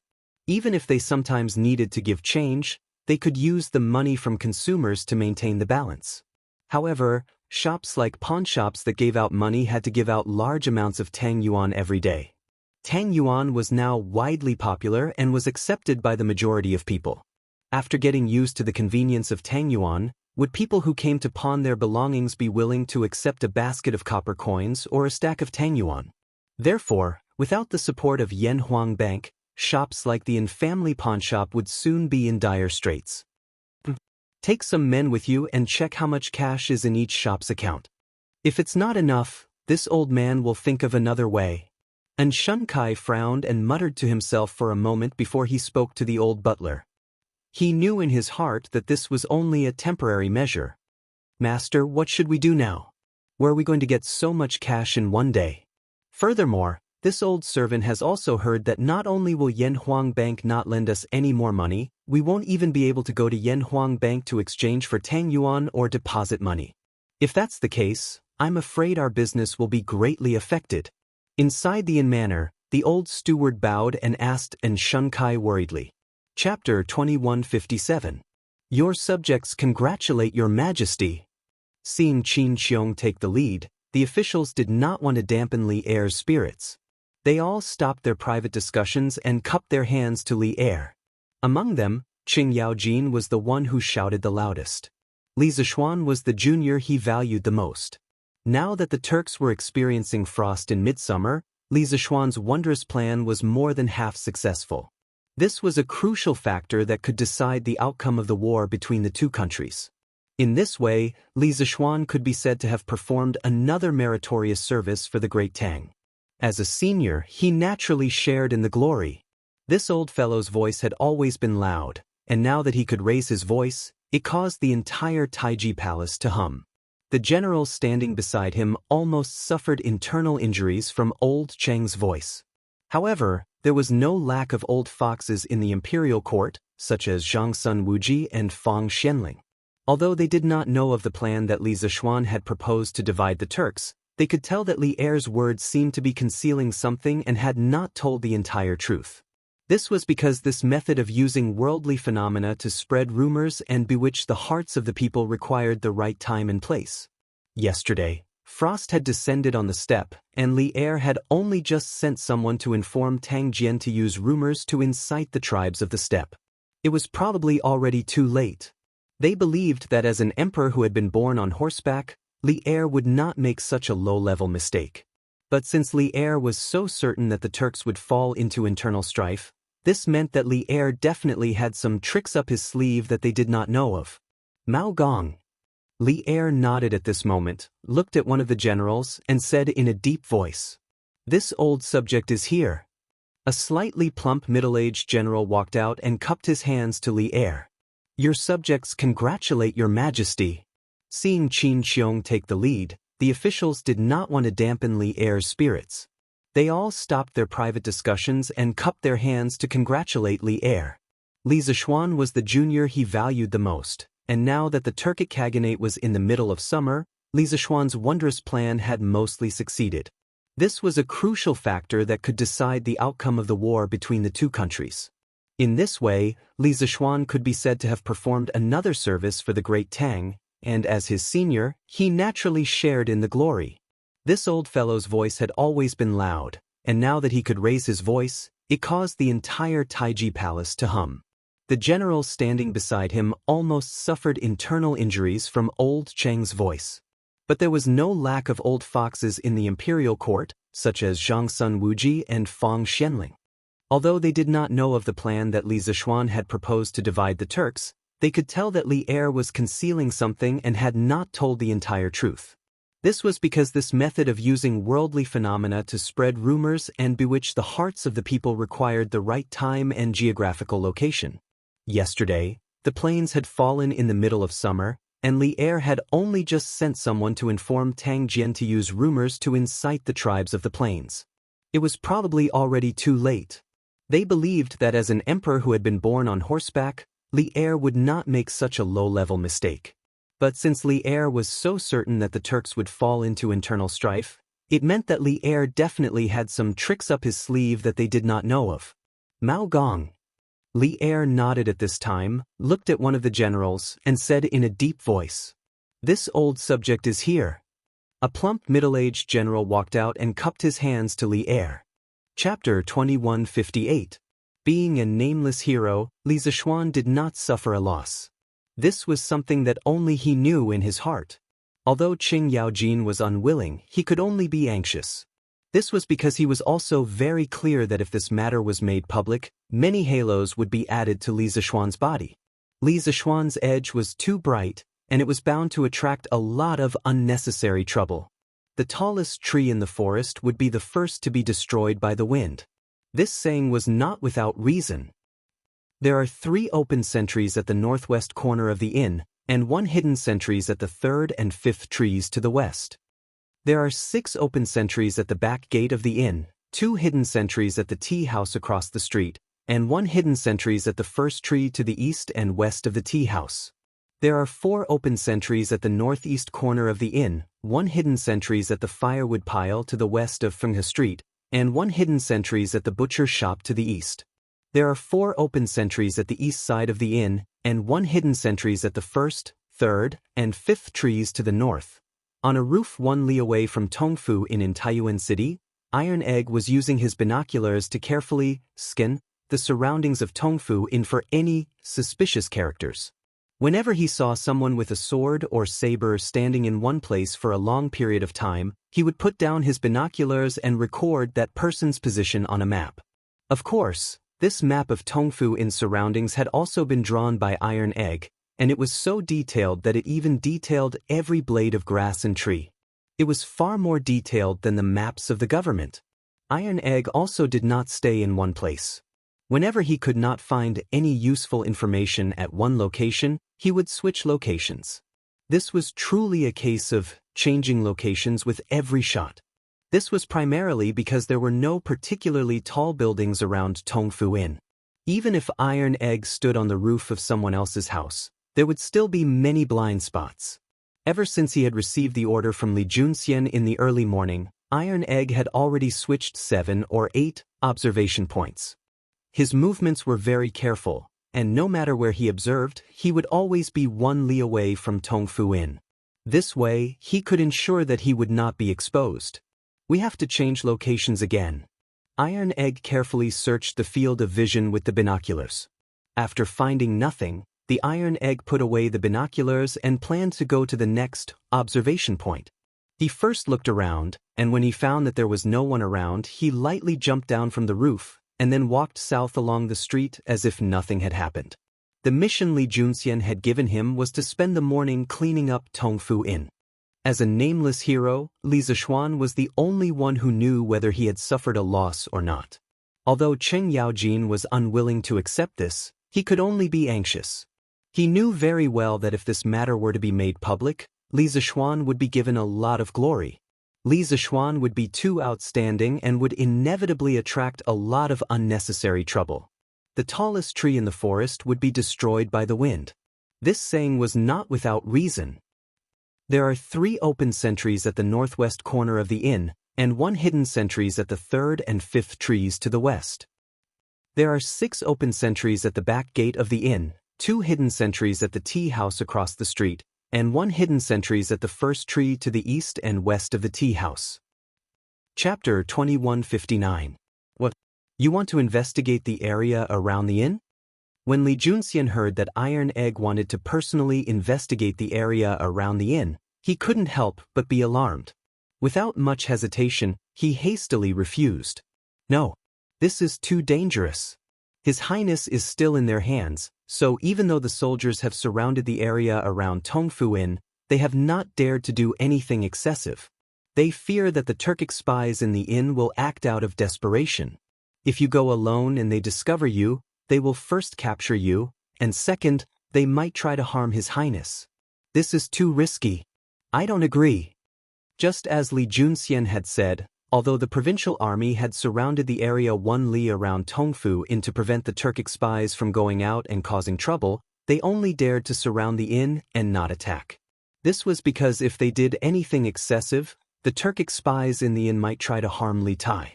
In this chaotic battle, Li Junxian was not completely confident that he could safely rescue Li Tai, and there would be many variables in the rescue operation. Thus, the government and the Turkic spies were still maintaining a relatively restrained attitude.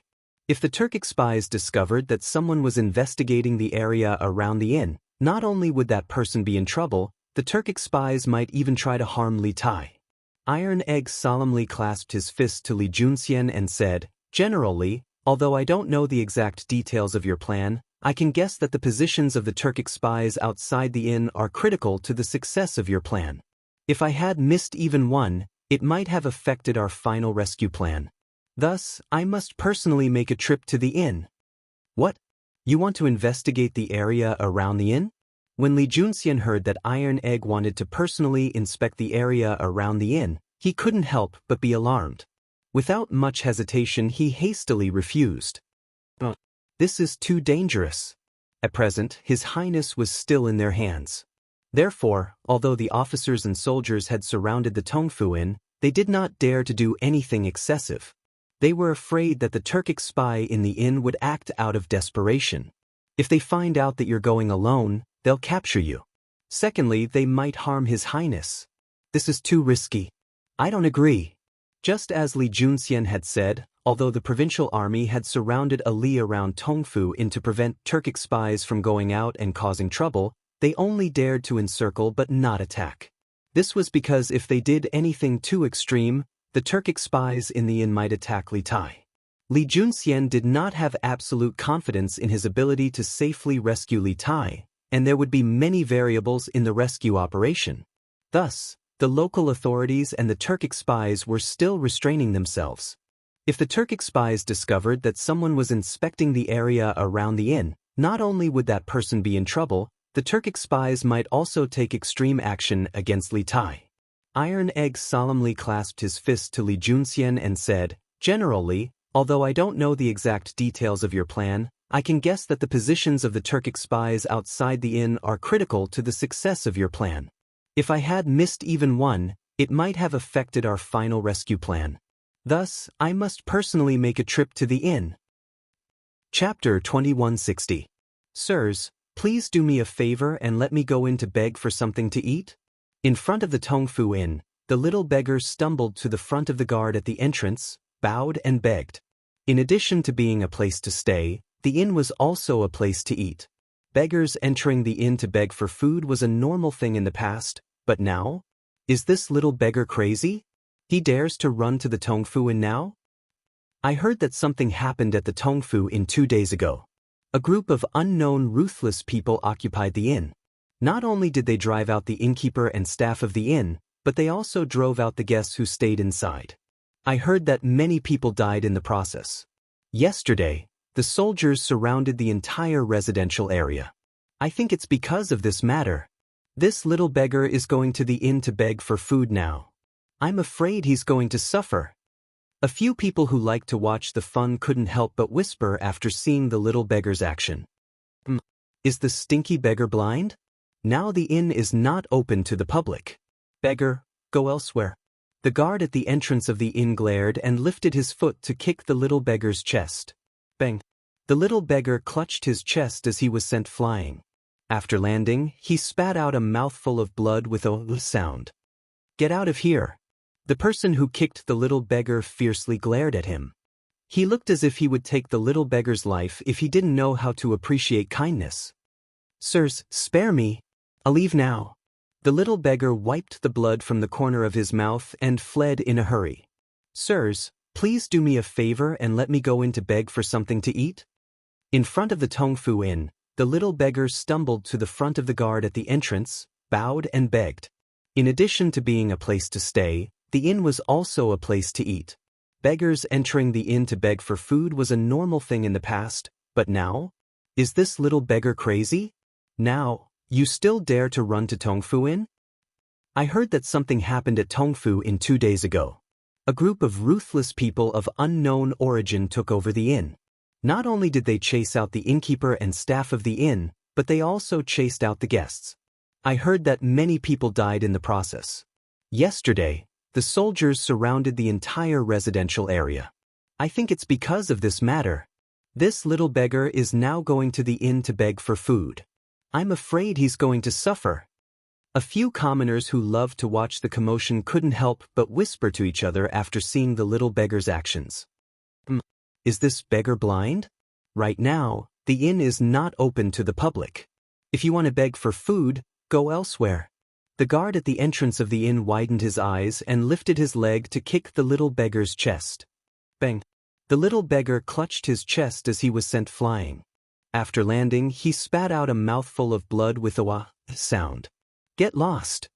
The person who kicked out glared fiercely at the little beggar, looking as if he would take his life if the little beggar didn't know what was good for him. Spare me, sir. I'll leave right now. The little beggar wiped the blood from the corner of his mouth and fled in a hurry.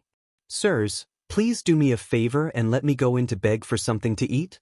In front of the Tongfu Inn, the little beggar stumbled to the front of the guard at the entrance, bowed and begged. In addition to being a place to stay, the inn was also a place to eat.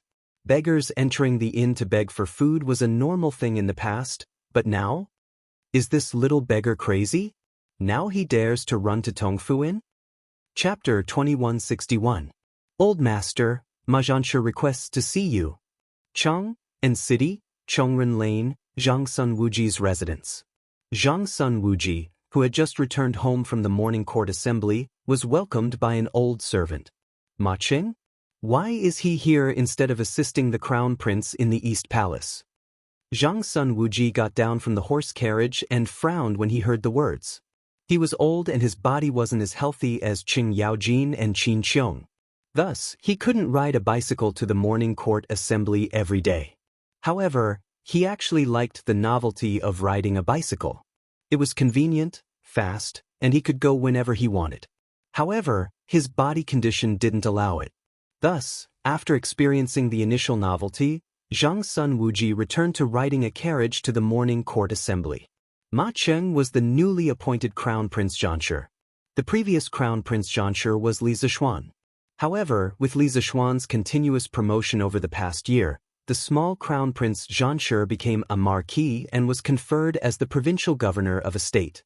With such a status, it was obviously inappropriate for him to be the Crown Prince Xianxia. Furthermore, Li Zishuan didn't have the time to go to the East Palace to carry out Crown Prince Xianxia's duties.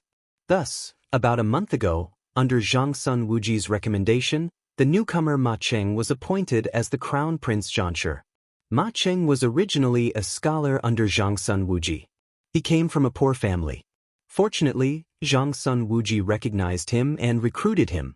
Thus, he was able to establish himself in Chang and city, where every inch of land was worth its weight in gold. Ma Cheng's literary talent was outstanding and he was knowledgeable. Most importantly, he was loyal to Zhang Sun Wuji. Thus, Zhang Sun Wuji recommended him as the Crown Prince Xianxia to accompany Li Chengqian in his studies. As the imperial uncle of the current dynasty, Zhang Sun Wuji wanted Li Chengqian to become the true heir apparent and the future emperor of Great Tang more than anyone else. Even though Li Tai was also the biological son of Empress Zhangsun, since ancient times, it had always been the elders and not the young. Zhang Sun Wuji didn't want to break this rule set by his ancestors. Because once he took the lead to break the rule, there would be countless people following behind him who wanted to break the rule. Master, Ma Zhanshi requests an audience. Chang and City, Chongren Lane, Zhang Sun Wuji's residence. Zhang Sun Wuji, who had just returned home from the morning court, had not even entered the house when an old servant came up to him and bowed. Ma Cheng? What is he doing here instead of helping the crown prince in the eastern palace? Zhang Sun Wuji said with a frown as he got off the carriage. He was old, and his body wasn't as healthy as Qing Yaojin and Qin Xiong. Thus, he couldn't ride a bicycle to the morning court every day. However, he actually quite liked the novelty of riding a bicycle. It was convenient, fast, and he could go whenever he wanted. However, his body didn't allow it. Thus, after experiencing the novelty at the beginning, Zhang Sun Wuji returned to riding a carriage to the morning court. Speaking of Ma Cheng, he was the newly appointed Crown Prince Xianxia. The previous Crown Prince Xianxia was Li Zishuan. However, with Li Zishuan's continuous promotion over the past year, the small Crown Prince Xianxia had become a marquis of the current dynasty and was even conferred as the provincial governor of a province. With such a status, it was obviously inappropriate for him to be the Crown Prince Xianxia. Furthermore, Li Zishuan indeed didn't have the time to go to the Eastern Palace to carry out Crown Prince Xianxia's duties. Thus, about a month ago, under Zhang Sun Wuji's recommendation, the newcomer Ma Cheng took up the position of Crown Prince Xianxia. Chapter 2162. Why would Li Ku suddenly go against the merchants from the Kong Kingdom and the Yin Kingdom for no reason? In the side hall, Zhang Sun Wuji put down the teacup in his hand, looked at Ma Cheng, and asked in confusion. I don't know about this. However, the Yen Huang Bank had specifically targeted the merchants from the Kong Nation and the Yin Nation. They were probably only after profits. Elders should know that the 9 families of Zhao Wu have been doing business in the Central Plains for many years. They are strong and have many shops. Perhaps the king of Shu wants to use this to suppress the 9 families of Zhao Wu. With this, the merchants from the Yen Huang Chamber of Commerce will gain a greater advantage. Ma Cheng's eyes flashed as he clasped his hands and said to Zhang Sun Wuji. He naturally knew a little about the reason why the Yen Huang Bank had banned the merchants from Yin Kingdom and Kong Kingdom. However, he could not be too clear with Zhang Sun Wuji at this moment. Otherwise, after Zhang Sun Wuji knew the truth of the matter, his plan would fail. Secondly, if he told the reason why the Yen Huang Bank had banned the merchants from Yin Kingdom and Kong Kingdom in detail, wouldn't it mean that he was very clear about the inside story of this matter? At that time, with Zhang Sun Wuji's intelligence, it would be hard for him not to think that he was one of the parties involved in this matter. He could only be an outsider and tell Zhang Sun Wuji such news so that Zhang Sun Wuji wouldn't be suspicious. The Yan Huang Chamber of Commerce? You're saying that Li Ku is secretly helping the Yan Huang Chamber of Commerce? Zhang Sun Wuji's eyes narrowed and his expression turned ugly as he asked in a deep voice. The Yan Huang Chamber of Commerce had been developing vigorously for more than a year and its power had gradually grown. Its fame wasn't inferior to the 9 families of Zhao Wu. People like Qin Qiong, Qing Yaojin, Niu Jinda, and the others all had shares in the Strange Taste Pavilion because of their relationship with Li Zixuan. The dividends they received every month weren't a small amount. Originally, because they were relatives of the royal family, the Zhang Sun family was considered a wealthy family. However, because of Li Zixuan, the Qin and Qing families were almost richer than the Zhang Sun family. It wasn't that Zhang Sun Wuji was greedy for money. It was just that every time he thought of this, he couldn't help but feel angry. Now that he knew that Li Ku could possibly use the Yan Huang Chamber of Commerce to suppress other merchants and raise the Yan Huang Chamber of Commerce, Zhang Sun Wuji was even more unhappy. Hearing that, Ma Cheng hurriedly stood up, in fear and trepidation, and said, This is just my personal guess. I don't have any evidence. Elder, you don't have to take it seriously.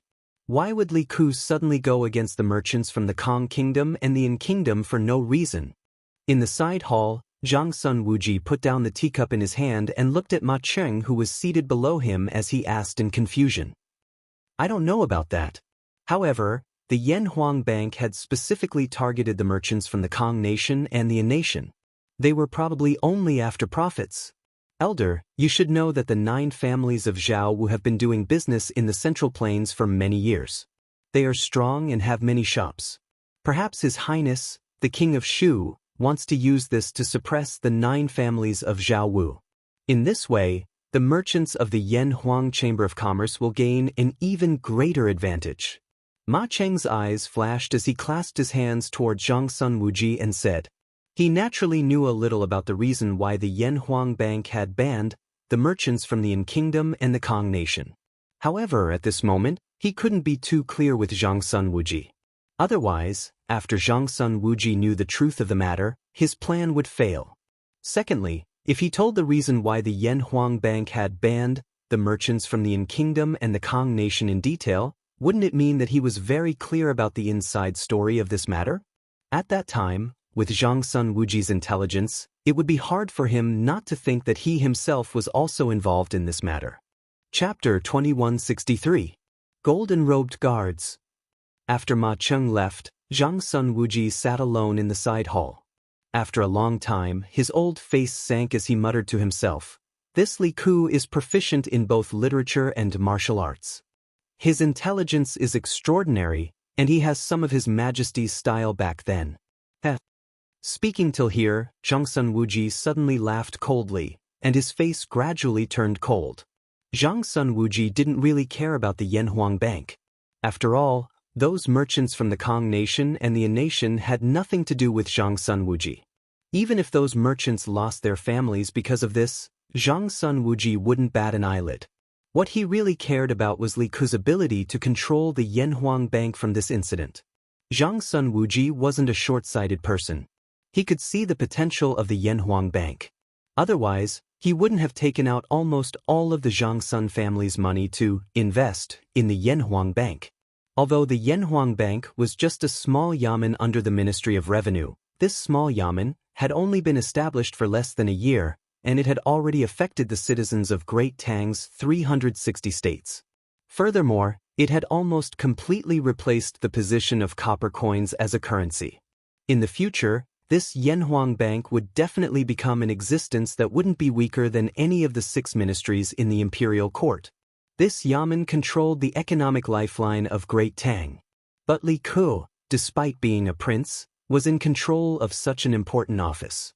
Not only that, he had even developed a guard force, the Golden Clothed Guard, an elite force that Li Junxian had personally assisted in creating.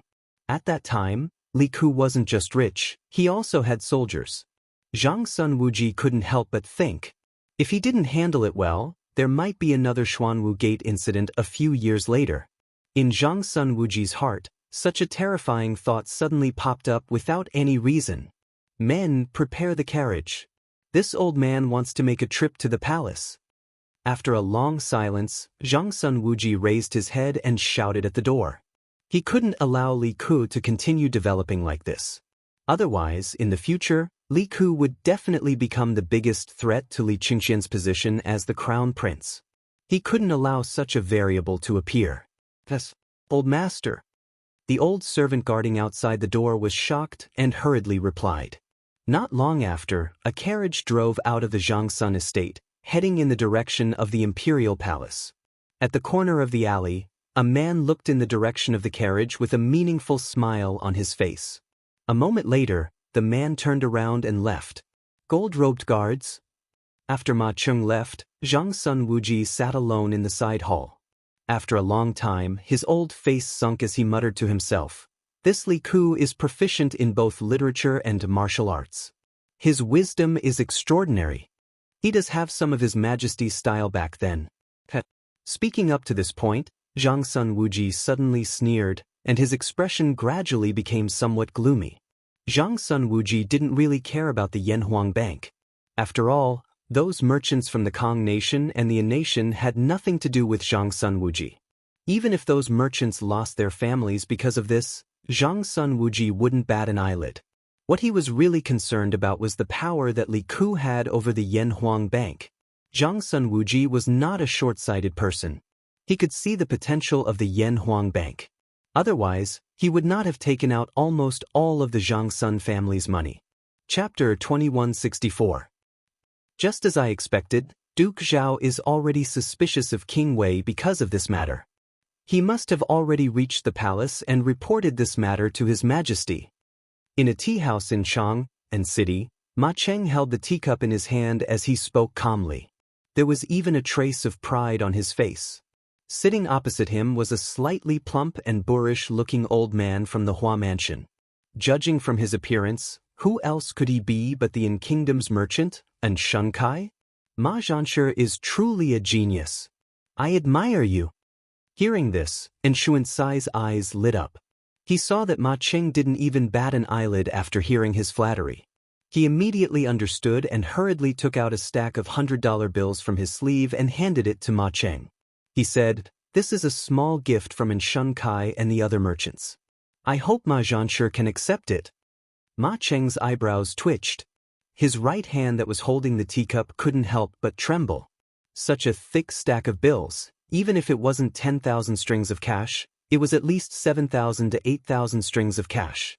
More importantly, before he visited Zhang Sun Wuji this morning, this Xianxia had already given him 3,000 strings of cash. He didn't expect him to give him so much more now. It's really easy to earn money from these barbarian merchants. Ma Cheng thought to himself.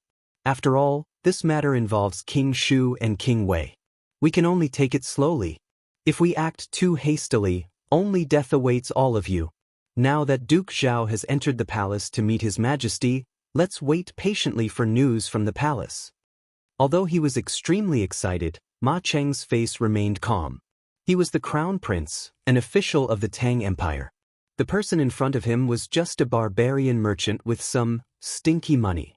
As the existence at the top of the food chain, Ma Cheng wasn't willing to lose his composure in front of Xianxia.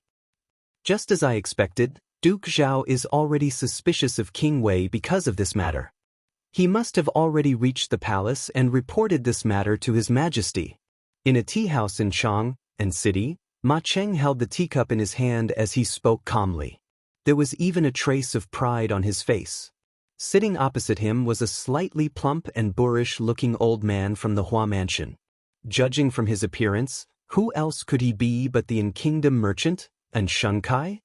Ma Zhan is really a genius. I'm impressed. Hearing this, Xianxia's eyes lit up. He saw that Ma Cheng didn't even bat an eyelid after listening to his flattery. He immediately understood and hurriedly took out a stack of $100 bills from his sleeve and handed it to Ma Cheng. He said, This is a small gift from Inshan and the other 9 merchants. I hope Ma Cheng can accept it. Ma Cheng's eyebrows twitched. His right hand, which was holding the teacup, couldn't help but tremble. Such a thick stack of Tang Yuan, even if it wasn't 10,000 strings of cash, it was at least 7,000 to 8,000 strings of cash. More importantly, before he visited Zhangsun Wuji this morning, this Inshan had just given him 3,000 strings of cash. He never expected that Inshan would give him so much more now. It was really easy to earn money from these barbarian merchants. Ma Cheng thought to himself. After all, this matter involves the king of Shu and king of Wei. We can only take it slowly. If we act too hastily, only death awaits you. Now that Duke Zhao has entered the palace to meet His Majesty, let's wait patiently for news from the palace. Chapter 2165. Greetings, Your Majesty. In the Sweet Dew Hall, Zhangsun Wuji walked in and bowed to Li Er. There's no need to be so courteous. Li Er raised both his hands and smiled. In the previous dynasty, Li Er was already good friends with Zhangsun Wuji. After that, Zhangsun Wuji followed Li Er to conquer the world. After experiencing the change of dynasties and the change of Xuanwu Gate, the two of them had already established a deep friendship. In addition to their relationship with Empress Zhangsun, the two of them could be said to be even closer. Li Er was naturally quite satisfied with this brother-in-law of his. Not only was he knowledgeable and had outstanding ability, but he also knew how to judge the situation and observe the situation. He wasn't like Wei Zheng, that old fellow, who always made him angry to death. The morning court just ended. Why did you return? Is there something important? Li Er put down his brush and sat up straight. He looked at Zhangsun Wuji and asked.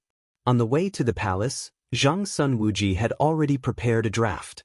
Now that he heard Li Er's question, he cupped his hands and said, Your Majesty, after I left the morning court, I heard that something strange happened in Chang'an City today. The Yanhuang Bank in the city suddenly announced that they would no longer cooperate with the merchants from Yin Kingdom and Kong Kingdom. As for the money that they had already lent out, the Yanhuang Bank ordered the merchants from Yin Kingdom and Kong Kingdom to pay it all back within 3 days. If not, they would hand it over to the authorities for investigation. I wonder if Your Majesty has heard of this?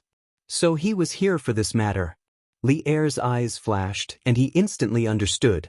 He looked at Zhangsun Wuji expressionlessly and said, I heard about this from Zhao Song previously, but could it be that this is the reason why the auxiliary aircraft is here? Greetings, Your Majesty. In the Sweet Dew Hall, Zhangsun Wuji walked in and bowed to Li Er. You don't have to be so courteous. Li Er raised both his hands and smiled. In the previous dynasty, Li Er was already good friends with Zhangsun Wuji. After that, Zhangsun Wuji followed Li Er to conquer the world. After experiencing the change of dynasties and the change of Xuanwu Gate, the two of them had already established a deep friendship. In addition to their relationship with Empress Zhangsun, the two of them could be said to be even closer. Li Er was naturally quite satisfied with this brother-in-law of his. Not only was he knowledgeable and had outstanding ability, but he also knew how to judge the situation and observe the situation. He wasn't like that old fellow Wei Zheng, who could always anger him half to death. The morning court assembly has just ended. Why did the auxiliary aircraft return? Is there something important? Li Er put down his brush, sat up straight, and asked Zhangsun Wuji. On the way to the palace, Zhangsun Wuji had already made up his mind. When he heard Li Er's question, he cupped his hands and said, Your Majesty, after I left the court, I heard that something strange happened in Chang'an City today. The Yanhuang Bank in the city suddenly announced that they would no longer cooperate with the merchants from Yin Kingdom and Kong Kingdom. As for the money that they had already lent, the Yanhuang Bank ordered the merchants from Yin Kingdom and Kong Kingdom to pay it all back within 3 days. Otherwise, they would be handed over to the authorities for investigation. I wonder if Your Majesty has heard of this? So that's why he's here. Li Er's eyes flickered, and he understood immediately. He looked at Zhangsun Wuji expressionlessly and said, I have heard about this from Zhao Song, but is this the reason why the auxiliary aircraft is here? Greetings, Your Majesty. In the Sweet Dew Hall, Zhangsun Wuji walked in and bowed to Li Er. The auxiliary aircraft isn't here. Chapter 2166. In the morning, a horse carriage drove out of the palace and headed towards Chongren Lane. The horse carriage was the second generation, Don't Touch Me, from Strange Interest Pavilion. Regardless of speed or comfort, it was much better than the ordinary horse carriages in the market. However, the person sitting in the horse carriage wasn't in the mood to enjoy. He frowned and his old face was so gloomy that water could drip from it. Could it be that I was wrong? Could it be that the king of Shu really didn't have the intention to fight for power? The person sitting in the carriage was Zhang Sun Wuji. Previously, he had a conversation with Li Er in the palace, and in the end, they naturally parted on bad terms. However, Li Er's last words were deeply engraved in his mind. Nobody knows a son better than a father. I know these few sons of mine better than you. Loves the way of the economy and has no intention of fighting for power. We are only 30 years old. We advise you not to get too involved in the battle for the throne. Recalling the words that Li Er had said in the Ganlu Hall, Zhang Sun Wuji couldn't help but have self-doubt. Impossible. I can't be wrong. The horse carriage moved forward at a moderate speed. The conversations of the pedestrians and the cries of the peddlers didn't seem to reach Zhang Sun Wuji's ears. He sat on the soft leather sofa in the horse carriage in a daze. After an unknown period of time, Zhang Sun Wuji shook his head violently. His eyes gradually regained their vigor and he muttered to himself. Holding an important position, having money and soldiers, plus the royal bloodline of 2 dynasties, how can he not have ambition? Even if he doesn't have it now, he will have it in the future, just like His Majesty back then. Other than Zhang Sun Wuji, there was no one else in the horse carriage. Obviously, his words were for himself to hear. He wanted to confirm the thoughts in his heart. He wanted to tell himself that he didn't do anything wrong. In the end, he still didn't believe that Li Er wouldn't have the intention to fight for power when he was in control of the Yanhuang Bank and the gold-robed guards. Putting himself in Li Ku's shoes, Zhang Sun Wuji asked himself honestly. If he was Li Ku and was in Li Ku's current situation, he definitely wouldn't have the slightest bit of ambition. Zhang Sun Wuji had gone through ups and downs in the officialdom for more than 10 years. Not only was he wise, but he also had a sharp eye. He had seen too many people, so he was confident that he wouldn't be wrong this time. Master, we're here. Just like that, amidst Zhang Sun Wuji's self-doubt and self-resistance, the carriage stopped after a while. The coachman jumped off the carriage and bowed to Zhang Sun Wuji through the curtains. Zhang Sun Wuji finally regained his senses from his chaotic thoughts. He stood up, opened the curtains, and jumped down from the carriage. When the servant in front of the Zhang Sun residence saw the familiar carriage stop at the entrance, he quickly went up to welcome it. At this moment, Zhang Sun Wuji suddenly thought of something and said to the servant who was about to greet him, "Call Ma Cheng to the main hall to see this old man." His voice clearly contained a trace of anger. "Yes, master." When the subordinates heard this, they were instantly shocked. They could also sense that Zhang Sun Wuji was angry, so they quickly responded. Zhang Sun Wuji nodded and stepped into the mansion, heading towards the main hall. Obviously, he wanted to settle the score with Ma Cheng. If Ma Cheng hadn't come over this morning to bewitch him, he wouldn't have rashly gone to the palace to impeach Li Ku, and he wouldn't have been beaten by Li Er. Ma Cheng pays his respects to cabinet elder.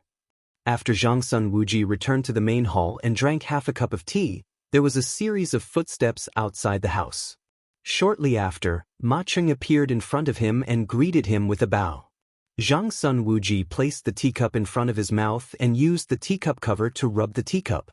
He looked like he was seriously tasting the tea, but he was secretly observing Ma Cheng from the corner of his eyes. As expected, when he saw Ma Cheng bowing to him, he was also secretly observing him. Observing one's expression. Obviously, Ma Cheng wanted to observe some clues from Zhang Sun Wuji's expression to determine the results of Zhang Sun Wuji's trip to the palace. Zhang Sun Wuji retracted his gaze, but his heart was moved. He placed the teacup on the coffee table beside him and looked at Ma Cheng with a smile. "Zhongming, you don't have to be so courteous." Zhongming was Ma Cheng's courtesy name. Seeing the smile on Zhang Sun Wuji's face, Ma Cheng instantly felt relieved. When he greeted Zhang Sun Wuji previously, he saw that Zhang Sun Wuji was expressionless, neither happy nor angry. He thought that Zhang Sun Wuji's trip to the palace didn't go smoothly. Now, it seemed like Zhang Sun Wuji definitely had a fruitful trip.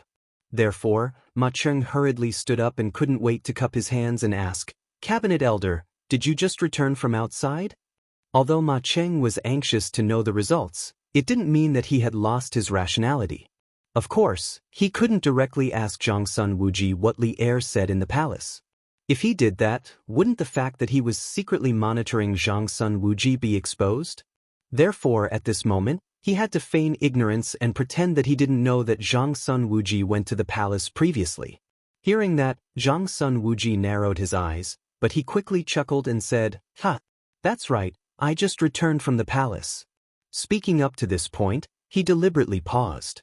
Indeed, he saw a flash of joy and eagerness in Ma Cheng's eyes. Therefore, he continued, "After I heard about the news of the Yanhuang Bank from you, I immediately went to the palace and informed His Majesty. After His Majesty heard the news, he was furious. After all, the Yanhuang Bank is an official yamen under the Ministry of Revenue. How can King of Shu suppress whoever he wants? In the long run, where will the prestige of the imperial court be? Where will His Majesty's prestige be?" Speaking up to this point, Zhang Sun Wuji's expression became agitated and even faintly contained a trace of anger. In Ma Cheng's opinion, Zhang Sun Wuji was angered by Li Ku's reckless actions, but in reality, His Majesty is brilliant. After all, the Yanhuang Bank belongs to the imperial court and not King of Shu alone. Ma Cheng hurriedly licked his lips and echoed. Following which, he finally asked the question that he had always wanted to ask, "Cabinet Elder, I wonder how His Majesty intends to deal with this matter?" This was the question that he was most concerned about. Because if he could really help Xianxia and the rest get rid of the sanctions of the Yanhuang Bank, and Xianxia and the rest would definitely not lack benefits for him. After all, before this, Xianxia had already given him 10,000 strings of cash. Who knew how much benefits Xianxia would give him after this matter was settled? Another 10,000 strings of cash? Or 20,000 strings of cash? Thinking up to this point, Ma Cheng's breathing suddenly became hurried. Speaking of which, before this, he had never thought that he would one day have a wealth of 10,000 strings of cash. If it was in the past, he might have felt that 10,000 strings of cash was a lot and that he would never be able to spend so much money in his lifetime. But now, his greed had been aroused. In his opinion, since he had the chance to earn more 10,000 strings of cash, why not go for it? Of course, the higher the benefits, the greater the risk. Ma Cheng, who was blinded by greed, did not realize that danger was approaching him step by step. King of Shu used his authority to suppress the merchants of An country and Kong country for no reason. His Majesty has already urgently ordered King of Shu to return to the palace. I believe that it won't be long before the Yanhuang Bank welcomes a new manager. Zhang Sun Wuji snorted and said. At this moment, Ma Cheng's heart was about to jump out of his chest. If not for the fact that he knew that the current situation wasn't right, he would have jumped 3 feet high in excitement. He forced himself to calm down. A huge fortune was right in front of him and could even be obtained easily. He would have endless glory and wealth for the rest of his life and enjoy it endlessly. At this moment, he had to be steady and develop wretchedly. He definitely could not be reckless and let Zhang Sun Wuji see through the clues and become suspicious. Zhongming, you have done well in this matter. I called you over because I want you to continue to keep an eye on the Yanhuang Bank. Once there is news from there, immediately report to this old man. Zhang Sun Wuji continued at this moment. Ma Cheng thought that he had hidden it well, but in terms of foresight and expression management, how could he, small fry, who had just entered the officialdom, be a match for Zhang Sun Wuji who had been in the officialdom for more than 10 years? Although he forcefully suppressed the excitement in his heart, his tightly clenched fists had betrayed him. Zhang Sun Wuji could see through the clues at a glance. However, Zhang Sun Wuji did not expose him. Thank you for your praise, Cabinet Elder. Hearing Zhang Sun Wuji's praise, Ma Cheng's taut face could finally reveal a smile. He smiled and cupped his hands toward Zhang Sun Wuji, saying, Cabinet Elder, I am indebted to you for recognizing my worth. Zhongming is willing to go through fire and water for Cabinet Elder. I will go to the Yanhuang Bank to keep an eye on it for Cabinet Elder now. Go. Zhang Sun Wuji nodded with a gratified face and waved towards Ma Cheng. Ma Cheng cupped his hands toward Zhang Sun Wuji, then turned around and left. The moment he turned around, Ma Cheng's face could no longer be taught. From the original smile, it turned into an extremely exaggerated laughter. However, he held it in and did not make a sound. After all, he had not gone far. Stepping out of the main hall's door, Ma Cheng seemed to be able to see countless Tangyuan waving towards him. At this moment, he really wished that he had a pair of wings and could instantly fly to Xianxia's side. It was not because he loved Xianxia, but because he could immediately obtain a lot of money from Xianxia. With this money, he could totally establish his own household. Why would he need to continue being a guest in the Zhangsun residence? Qinghe. In the main hall, seeing that Ma Cheng had already walked far away, Zhang Sun Wuji hurriedly shouted towards the door. Your subordinate is here. Very quickly, a warrior holding a saber walked in from outside the house. This person was the Zhang Sun family's guard leader, Zhang Sun Qinghe, an expert at the peak of the Qi transformation realm. Immediately bring a few astute men to follow Ma Cheng. If he did not go to the Yanhuang Bank and went to meet someone, bring him and that person back for me. Remember, I want them alive. Zhang Sun Wuji said coldly with a solemn face. It was obvious that Ma Cheng was hiding something from him and wanted to use him to achieve a certain goal. Zhang Sun Wuji had been in a high position for many years. How could he tolerate such a small fry using and manipulating him? The reason why he did not expose Ma Cheng was because Zhang Sun Wuji wanted to see who was behind this fellow. Family head. Hearing that, Zhang Sun Qinghe accepted the order loudly and turned to leave. After a short while, 4 to 5 warriors left the Zhang Sun residence and followed behind Ma Cheng from afar. At this moment, Ma Cheng was not heading towards the Yanhuang Bank's headquarters in the west. Instead, he was heading east. That was the east market of Chang and City. Family Head's prediction was indeed correct. This fellow, Ma Cheng, definitely has some shady business going on. Looking at Ma Cheng's back, Zhang Sun Qinghe muttered to himself. Shopkeeper, quickly call your boss over. Tell him that I have something to tell him. Half an hour later, Ma Cheng arrived at a tea house in the East Market. After entering, he went straight to the counter and spoke to the shopkeeper in a low voice. This tea house was the one where he and Nshan had a discussion over tea in the morning. It was called Nshan Tea House. So it's Ma.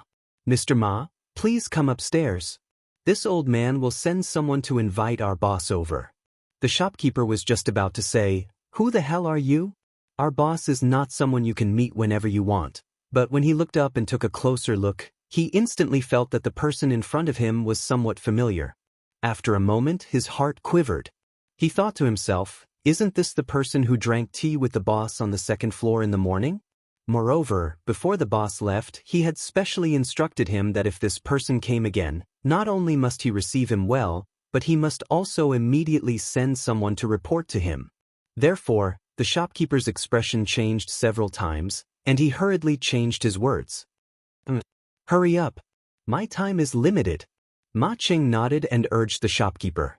It was not that he was worried that he would be discovered if he stayed here for too long, but he could not wait to get more benefits that Nshan had promised.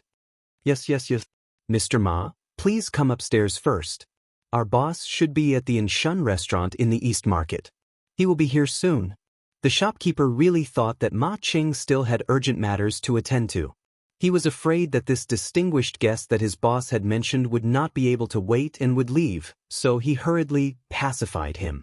Ma Cheng nodded and turned to go to the second floor. The shopkeeper's manservant was very perceptive and ran in front of Ma Cheng to lead the way. Dezhuang, you run fast. Quickly go to the restaurant and ask the boss to come over. Just say that Mr. Ma is here. After watching Ma Cheng go upstairs, the shopkeeper hurriedly pulled over a manservant and instructed. Shopkeeper who? The manservant responded, put down the tea tray in his hand, and ran out as if he was flying. Boss, should we go in and capture Ma Cheng now? Under the banyan tree in the west corner of Nshan restaurant, Zhang Sunqinghe and his group were secretly observing here. At this moment, a slightly smaller Zhangsun residence guard opened his mouth and asked. Obviously, they already knew the mission of this trip, so they also called Ma Cheng Ma Zhanshi and directly called him by his name. Wait first. Zhang Sunqinghe frowned and looked at the manservant that ran out of the tea house. He said, "This Ma Cheng just entered the tea house, and a manservant ran out. Obviously, the main character has not arrived yet. Let's wait a little longer." When he spoke up to hear, Zhang Sunqinghe turned his head and instructed the 4 people behind him in order to ensure that nothing went wrong. "The few of you go and see if there are any other exits from this tea house.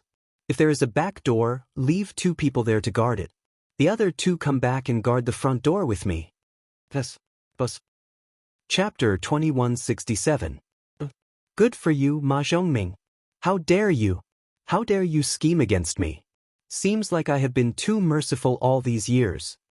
Zhang Sun Wuji said angrily as he looked at Ma Cheng, who was kneeling on the ground with his hands tied up. Actually, Zhang Sun Wuji was already suspicious of Ma Cheng on the way back from the palace. After all, Ma Cheng, as Crown Prince Xianxia, didn't accompany the Crown Prince to study in the East Palace today. Instead, he specially came over to mention the Yen Huang Bank's sanctions against the merchants from the An Nation and Kong Nation. Moreover, he intentionally or unintentionally led the topic to Li Ku, making Zhang Sun Wuji fearful of Li Ku's current power and impeach Li Ku. Zhang Sun Wuji, who had been in the officialdom for more than a decade and had fought with countless people in the officialdom, calmed down and thought carefully. He guessed that Ma Cheng didn't come to look for him this morning just to reveal a piece of news to him. There was most likely a conspiracy behind it. So after he returned to his residence, Zhang Sun Wuji wanted to test Ma Cheng. He purposely pretended that the trip to the Imperial Palace earlier was very smooth, causing Ma Cheng to lower his guard and gradually reveal himself. After that, he ordered his men to capture Ma Cheng and the people behind Ma Cheng. An old fox was, after all, an old fox. The reason why Ma Cheng was able to scheme against Zhang Sun Wuji in the morning was because Zhang Sun Wuji didn't have much vigilance against him. Moreover, he grasped Zhang Sun Wuji's weakness very well. He knew that Zhang Sun Wuji was even more concerned about Li Qingxian's position as the crown prince than Li Qingxian himself. As long as someone threatened Li Qingxian's position as the crown prince, Zhang Sun Wuji would definitely eliminate that person at all costs. But in terms of intelligence and methods, Zhang Sun Wuji was miles ahead of Ma Cheng. The moment Zhang Sun Wuji became suspicious of Ma Cheng's failure was already destined. Ma Cheng couldn't win against Zhang Sun Wuji no matter if it was overt or covert methods. However, Zhang Sun Wuji's actions were a little risky. Because he had previously used Li Er's name to deceive Ma Cheng. He had altered Li Er's words. If the imperial censors knew about this, they might impeach him for the crime of tampering with the imperial edict. Zhang Sun Wuji definitely wouldn't let this happen. At that moment, there was another person kneeling on the right side of Ma Cheng. It was Shun Kai. Previously, Shun had received news that Ma Cheng had come to his tea house. Shun knew that if Ma Cheng had come to find him at this time, it must be that there had been new progress in the matter he had previously requested. Therefore, he hurriedly rushed to the tea house as fast as he could. However, before he could say a few words to Ma Cheng, several saber-wielding warriors rushed in from outside the room. Shun was shocked and hurriedly called for the servants and guards in the tea house. However, who would have thought that the martial arts of the people who rushed in were so high? None of the more than a dozen people under Shun's command were a match for the leading warrior. In a short while, they were all beaten down. After that, he and Ma Cheng were tied up and brought here. As for Ma Cheng, he recognized the leading saber-wielding warrior. It was the leader of the Zhang Sun family's guards, Zhang Sunqinghe.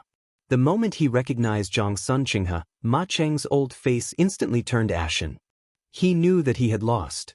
He was completely finished.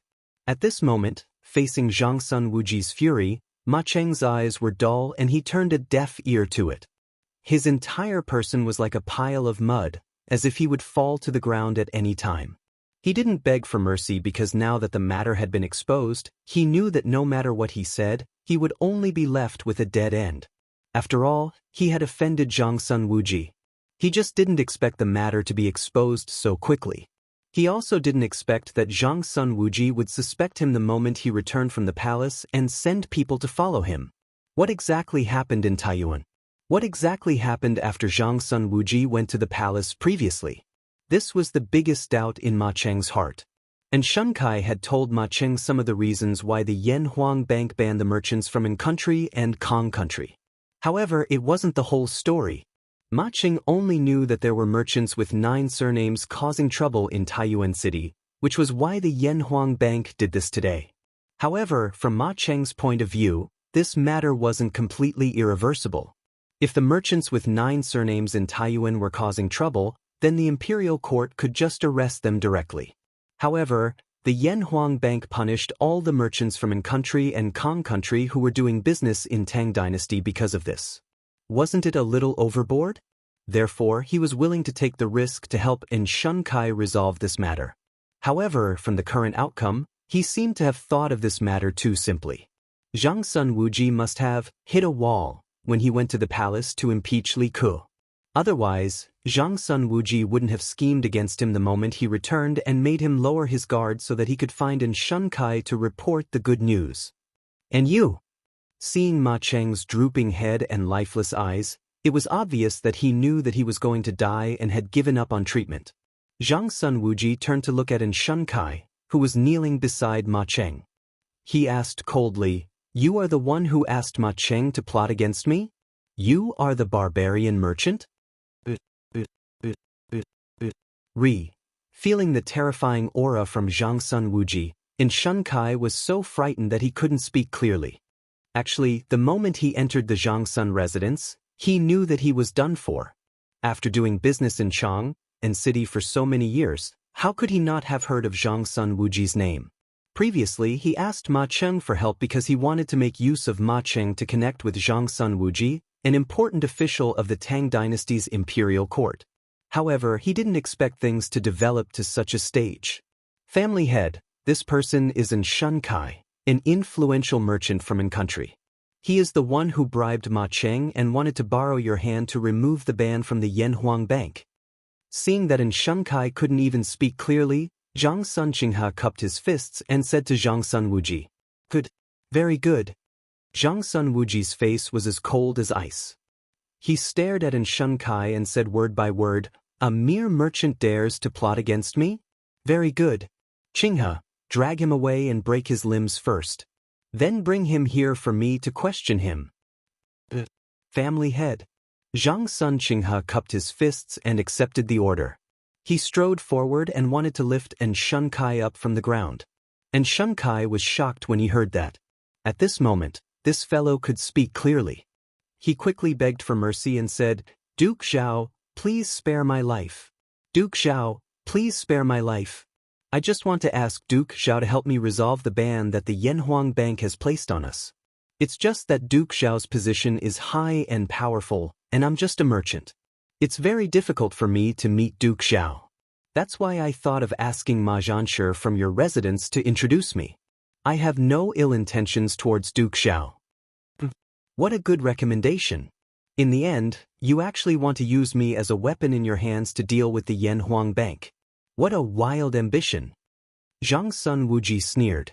Then, he suddenly felt that the name Xianxia was a little familiar. Soon, he recalled what Li Er said to him in the palace. Qin Ke was kidnapped by a Turkic spy in Taiyuan City. The Yin Kingdom's merchant, Shenzhan, colluded with the Turkic spy. The Kong Kingdom's merchant, Kong Chu, and the others instigated civil unrest and obstructed the officials from rescuing Qin Ke. Thinking of this, Zhang Sun Wuji's expression changed. He looked at Xianxia and asked coldly, "Wait, you are called Xianxia?" Xianxia was already lifted up by Zhang Sun Xianxia and was about to be dragged away to have his limbs broken. When he heard Zhang Sun Wuji's sudden question, this fellow seemed to have seen a trace of hope for survival. He quickly nodded and said, "Yes, yes, yes. I am called Xianxia." "Do you know Shenzhan? Who is he to you?" Zhang Sun Wuji waved his hand at Zhang Sun Xianxia, indicating for him to put Xianxia down first. Then he looked at Xianxia and asked, In this era, brothers would usually have similar names. For example, Cheng Chumo and Cheng Chuyang, Yuqi Baolin and Yuqi Baohuan, Fang Yai and Fang Yiji. Although such things couldn't be said to be absolute, with such similar names, these two people were very likely to be brothers or came from the same clan. Zhang Sun Wuji asked this because he wanted to try his luck. He didn't expect that he would really meet him. I know. Of course, I know him. And Xianxia's eyes lit up. Could it be that his cousin was friends with Zhang Sun Wuji? If that was the case, he would be able to avert danger today. Therefore, he quickly said, replying to Duke of Zhao, and Shenzhan is this An's younger cousin. Shenzhan manages more than 100 shops in the Great Tang. As long as Duke of Zhao spares this one's life, this one and my younger cousin are willing to offer up all our wealth. Shut up. This fellow still wanted to use money to bribe Zhang Sun Wuji. Zhang Sun Wuji couldn't help but frown and interrupt him. Then he shouted coldly, and Shenzhan colluded with Turkic spies in Taiyuan and held the king of Wei hostage. His crime is punishable by death. Since you are his cousin, this matter definitely has something to do with you. Qinghe, immediately escort this person to the Supreme Court and let Xiaoqing Dai interrogate him properly. Hearing this, Ma Cheng, who was kneeling on the ground, trembled. He was filled with regret. No wonder the Yanhuang Bank wanted to ban the merchants from An country and Kong country. No wonder the cabinet elder returned empty-handed after making a trip to the palace. And Xianxia's cousin actually colluded with Turkic spies in Taiyuan. If he had known earlier, if Ma Cheng had known that such a thing happened in Taiyuan City, even if An Shunkai gave him 100,000 strings of cash, he wouldn't have dared to interfere in this matter. Now, he could only feel endless regret in his heart. When An Shunkai heard Zhang Sun Wuji's words, his face instantly turned pale. What did he just hear? His younger brother actually colluded with Turkic spies in Taiyuan City and held the king of Wei hostage? The thing that he was most worried about had indeed happened. Now, even if Zhang Sun Wuji didn't kill him, the emperor of Great Tang wouldn't let him off. It was laughable that he was still pondering on how to remove the ban from the Yanhuang Bank. If he had known earlier, he would have fled Chang and in advance. Family head. Zhang Sun Qinghe cupped his fists and received the order. Then he strode forward and grabbed An Xianxia's shoulder. Like dragging a dead dog, he dragged An Shunkai out. Instantly, only Zhang Sun Wuji and Ma Cheng were left in the house. Ma Zhongming, although you came from a humble background, I admire your talent. That's why I kept you in the residence back then and let you walk step by step to where you are today. But you have really disappointed me. Looking at the person that he had groomed, Zhang Sun Wuji shook his head. His face was filled with pain and disappointment. Indeed, when he first knew that Ma Cheng had schemed against him, he really hated Ma Cheng to the core. He couldn't wait to tear Ma Cheng into pieces to vent the hatred in his heart. But now that he had calmed down, there was only pain and disappointment left in Zhang Sun Wuji's heart. Ma Cheng was indeed a talented person. Moreover, he was groomed by him. Ma Cheng was able to turn from a poor scholar back then to the crown prince Zhan Shi today. Behind this, Ma Cheng's own hard work was behind it. But more importantly, it was Zhang Sun Wuji's help in the dark. Recommending the person that he had groomed to the East Palace as the Crown Prince Zhan Shi was a move that Zhang Sun Wuji had spent a lot of effort on. He wanted to correct the Crown Prince's wrong thinking of belittling Confucianism and emphasizing engineering. Besides, with Ma Cheng in the East Palace, if anything happened over there, he would be able to know about it immediately. But now, the move that he had put in so much effort into had come to nothing because of the betrayal of his own people. How could he not be heartbroken? How could he not be disappointed? Cabinet Elder, Zhong Ming is indebted to you for recognizing my worth. Zhong Ming is deeply grateful. Today, I was blinded by greed and did such a foolish thing. Zhong Ming knows that I have no face to meet Cabinet Elder in the future. I am willing to atone for my sins with death. Ma Cheng's expression was a little moved. He banged his head on the ground and kowtowed heavily to Zhang Sun Wuji. Then, he groaned and a large amount of blood flowed out from his mouth. Following that, his neck tilted and his eyes rolled as he fell to the ground. This guy actually bit his tongue to commit suicide. From the perspective of modern medicine, there was no scientific basis for the description of death by biting one's tongue in the novel. Actually, in real life, we could often see many people who had their tongues injured or even lost part of their tongues due to various reasons but still survived. But generally speaking, biting one's tongue to commit suicide would usually result in the tongue being severed at the root. The person would usually faint because they couldn't bear the pain. Because the blood vessels at the root of the tongue were larger, and because the tongue was in the mouth, it wasn't easy to use methods such as compressing the blood vessels to stop the bleeding. If the bleeding couldn't be stopped, then the person who bit his tongue to commit suicide would definitely die from excessive blood loss. As for cutting the tongue, because it was cut from the outside, the tongue wouldn't be severed at the root. Only the tip of the tongue would be cut off, so the pain was relatively smaller. When a person bit their tongue, they would bite off the root of the tongue, the root of the part in the mouth. The remaining part would block the trachea, causing the person to suffocate to death. The tongue was rich in blood vessels. After biting the tongue, one would bleed to death. The intense pain after biting the tongue would cause the person to temporarily lose their rationality. The large amount of blood and secretions from the mouth could be inhaled into the trachea, causing choking and coughing. Choking and coughing would further worsen the lack of oxygen. The possibility of death due to mechanical asphyxiation and traumatic coma couldn't be ruled out. The blood vessels on the tongue were rich. Once they were severed, there would be massive bleeding, causing the body to lack blood. Also, the tongue was very close to the brain, so the nerves on it were rich and controlled directly by the brain. Once it was strongly stimulated, it would directly stimulate the central nervous system, causing the central nervous system to be damaged and cause death. Zhang Sun Wuji's gaze turned cold. He knew that Ma Cheng had most likely bit his tongue to commit suicide.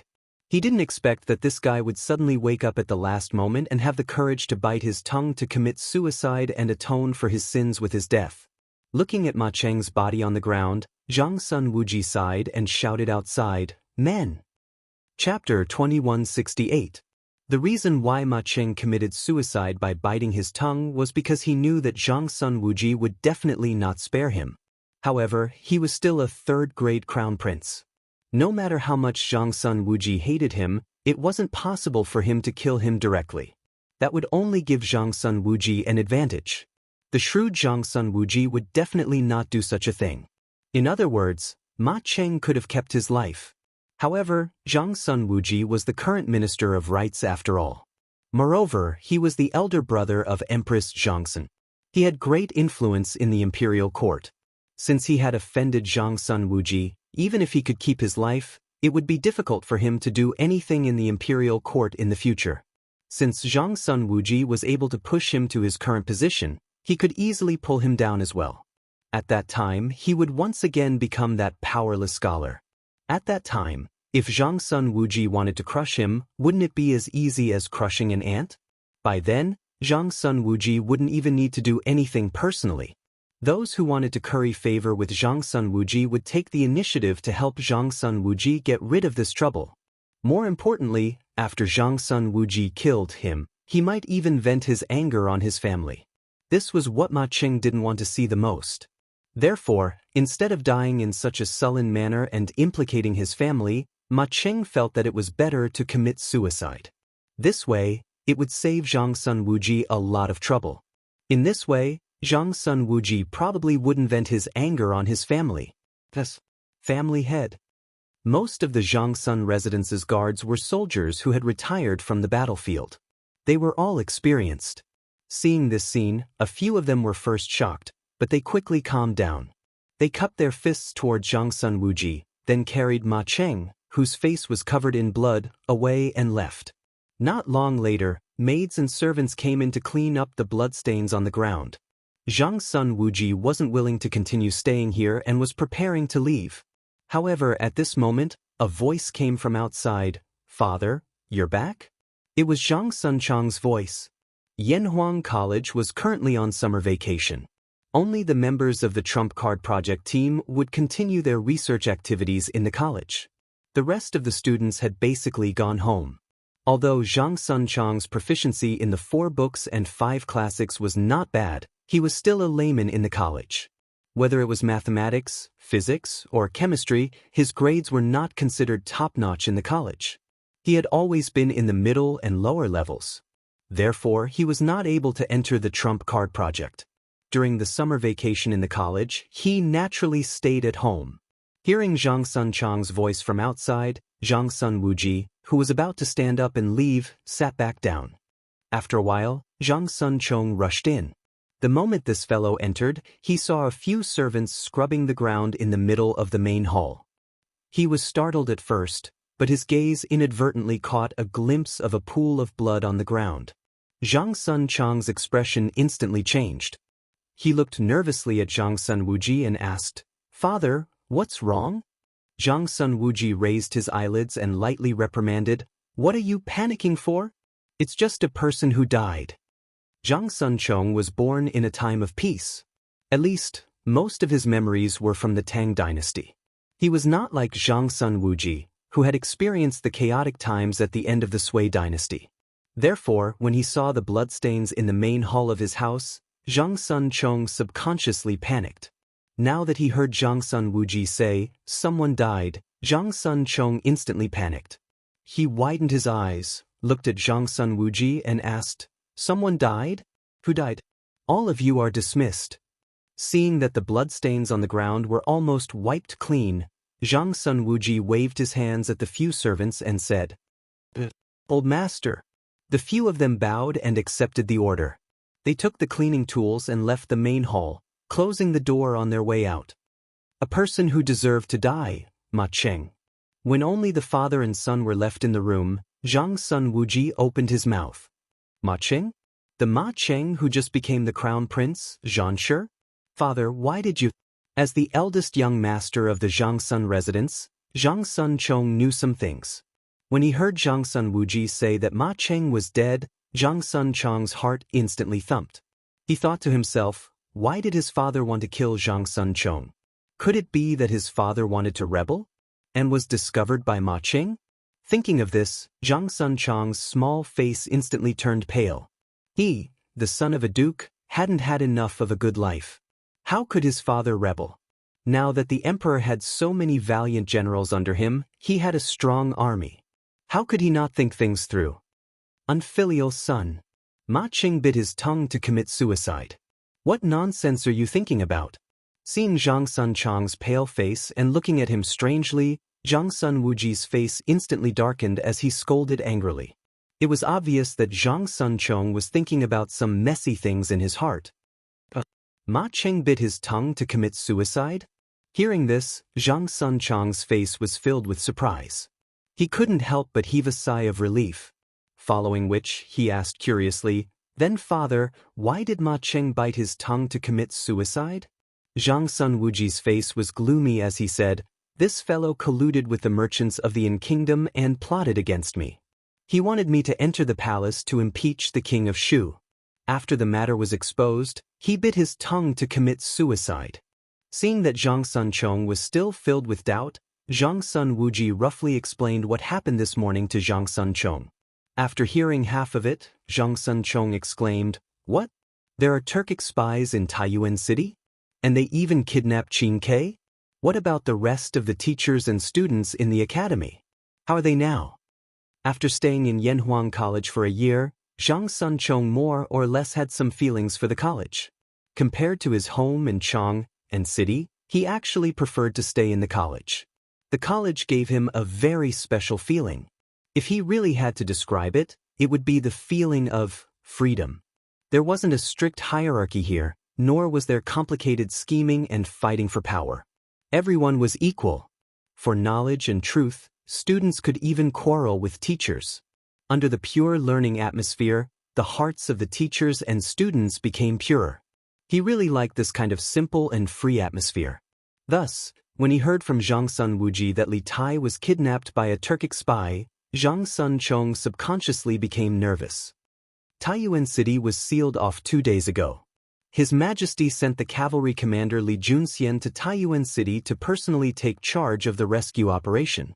His Majesty didn't receive any news about the other Yanhuang College teachers and students, so they should be fine. Zhang Sun Wuji looked at his son with a complicated gaze and replied expressionlessly. Fortunately. Fortunately. Zhang Sun Chong heaved a sigh of relief and muttered to himself. Immediately after, he realized that something was wrong and said, "That's not right. 2 days ago, I just went to the college. With such a huge matter happening, how could Teacher Ji and Teacher Kong Gui not know about it? Father, you aren't lying to me, right?" Zhang Sun Wuji's face turned black again. He forcefully resisted the urge to beat this unfilial son in front of him to death and said in a muffled voice, "This is what His Majesty said in the palace just now. Do you think His Majesty has the time to lie to you?" That shouldn't be the case. Zhang Sun Chong scratched his head and said awkwardly. He knew that he was just a small figure in Li Er's eyes. Naturally, Li Er wouldn't lie to him. Zhang Sun Wuji looked at his prodigal son indifferently and said, "Taiyuan City is sealed off. Outsiders can't enter, and it's hard for news to spread out. His Majesty should be able to receive the news thanks to the telegraph machine that your college invented. However, since His Majesty didn't inform the officials of this news, it means that His Majesty doesn't want the news to spread. This matter should be classified as a secret. Don't spread it outside." Although Li Er didn't tell Zhang Sun Wuji to keep it a secret, with Zhang Sun Wuji's intelligence, it wasn't difficult for him to deduce this. He was just afraid that his bastard son wouldn't know the severity of this matter and would spread the news everywhere. "Oh, I got it, father." Zhang Sun Chong nodded and replied. As for whether he really knew or was faking it, only God would know. Looking at Zhang Sun Chong, who was obviously absent-minded, Zhang Sun Wuji sighed helplessly in his heart. Back then he sent Zhang Sun Chong to Yanhuang College mainly because he thought highly of Li Zishuan's potential. He wanted Zhang Sun Chong to get close to Li Zishuan and express the goodwill of the Zhang Sun family to rope in Li Zishuan. However, a year had passed, and the status of Yanhuang College in Tang Dynasty was getting higher and higher. Li Zishuan's official position was also getting higher and higher. Now, he was even conferred a prefecture and became the provincial governor of a prefecture. Moreover, Li Zishuan's attitude towards the Zhang Sun family had always been ambiguous. He was far from being as close as he was to the Qing, Qin, Yuqi, and Niu families. Zhang Sun Chong obviously didn't complete the task that he gave him. Not only that, this bastard son of his seemed to have sacrificed himself. Otherwise, why would Zhang Sun Chong be so worried about the Yanhuang College teachers and students in Taiyuan? This brat really thought that he was a part of Yanhuang College. "Chong, how is your relationship with the king of Shu in the academy?" Suddenly, Zhang Sun Wuji's heart skipped a beat as he looked at Zhang Sun Chong and asked, "Little Ku, our relationship is still all right." "Father?" Zhang Sun Chong didn't know why his father would ask such a question. He thought for a moment before answering. The corner of Zhang Sun Wuji's mouth twitched as he said angrily, "What does still all right mean? Are you very close or are you just passers-by?" Zhang Sun Chong scratched his head awkwardly and said, "This, father, still all right means that it's normal. Little Ku's position in the academy is very special. He rarely attends classes in the teaching hall and spends most of his time in the Yanhuang Bank. Also, Yamacho would often teach him some things in private, the way of economics, which is the way to manage the Yanhuang Bank. Therefore, other than Yamacho, Little Ku is the most knowledgeable person in economics in the academy. I usually attend classes in the teaching hall and don't have many chances to see him. Our relationship is just average. It can't be said to be especially good, but it can't be said to be bad either."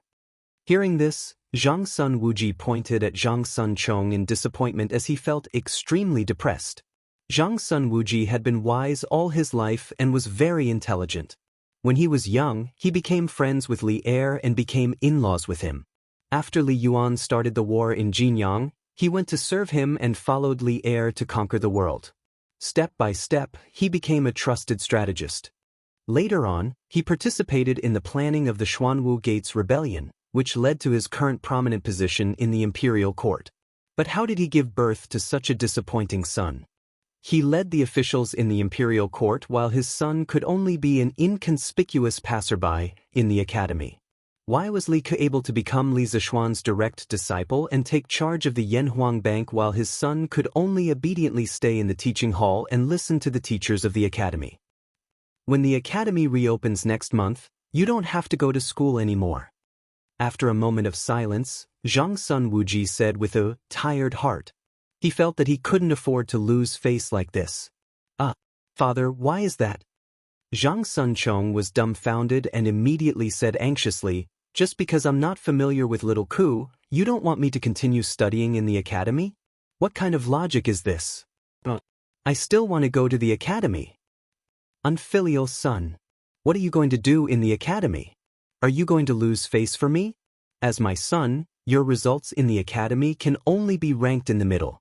You can't even be compared to some of the commoners, not to mention King Wei and King Shu.